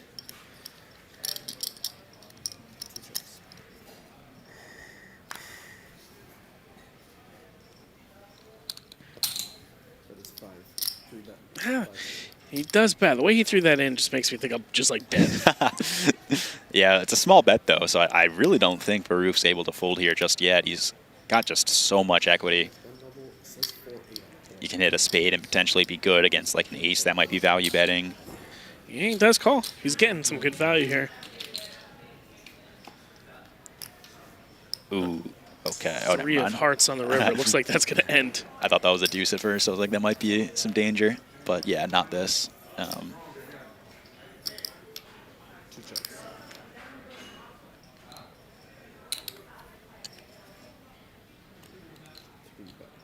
Let's see here. 15, 16 million? You win. Baruch just says he's wins. He's out of there. Yeah.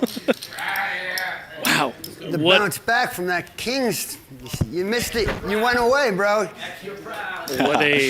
What an end of the last couple of hands for Billy the Kid Shaw there. Yeah, and we're in for an action-packed three-handed when we get back from break here. We're going to be on break for about 15 minutes. Don't go anywhere. People are short. We're going to be playing for $144,000 for first place.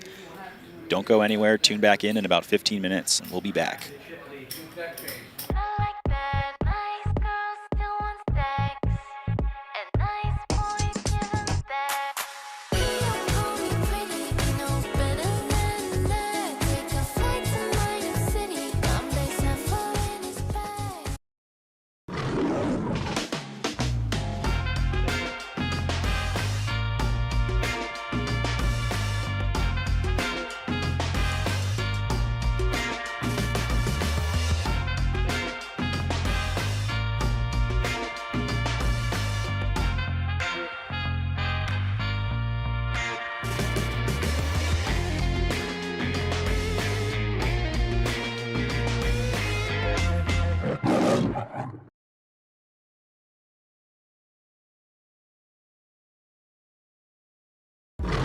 Legendary. It's seeing your third Vegas sunrise in a row. Proving you're right, or giving it to your friend who's always wrong. Meeting your hero? What's up, fellas? Legendary. Or meeting someone else's hero. Hitting a jackpot from your subway seat. Or how about this? Front row seats. A story you'll tell for the rest of your lives. Or a secret spot that you'll tell everyone about tomorrow. Whatever makes it legendary for you, it can all happen here. BetMGM. Make it legendary.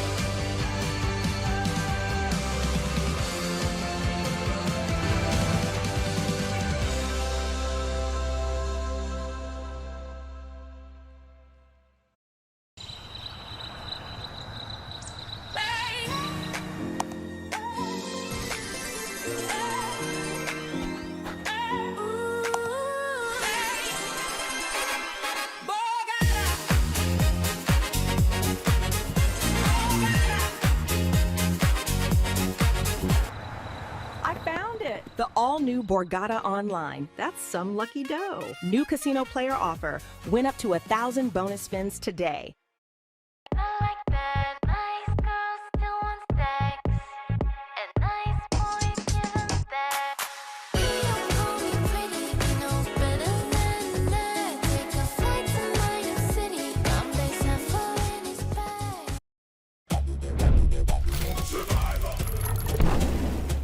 Challenge. Play Survivor Triple Challenge, only on BetMGM. Your favorite show, now available on your favorite casino app. The tribe has spoken. Want to form an alliance? New casino player offer. Deposit for up to 1,000 bonus spins. Take on the wheel for more.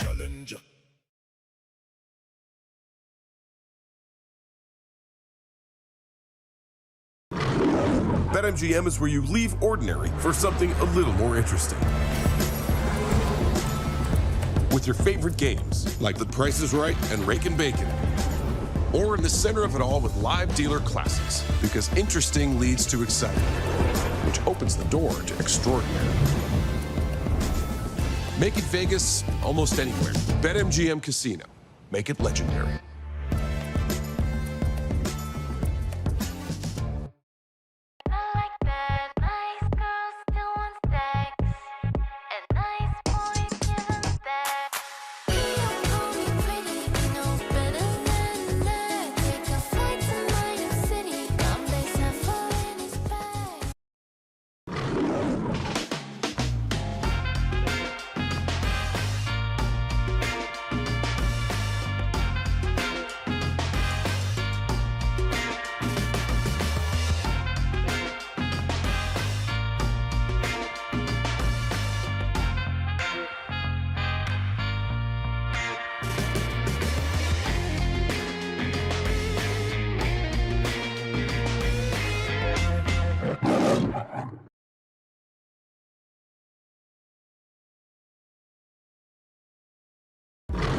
Legendary. It's seeing your third Vegas sunrise in a row.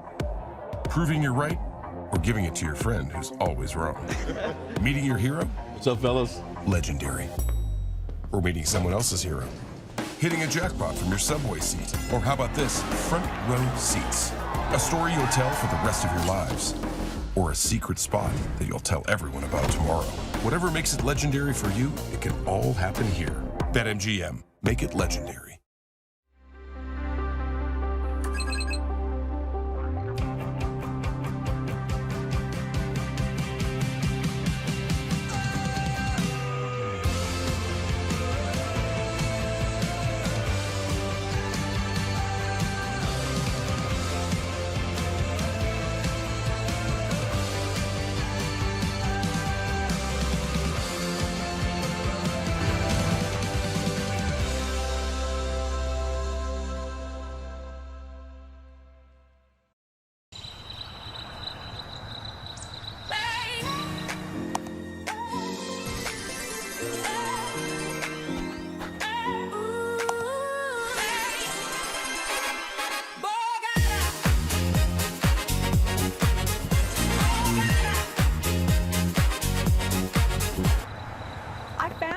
The all-new Borgata Online. That's some lucky dough. New casino player offer. Win up to 1,000 bonus spins today.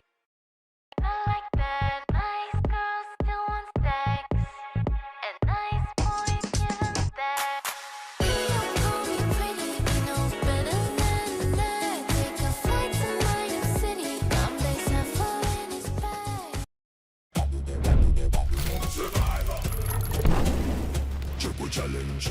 Play Survivor Triple Challenge, only on BetMGM. Your favorite show, now available on your favorite casino app.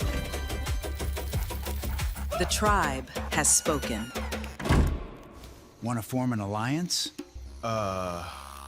New casino player offer. Deposit for up to 1,000 bonus spins. Take on the wheel for more.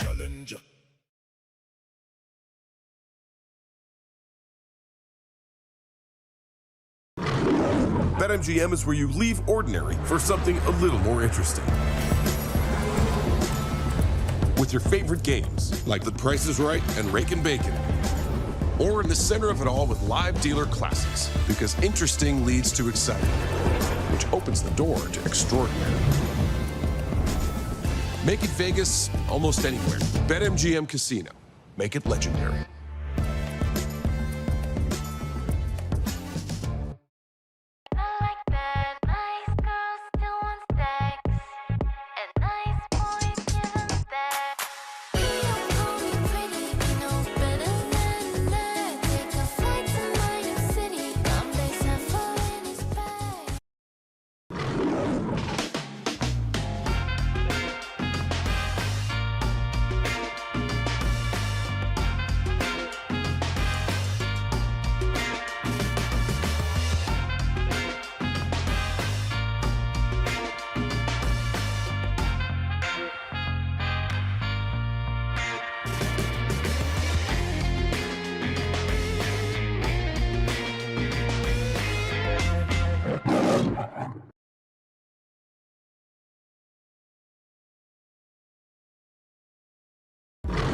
Legendary.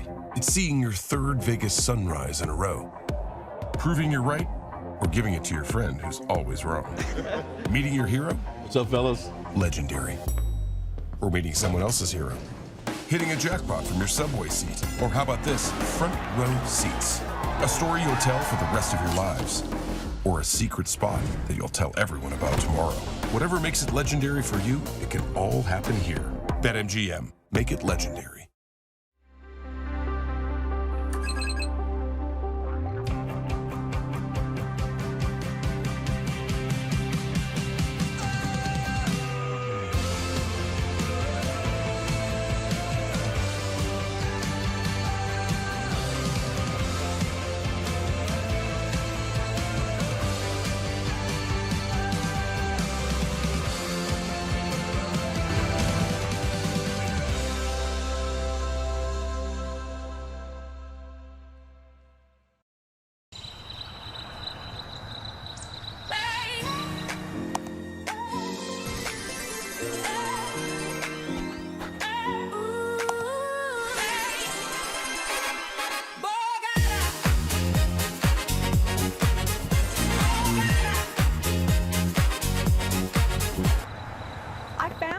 The all-new Borgata Online. That's some lucky dough. New casino player offer. Win up to 1,000 bonus spins today.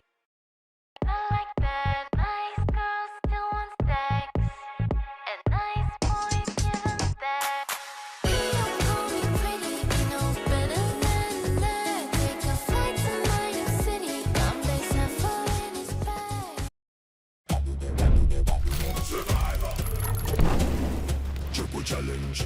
Play Survivor Triple Challenge, only on BetMGM. Your favorite show, now available on your favorite casino app. The tribe has spoken. Want to form an alliance? New casino player offer. Deposit for up to 1,000 bonus spins. Take on the wheel for more.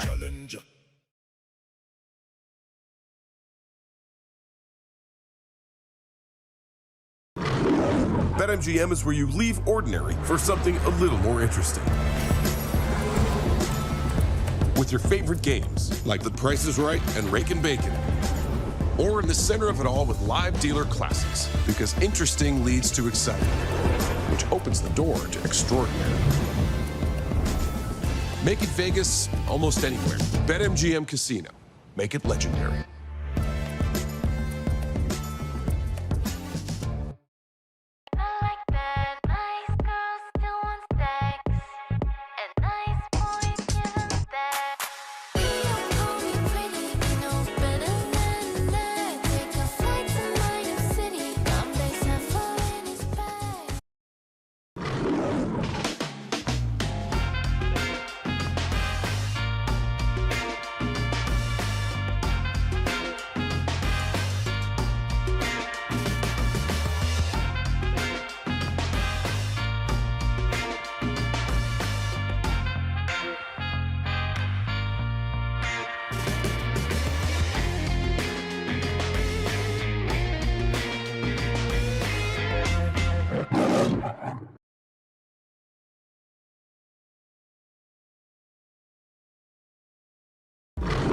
Legendary. It's seeing your third Vegas sunrise in a row. Proving you're right, or giving it to your friend who's always wrong. Meeting your hero? What's up, fellas? Legendary. Or meeting someone else's hero. Hitting a jackpot from your subway seat. Or how about this? Front row seats. A story you'll tell for the rest of your lives. Or a secret spot that you'll tell everyone about tomorrow. Whatever makes it legendary for you, it can all happen here. BetMGM. Make it legendary.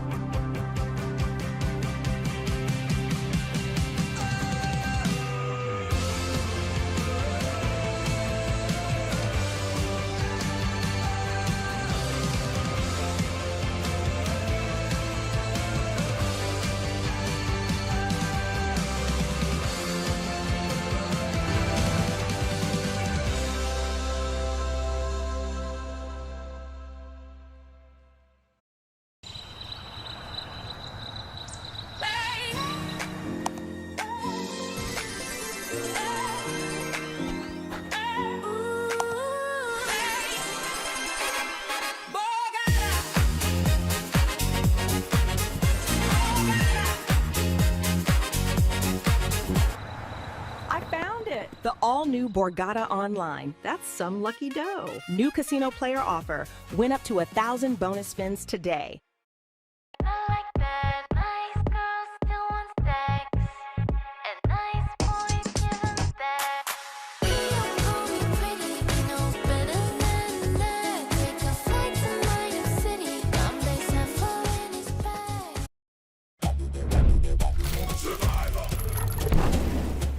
Challenge. Play Survivor Triple Challenge, only on BetMGM. Your favorite show, now available on your favorite casino app. The tribe has spoken. Want to form an alliance? New casino player offer. Deposit for up to 1,000 bonus spins. Take on the wheel for more.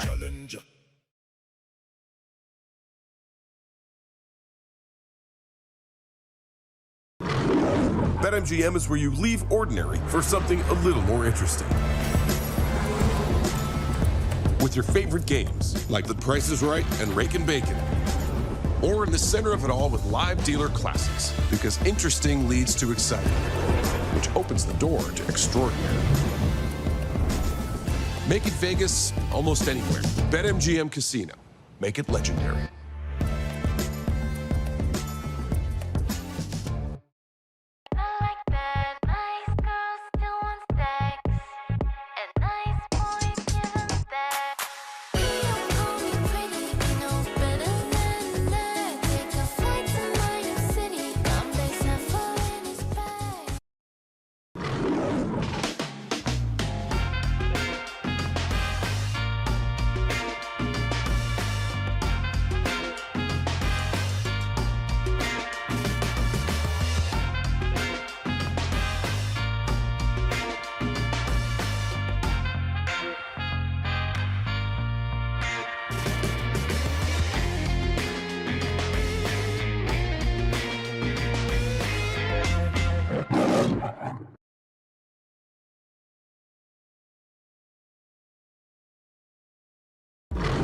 Legendary. It's seeing your third Vegas sunrise in a row.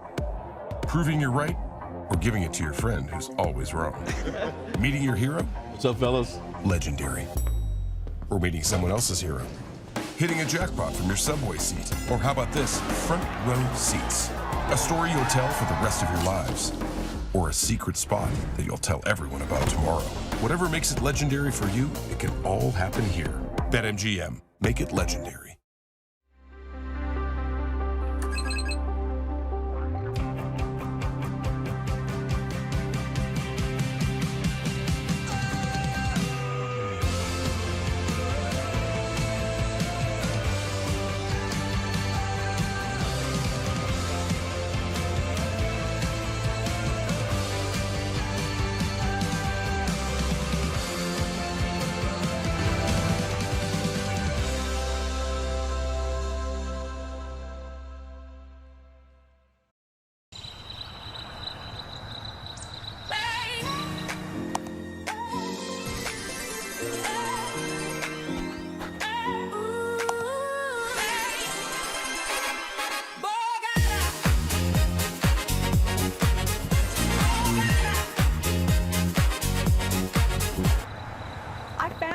The all-new Borgata Online. That's some lucky dough. New casino player offer. Win up to 1,000 bonus spins today.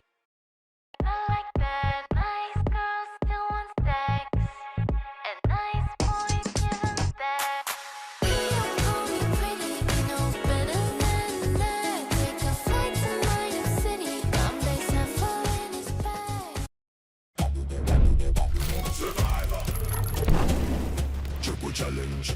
Play Survivor Triple Challenge, only on BetMGM. Your favorite show, now available on your favorite casino app. The tribe has spoken. Want to form an alliance? New casino player offer. Deposit for up to 1,000 bonus spins. Take on the wheel for more.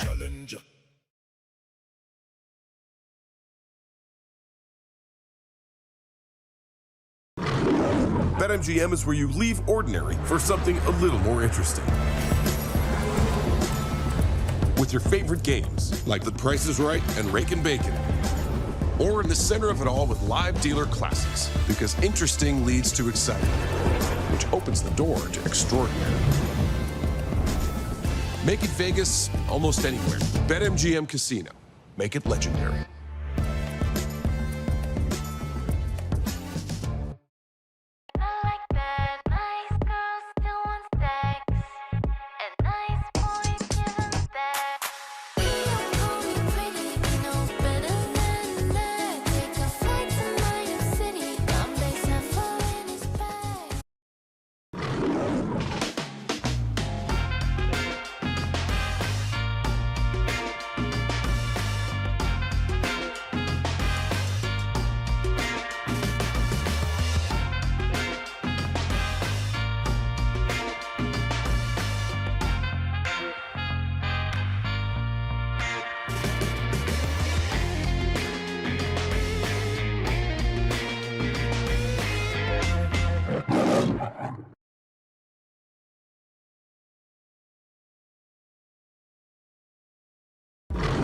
Legendary. It's seeing your third Vegas sunrise in a row. Proving you're right, or giving it to your friend who's always wrong. Meeting your hero? What's up, fellas? Legendary. Or meeting someone else's hero.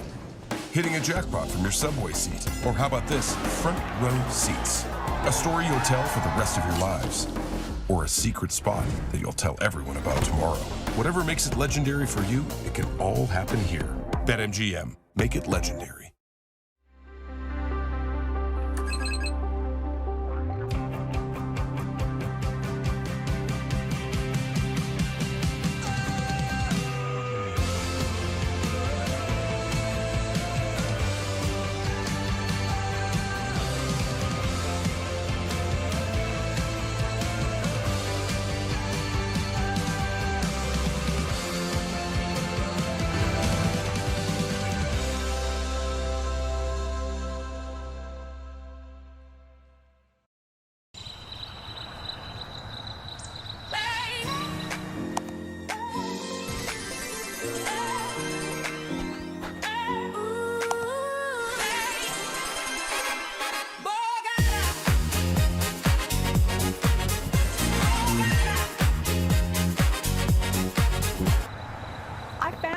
The all-new Borgata Online. That's some lucky dough. New casino player offer. Win up to 1,000 bonus spins today.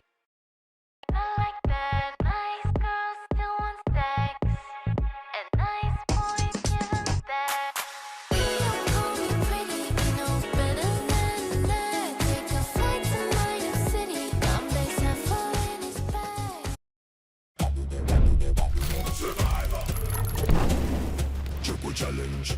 Play Survivor Triple Challenge, only on BetMGM. Your favorite show, now available on your favorite casino app. The tribe has spoken. Want to form an alliance? New casino player offer. Deposit for up to 1,000 bonus spins. Take on the wheel for more.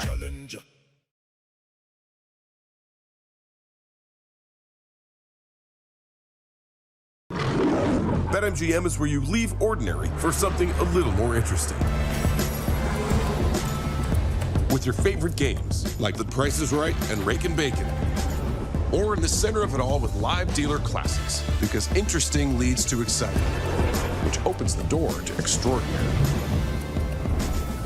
Make it Vegas almost anywhere. BetMGM Casino. Make it legendary.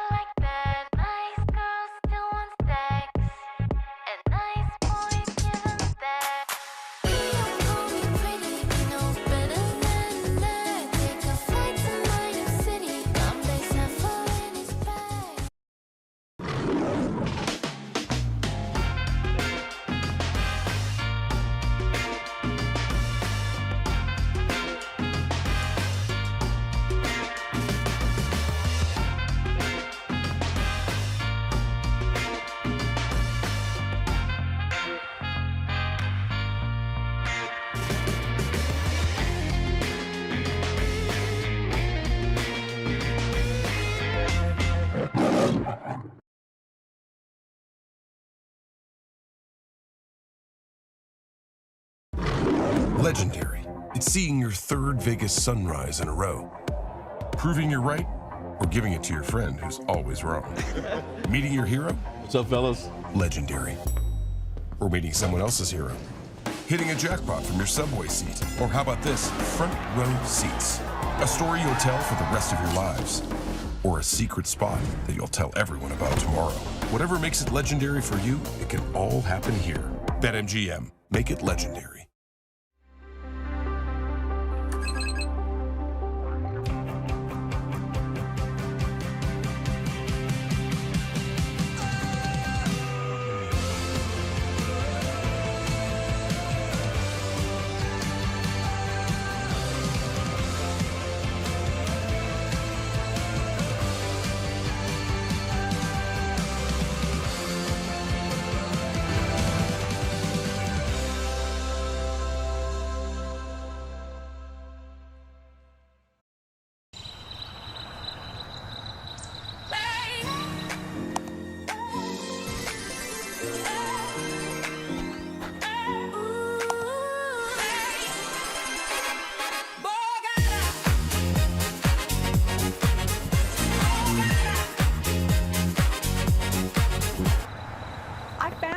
The all-new Borgata Online. That's some lucky dough. New casino player offer. Win up to 1,000 bonus spins today.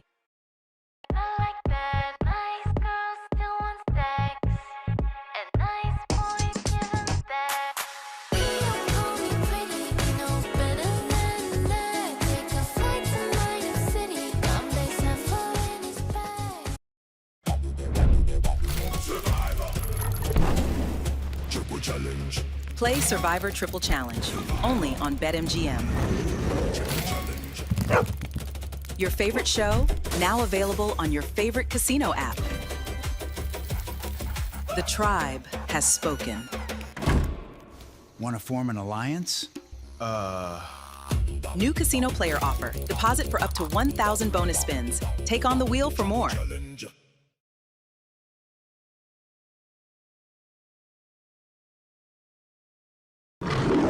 BetMGM is where you leave ordinary for something a little more interesting. With your favorite games, like The Price is Right and Rakin' Bacon. Or in the center of it all with live dealer classics, because interesting leads to exciting, which opens the door to extraordinary. Make it Vegas almost anywhere. BetMGM Casino. Make it legendary.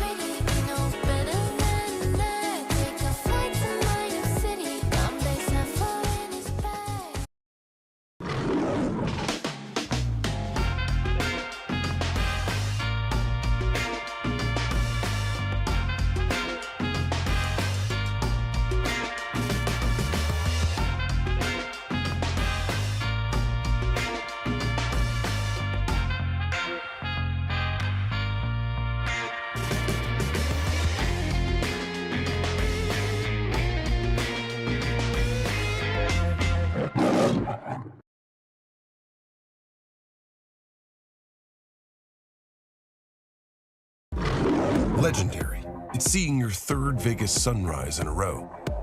Proving you're right, or giving it to your friend who's always wrong. Meeting your hero? What's up, fellas? Legendary. Or meeting someone else's hero. Hitting a jackpot from your subway seat. Or how about this? Front row seats. A story you'll tell for the rest of your lives. Or a secret spot that you'll tell everyone about tomorrow. Whatever makes it legendary for you, it can all happen here. BetMGM. Make it legendary.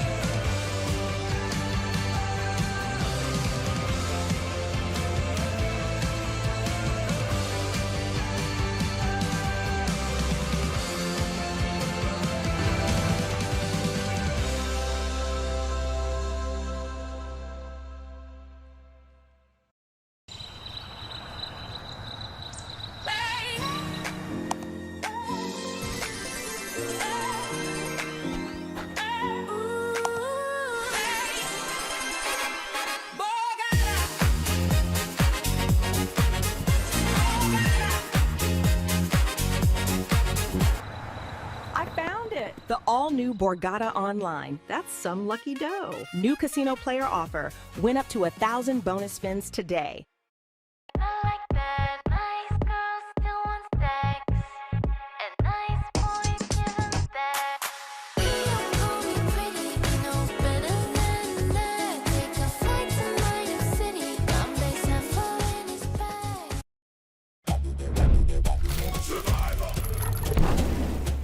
Challenge.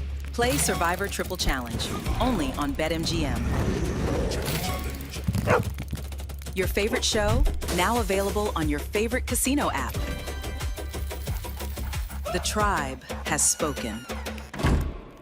Want to form an alliance? New casino player offer. Deposit for up to 1,000 bonus spins. Take on the wheel for more.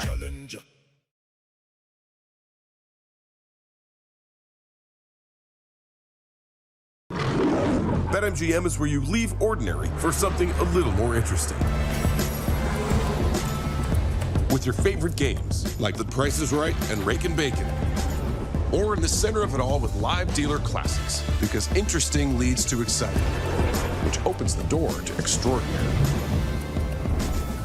Make it Vegas almost anywhere. BetMGM Casino. Make it legendary.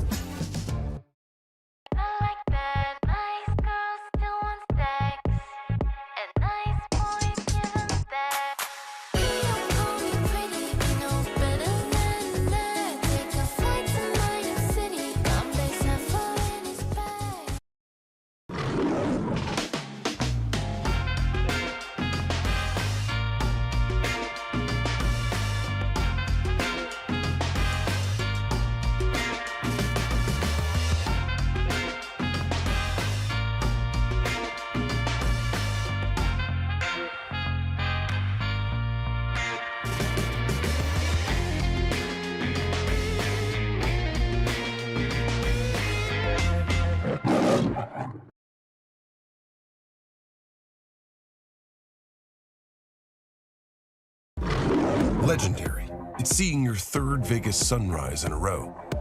Proving you're right, or giving it to your friend who's always wrong. Meeting your hero? What's up, fellas? Legendary.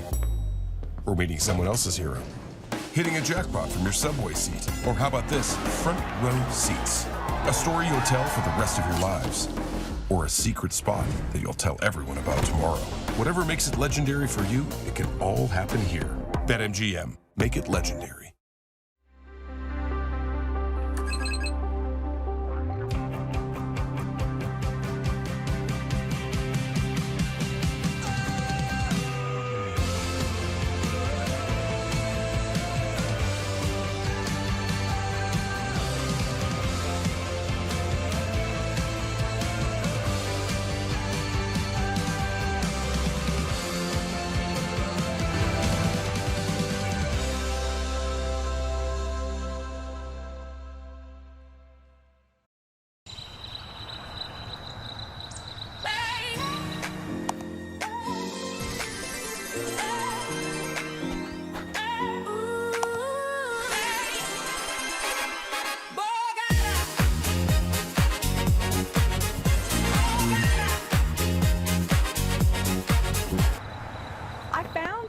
all-new Borgata Online. That's some lucky dough. New casino player offer. Win up to 1,000 bonus spins today.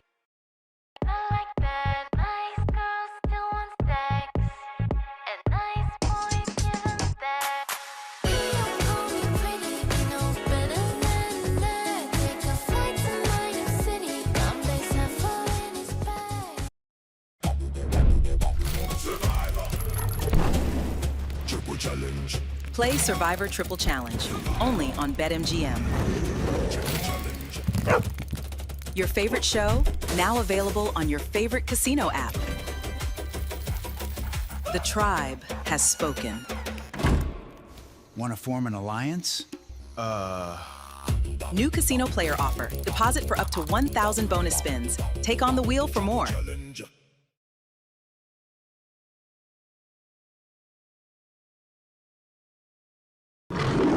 BetMGM is where you leave ordinary for something a little more interesting.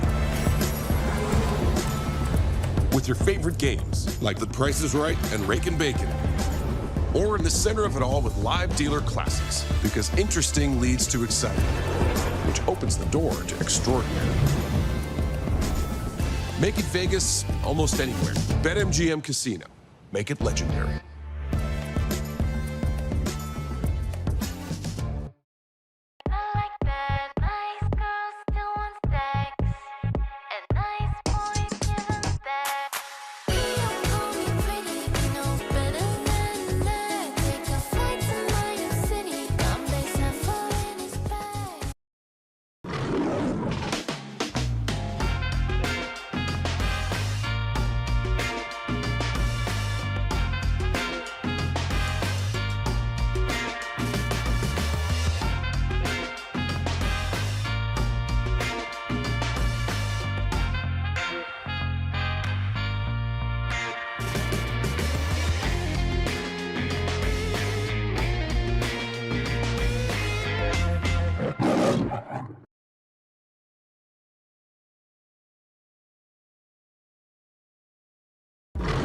Legendary.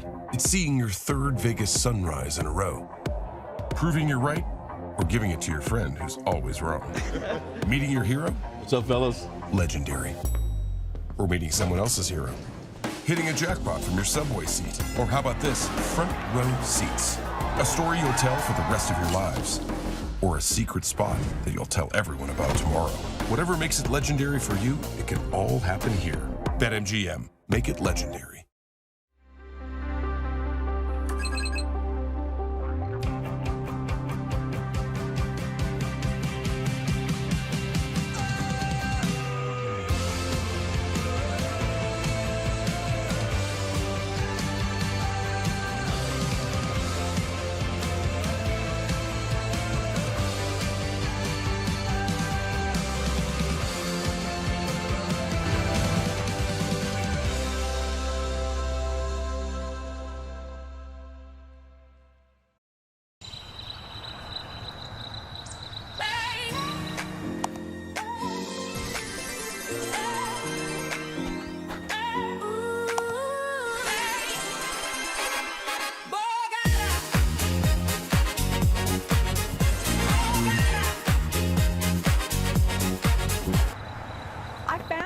The all-new Borgata Online. That's some lucky dough. New casino player offer.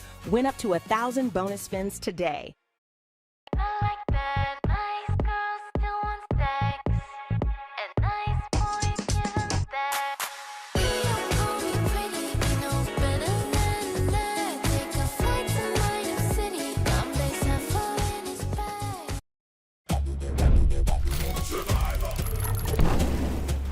Challenge.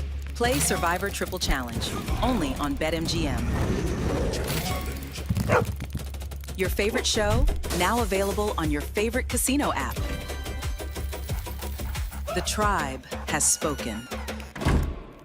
Want to form an alliance? New casino player offer. Deposit for up to 1,000 bonus spins. Take on the wheel for more.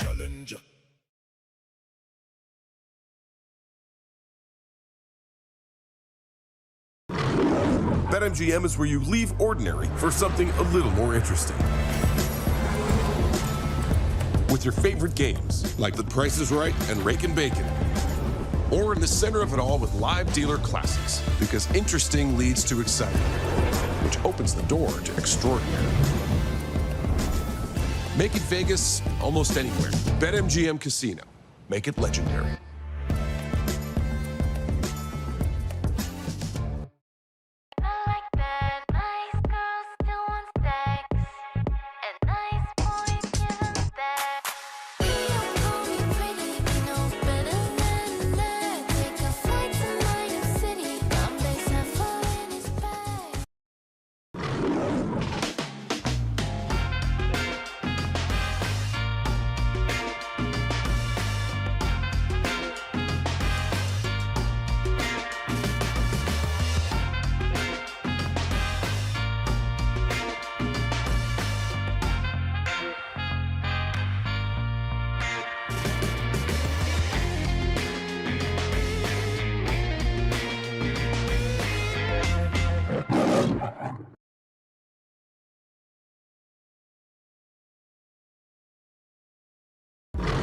Legendary.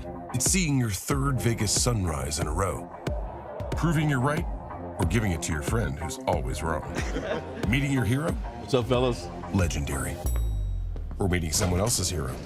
Hitting a jackpot from your subway seat. Or how about this? Front row seats. A story you'll tell for the rest of your lives. Or a secret spot that you'll tell everyone about tomorrow. Whatever makes it legendary for you, it can all happen here. BetMGM. Make it legendary.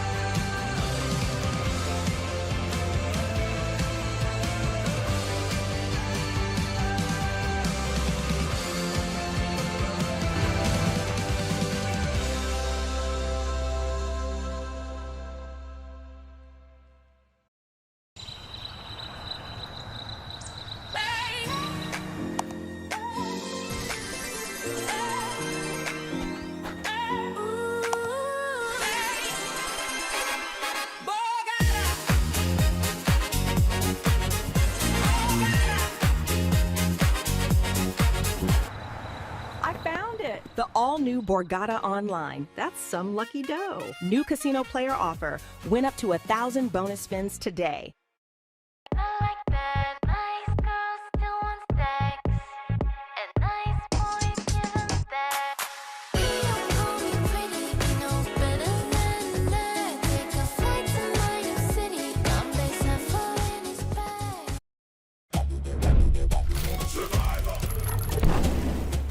Challenge. Play Survivor Triple Challenge, only on BetMGM. Your favorite show, now available on your favorite casino app. The tribe has spoken. Want to form an alliance? New casino player offer. Deposit for up to 1,000 bonus spins. Take on the wheel for more.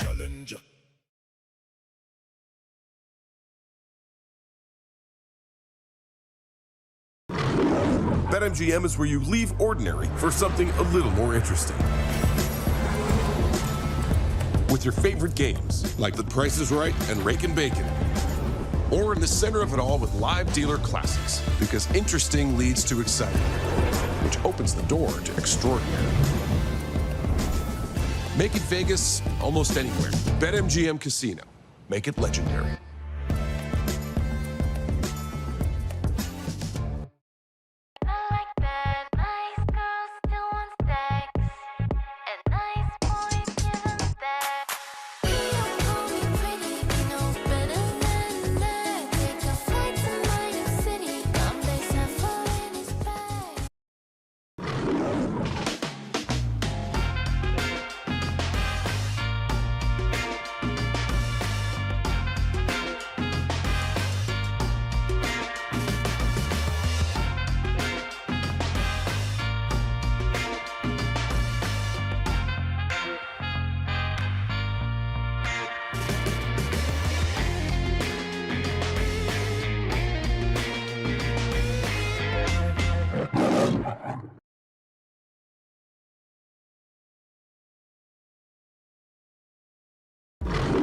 Legendary. It's seeing your third Vegas sunrise in a row. Proving you're right, or giving it to your friend who's always wrong. Meeting your hero? What's up, fellas? Legendary. Or meeting someone else's hero. Hitting a jackpot from your subway seat. Or how about this? Front row seats. A story you'll tell for the rest of your lives. Or a secret spot that you'll tell everyone about tomorrow. Whatever makes it legendary for you, it can all happen here. BetMGM. Make it legendary.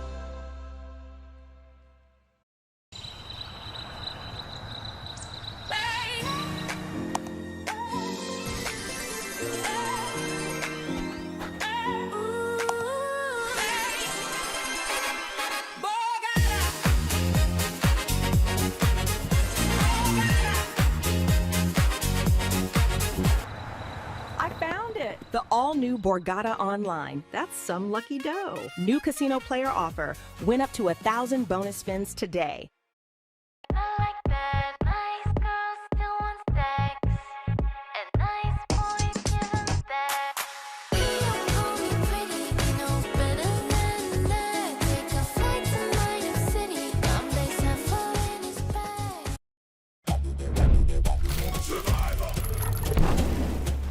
Challenge. Play Survivor Triple Challenge, only on BetMGM. Your favorite show, now available on your favorite casino app. The tribe has spoken. Want to form an alliance? New casino player offer. Deposit for up to 1,000 bonus spins. Take on the wheel for more.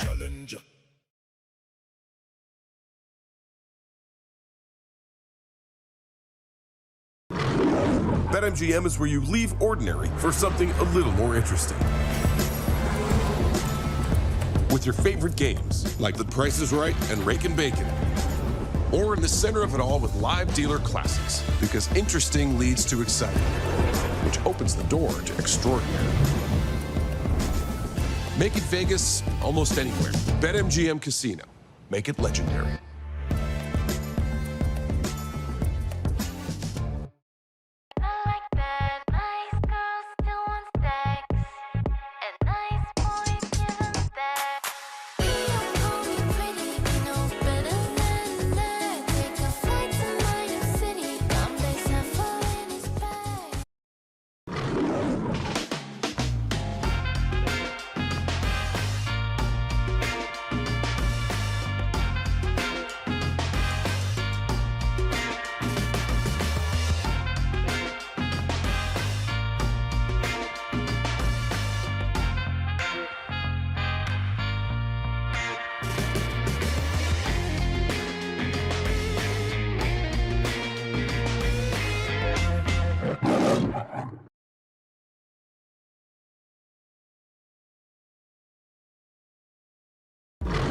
Legendary. It's seeing your third Vegas sunrise in a row. Proving you're right, or giving it to your friend who's always wrong. Meeting your hero? What's up, fellas? Legendary. Or meeting someone else's hero. Hitting a jackpot from your subway seat. Or how about this? Front row seats. A story you'll tell for the rest of your lives.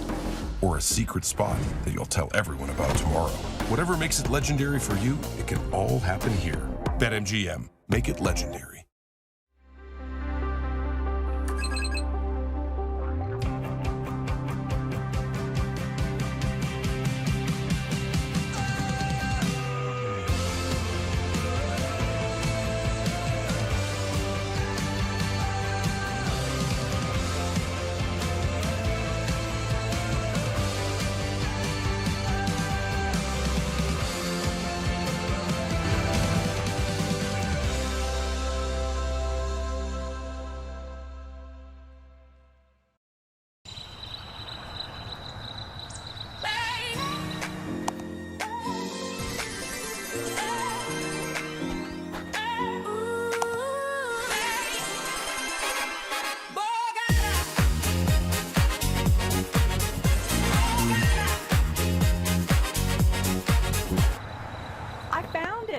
all-new Borgata Online. That's some lucky dough. New casino player offer. Win up to 1,000 bonus spins today.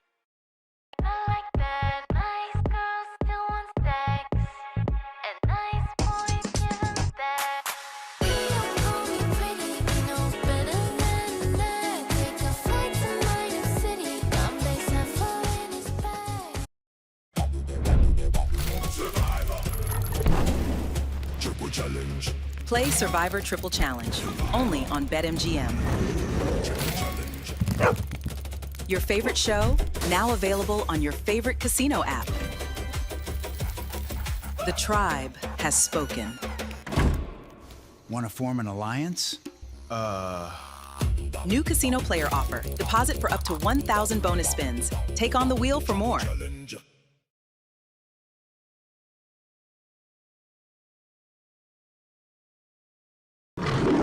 BetMGM is where you leave ordinary for something a little more interesting. With your favorite games, like The Price is Right and Rakin' Bacon.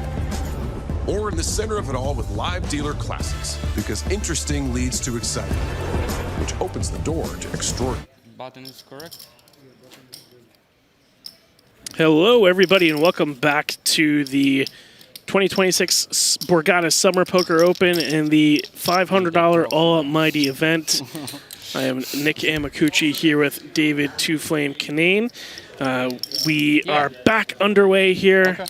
Looks like we did have some chop conversation, which we'll get into here in a little bit after we get an update on this hand here. We want to go through this before we start explaining that. You might be able to use the other one as well. Yeah, some starting hands that can find their way in the middle for now. Big blind is 5 million. So the stacks are very shallow. Extra 30, 40 grand, and now he's ripping. Now a good hand. Yeah, me too. Like show. If you fold. If you on the phone, same show. As we see Baruch with the ace-7 of clubs. You can see the vibes are a lot more relaxed after the extended chop discussion. What to do? I think if you have a better, you call. Oh, I had ace-7. Billy the Kid does fold Do you there. have ace-10? I tell you. Ace-9? Yeah, I'm trying to see if Suited. anything was updated on the payouts and the tables shown, but it doesn't look like it. Yeah, it doesn't look like it. So, you know, Jack, easy call. it does look like the players did agree to a three-way chop. And we'll walk through that for the folks at home that are not accustomed to any sort of, you know, ICM or chop consideration. So we'll get updated payouts here shortly, but there is still money left to play for. I believe there's 20% left, as well as the illustrious and, you know, ever sought-after Borgata trophy and BetMGM trophies. So they are still playing for some loot right now. But, Dave, can you take us through, you know, what it means to have a chopper?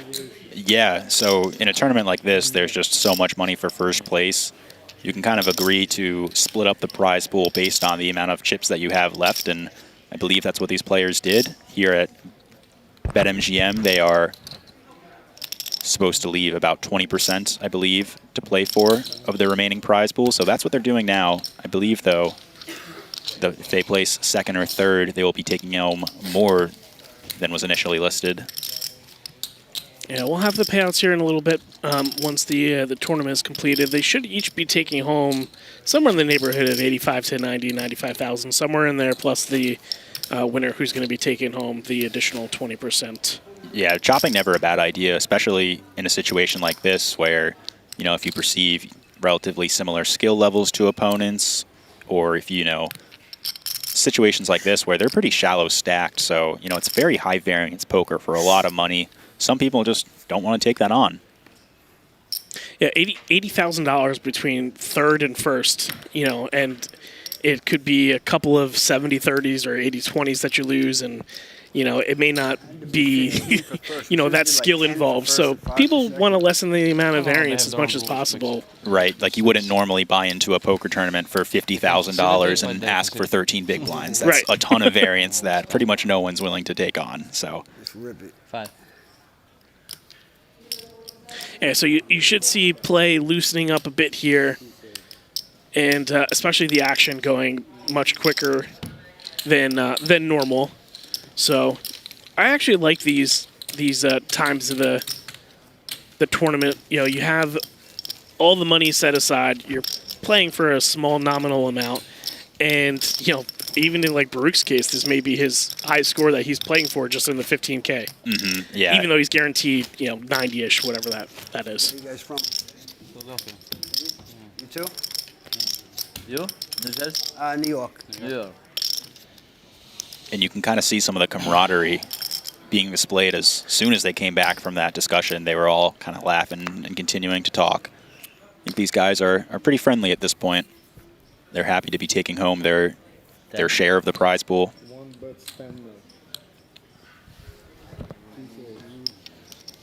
Yeah, you still want to have that pride to say, you know what, I won the 2026 Almighty at the Borgata Summer Poker Open, and I have the trophies to prove it. Right, like I would be very happy to chop in this scenario, but honestly, I'm also very eager to still play for the trophy. I don't want to just, go all in blindly and flip for a trophy in that kind of case. I want to bring home the hardware. So yeah, this may be the only time these players get to do it. You never know. I mean, outside of, we knew Yuriy was at the final table of the Six Max last week, but you want to look over on the mantle and be like, yeah, I won that. Yeah. I won that. I did it. It's silly, poker players, especially, the upper echelon might think that everyone's money focused, but I think you'd be surprised at the amount of really strong professionals that are still driven just by the cool trophies. Yeah. Last weekend, right? Last weekend I played 600. Yeah, the deep stack. I take four place, Yuriy having a great series. Maybe the player of the series, if they even did that. If they did a leaderboard of any such. Yeah, not sure. There was one, though. I'm sure he's up there finding his second big field final table.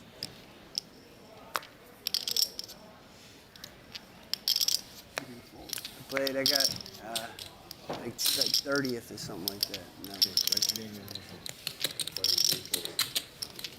Tournament director Bob making an appearance. Doing a great job at organizing all of the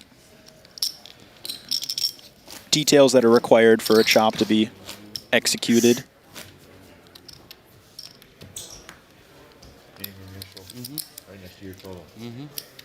Appreciate the crew here at the Borgata at facilitating this. Yeah, just top notch all around. Sometimes this option isn't even there, so the fact that the Borgata is able to do this is very nice and shows their willingness to cater to the players, their preferences. They treat the people well. Absolutely.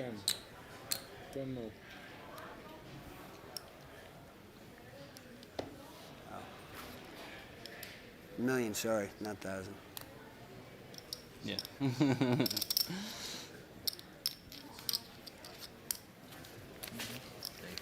Bob asking for Yuri's autograph after finding his second final table of the series. Hey, you never know. It's a good way to rake in some bucks later in life. Sell it to a scalper.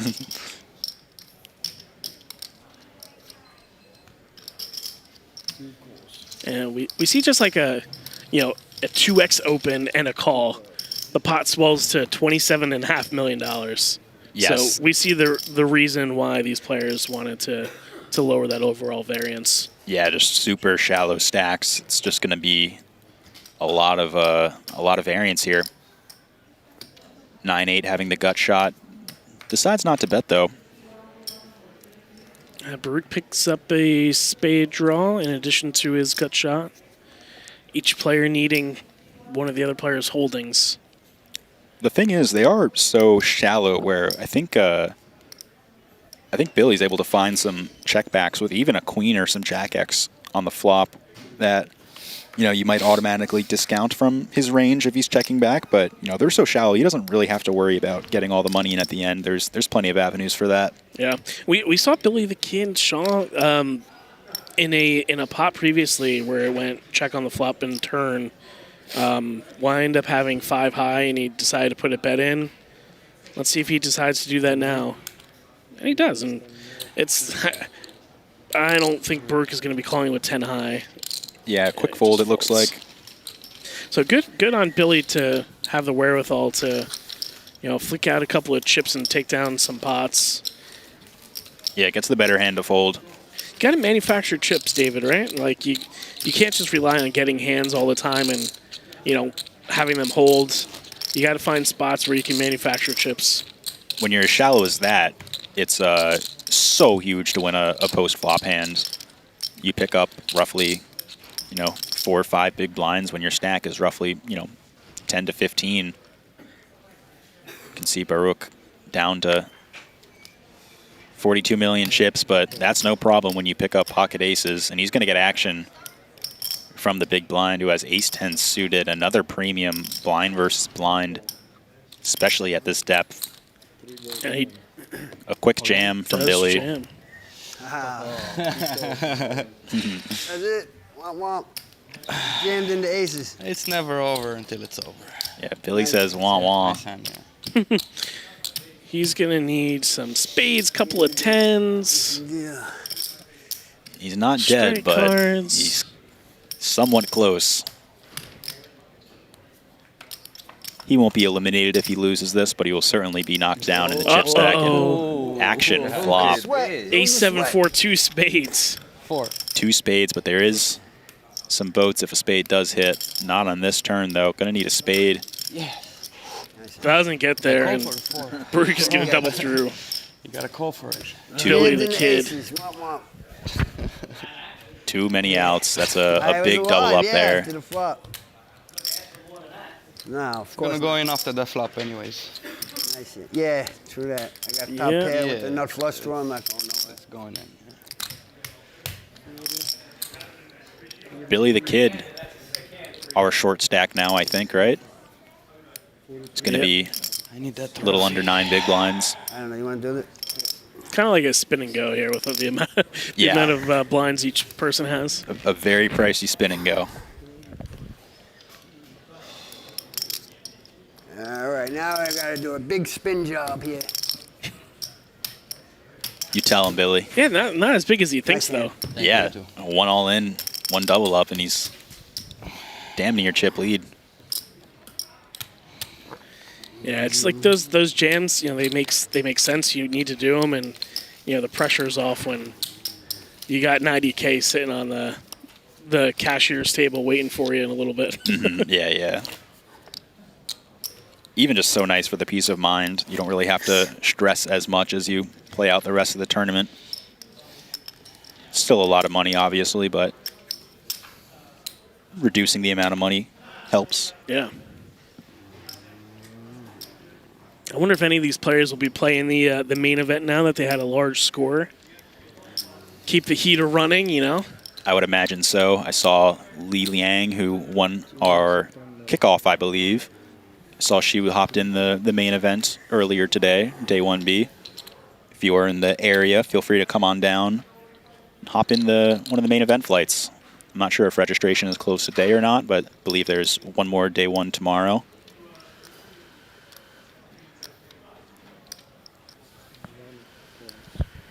Baruch's going to open on the button with the Jack 9 of hearts. Yuri's going to defend. Flops 2 pair. Yeah, Yuriy digging in a little bit with this defend. Not the most comfortable. But on this board, he's going to be looking to get the rest of it in. Yeah, and if you're Baruch, it's got potentially a dry-ish board. Definitely represents the type of texture that he's going to be raising with. Yeah, even though his hand is kind of a nothing burger on this board, I think this bet is very nice.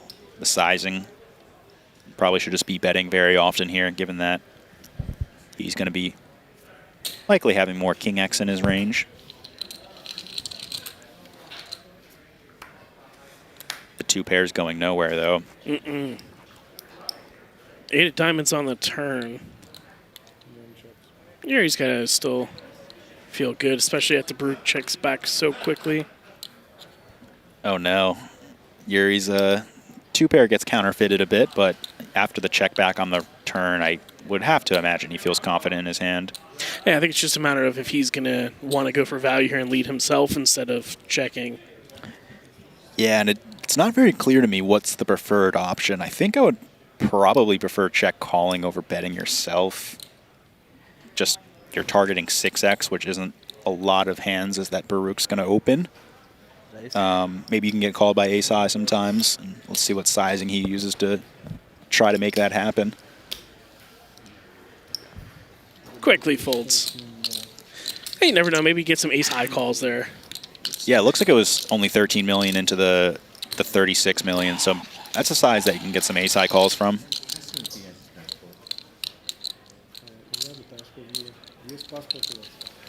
Driver's license. Huh? Driver's license. Driver's license, not enough. Passport. А зачем? Why? Are you a citizen and all that? They're gonna ask for a passport. Before, скажи, что я на следующей неделе играл, мне проверили паспорт. I play last weekend. I here final table. Yeah. No take the passport. How much did you get? 13,700. Yuriy and Bob figuring out some details. It's, when you're getting paid out, though, you'll answer any questions that Bob brings over to you because you want to make sure you get your loot. Yeah, absolutely. Just clarifying some things. Billy with the ace on the button. Short stacked, going to be ripping it in. Hey, what if Baruch decides to look him up here? I think it's a little bit too loose. 40 million is not nothing. It's about 8 big blinds. Yeah, and it's also relative to his stack. Yeah. More so than anything else. Maybe if it's like a 4 or 5 big blind jam, you can call, but even then, a little bit uncomfortable. He passes.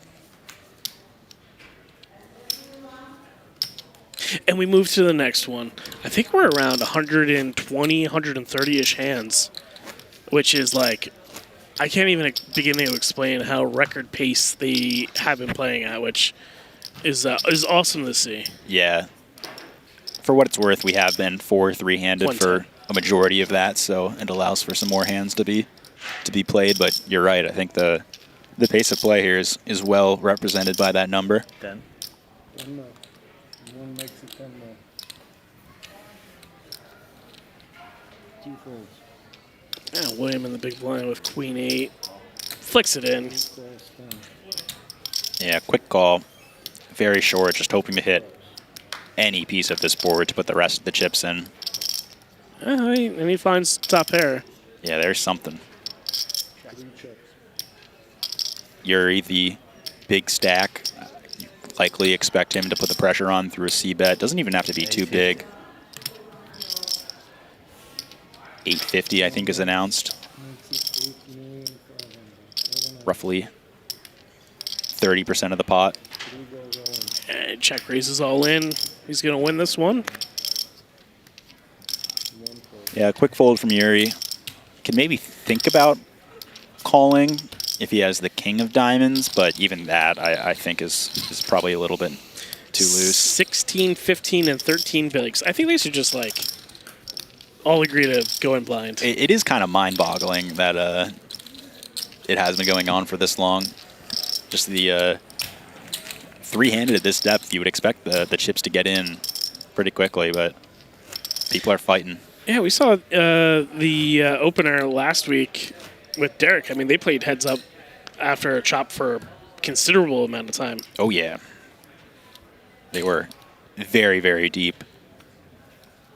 And we were pretty deep to start this FT, just slowly winding down to get us to this short stack play. Yep.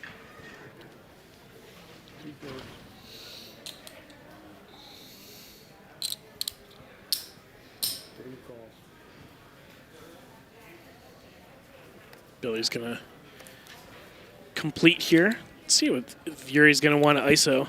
Try to ISO. Here's that offsuit variety, like middling hand that you were talking about. Nice. Yeah, definitely a prime candidate to raise, which Yuriy finds. Hey, I think he makes it 20, 10. Yeah, something like that. 15 to 15 on top. 18. Yeah. Yeah, I think these are really good hands to ISO here. Credit to Yuriy for finding this. I've been said this before, but still very impressed by Yuriy's execution here on these final tables. I think he's showing some very good moves. That's true.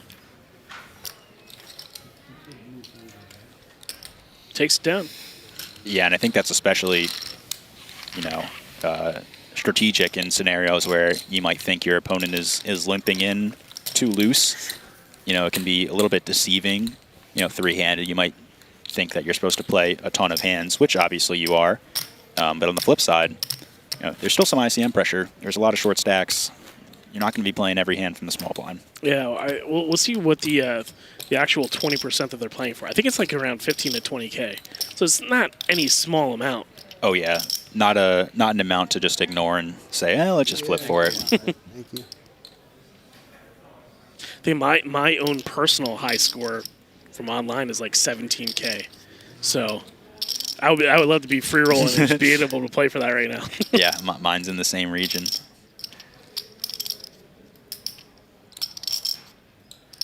$11 million. 3 bets, 11 million. Billy announcing the raise. A little over the min sizing.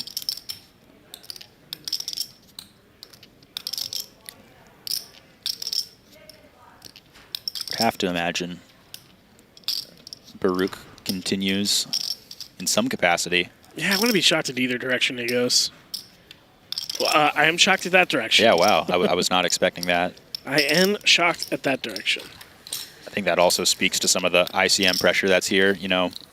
You do have to fold a lot in the big blind there.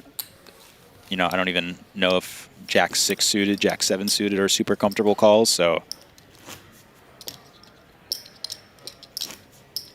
seems close, as well as the big blind ante being there, representing a large amount of chips for three-handed play. A lot of unique factors where, we kind of talked about that. These players don't play three-handed too much if you're playing live poker, grinding these big fields. So they're very unique situations that players find them in. That is true.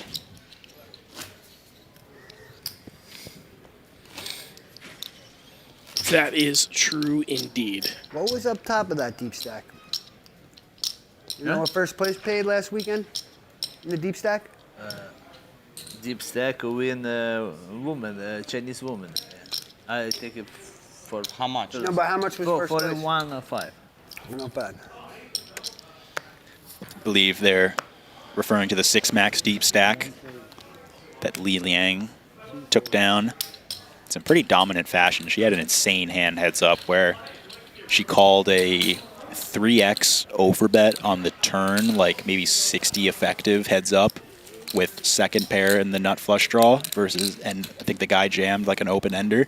She held. Wow. Like a 100 big blind pot plus. She earned that trophy with her call there. Yeah, you could go and view some of those clips on the BetMGM YouTube channel. Oh yeah, all of the past live streams are available there. If you go to the YouTube channel, select live, filter around, and explore what fits your option. Baruch here with the kings, not messing around with any min open sizing, just he's had enough. Ripping it in. He's like, we them boys. I got them boys. He's got some more chips. Picking up the blinds.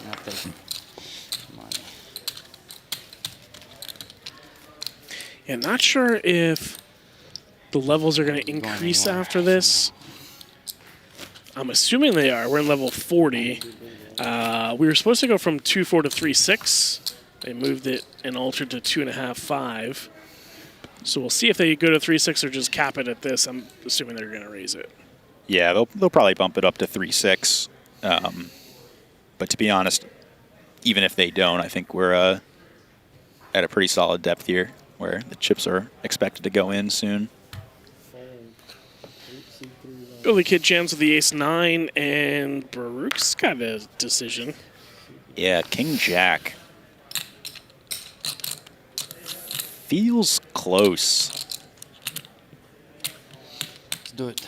10 big blinds. He says, let's do it. Let's gamble. Why not? He's having fun. Yeah, and Billy is only 4 big blinds behind, so this is a very big pot for just over half the chips in play. Queen Jack 8. Baruch goes into the lead. Billy the Kid's going to need an ace or a 10. Not on the turn. Not on the river either. Very lucky. Baruch finds a way to double up, become our new chip leader. No, free hand, free first.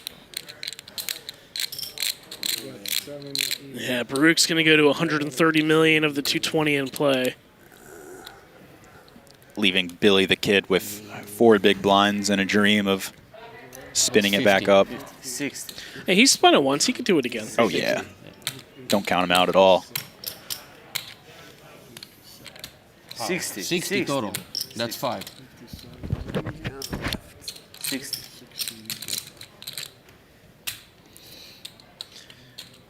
Dealer counting out the chips, getting the rundown. Yeah, quick accounting to make sure who covers who.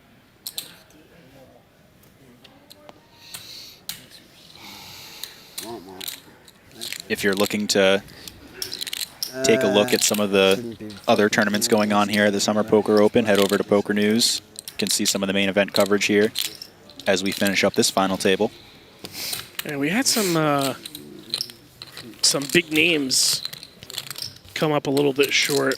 Will the Thrill Fiala or Fela? Oh yeah. He was fairly close. Maybe he final tabled. And went out in like 8th or 9th, or 10th somewhere.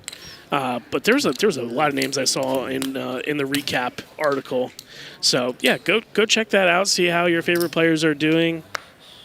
Yeah, I did a scroll through yesterday who would likely be some of the final table names, and there was a lot of very notable pros in like the 15th to like 30th finishing margin. Yeah. I don't even know my cards. Nice, good luck. Billy the Kid going in blind. Cards are on their backs. Always better to go in blind. Gonna be happy to be ahead here. Yeah, marginally, but he's ahead. He doesn't need to do anything. Yuri's hand does. Yuri's going to need to find a queen or jack to eliminate Billy. And he does find a queen. Diamond's working for Billy, though. That's not a diamond, though, just a king. Nice hand. And that's Nice going to do it. Billy the Kid Shaw eliminated in 3rd place. Yeah, solid performance. He was able to spin it back up. Unfortunately, couldn't spin it that time. He's going to earn himself about $66,000 for his 3rd place finish, but I believe more with the chop included. I'm unsure on the amount, though. Yeah, that's correct. We'll get those eventually once we see what the payouts were. Yeah, very entertaining watch, though, from It's going to be over in Billy. a minute anyways. He was a fun character to have at this final table. Hope his family and friends were enjoying the show, cheering on. Small blind, okay. But alas, we've got the heads-up match. Heads-up play. Baruch and Yuriy. I mean, I don't think I would have thought Baruch would have been here with the way the chip distribution was in the beginning of the final table and where he was at, even all throughout. Yeah, it seems like he was never really able to kind of become a big stack at any point earlier in the final table, but he became the big stack when it mattered the most, and that's heads up. You can see the Guerrilla Gaming team setting up the situation, moving the trophies to the middle of the table. Can show the remaining 2 players what they're battling for in addition to the money that they set aside. Yeah, Which bucks, or does it matter? Each player still has a little bit of play. You know, 26 and 19 big blinds. You can still be crafty in the way that you construct your hand and move forward. As we see the fantastic clear Borgata trophy in the center of the table. See that here in a second, a little bit better view. This, yeah.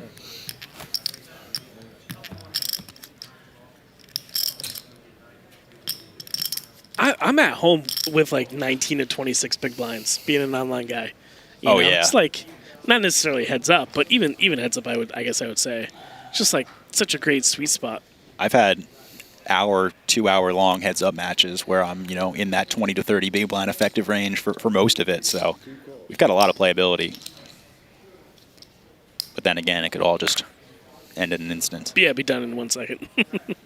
I think it was Baruch who said it wasn't going to be lasting long. That's what Derek said last Monday too. That's right. We'll see. Starting off with a limped pot. 977, no connectivity there. 1 check. 2 checks. Matt McNeil. 4. Incorrect, sir. That's 5. 1 bet's 5 now. And 2 calls. And Yuri's going to take a stab at this one with a gut shot as Baruch picks up the pair on the turn. Yuriy does pick up some showdown value, so we'll see if he continues to bet or if he's just going to wave the flag after getting a call from Baruch. Yeah, fairly natural shutdown, I think. Unfortunate that Baruch has the 5 here. Going to collect some more chips and separate himself some more. Yeah, I wonder if Yuriy would have bet the river if it was a different card. Right. Instead of picking up some showdown value there, he's like, you know, I beat the missed flush draws. I beat the ace highs now. Yeah, like a jack of clubs feels like a pretty solid card to bluff on, something like that. Could easily be bluffing with jack 10 on the flop. Stand blind flop. Baruch doing a little bit of our job next hand. Blinds are up, it sounded like. We'll see. Ah, that's right. Check that out. That'll be very important in regards to Yuri's stack here. Yeah, Yuri's going to come along for the limp. Yeah, and I think this is nice, especially heads up with a big blind ante. There's so much money in the middle. Mhm. It's, I believe, potentially even correct to limp any 2 cards.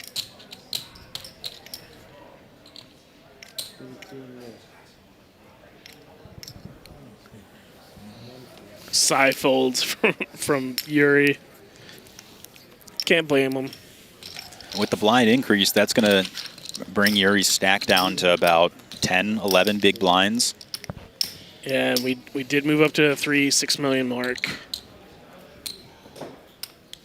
Oh, blinds are up. Line change.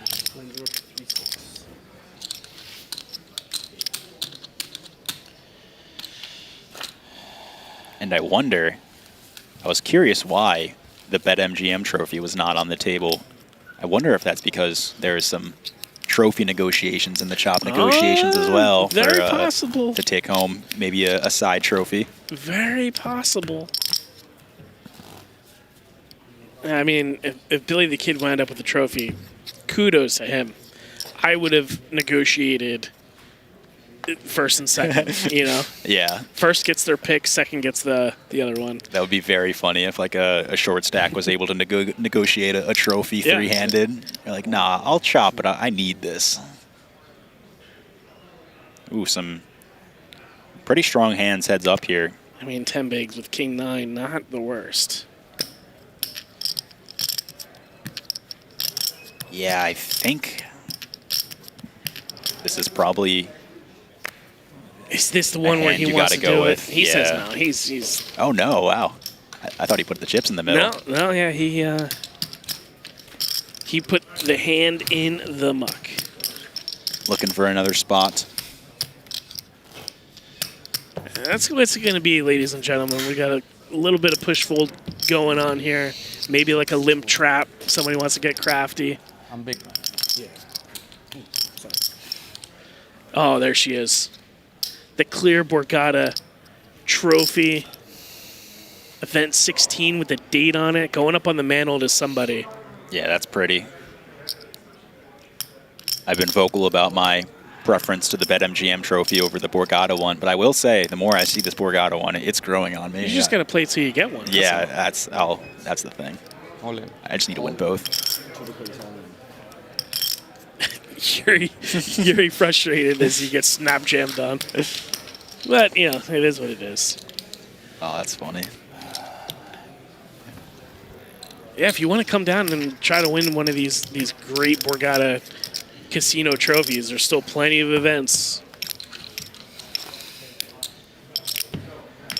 Yeah, make your way down. You can make a day at the shore out of it as well. Yeah, bring the fam. It's a fun summertime here at the Jersey Shore. Oh, man, Baruch's picked up another hand. All in. Yuriy says I'm all out. About to rip these cards in half before folding. Just give me something, man. 7-3. Get it over with. 7-3. Bucket sevens. 7-3.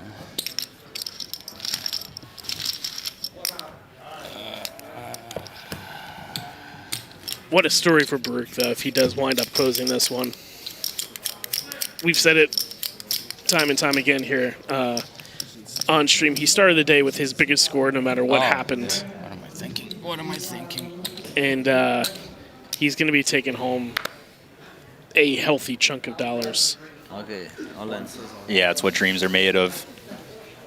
You know, running deep in a field like this, you can just make life-changing money in an instant. Can do it. Can do it. Double down. 8. Ooh, he showed him the 8 instead of the ace. I like that. I had a higher card than an 8. That's funny. I like that. Yeah. Trying to get him to think he's jamming like 8-7 suited or 10-8 off. Get called later in the future. I'm a fan of those games. Oh, yeah, I think this may be it. Yeah. All in.